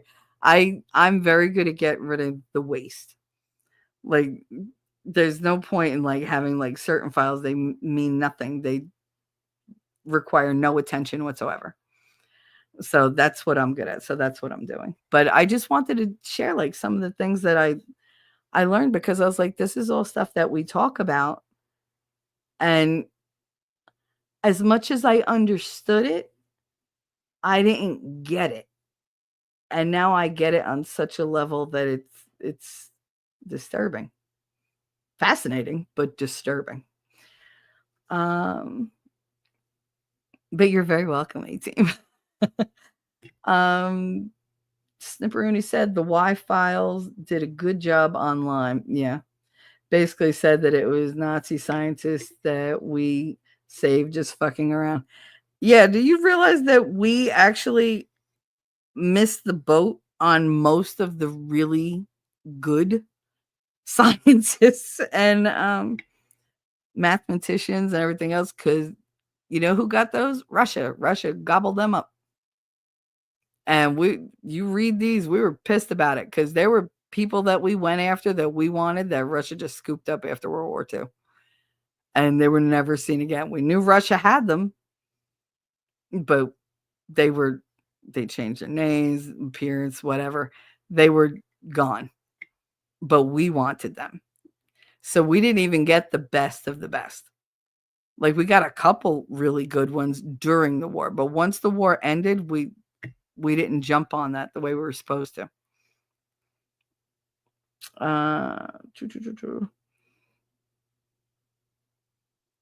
Olifant said, I don't share. Oh, wait. No, wait. It jumped. Wait. No. Okay. Simple Prepper said you talked about the telegram. You talked about to telegram you. I talked about them sending telegrams.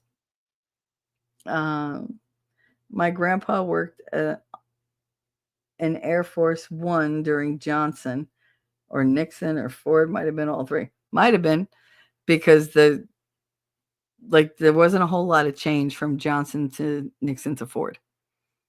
There really wasn't.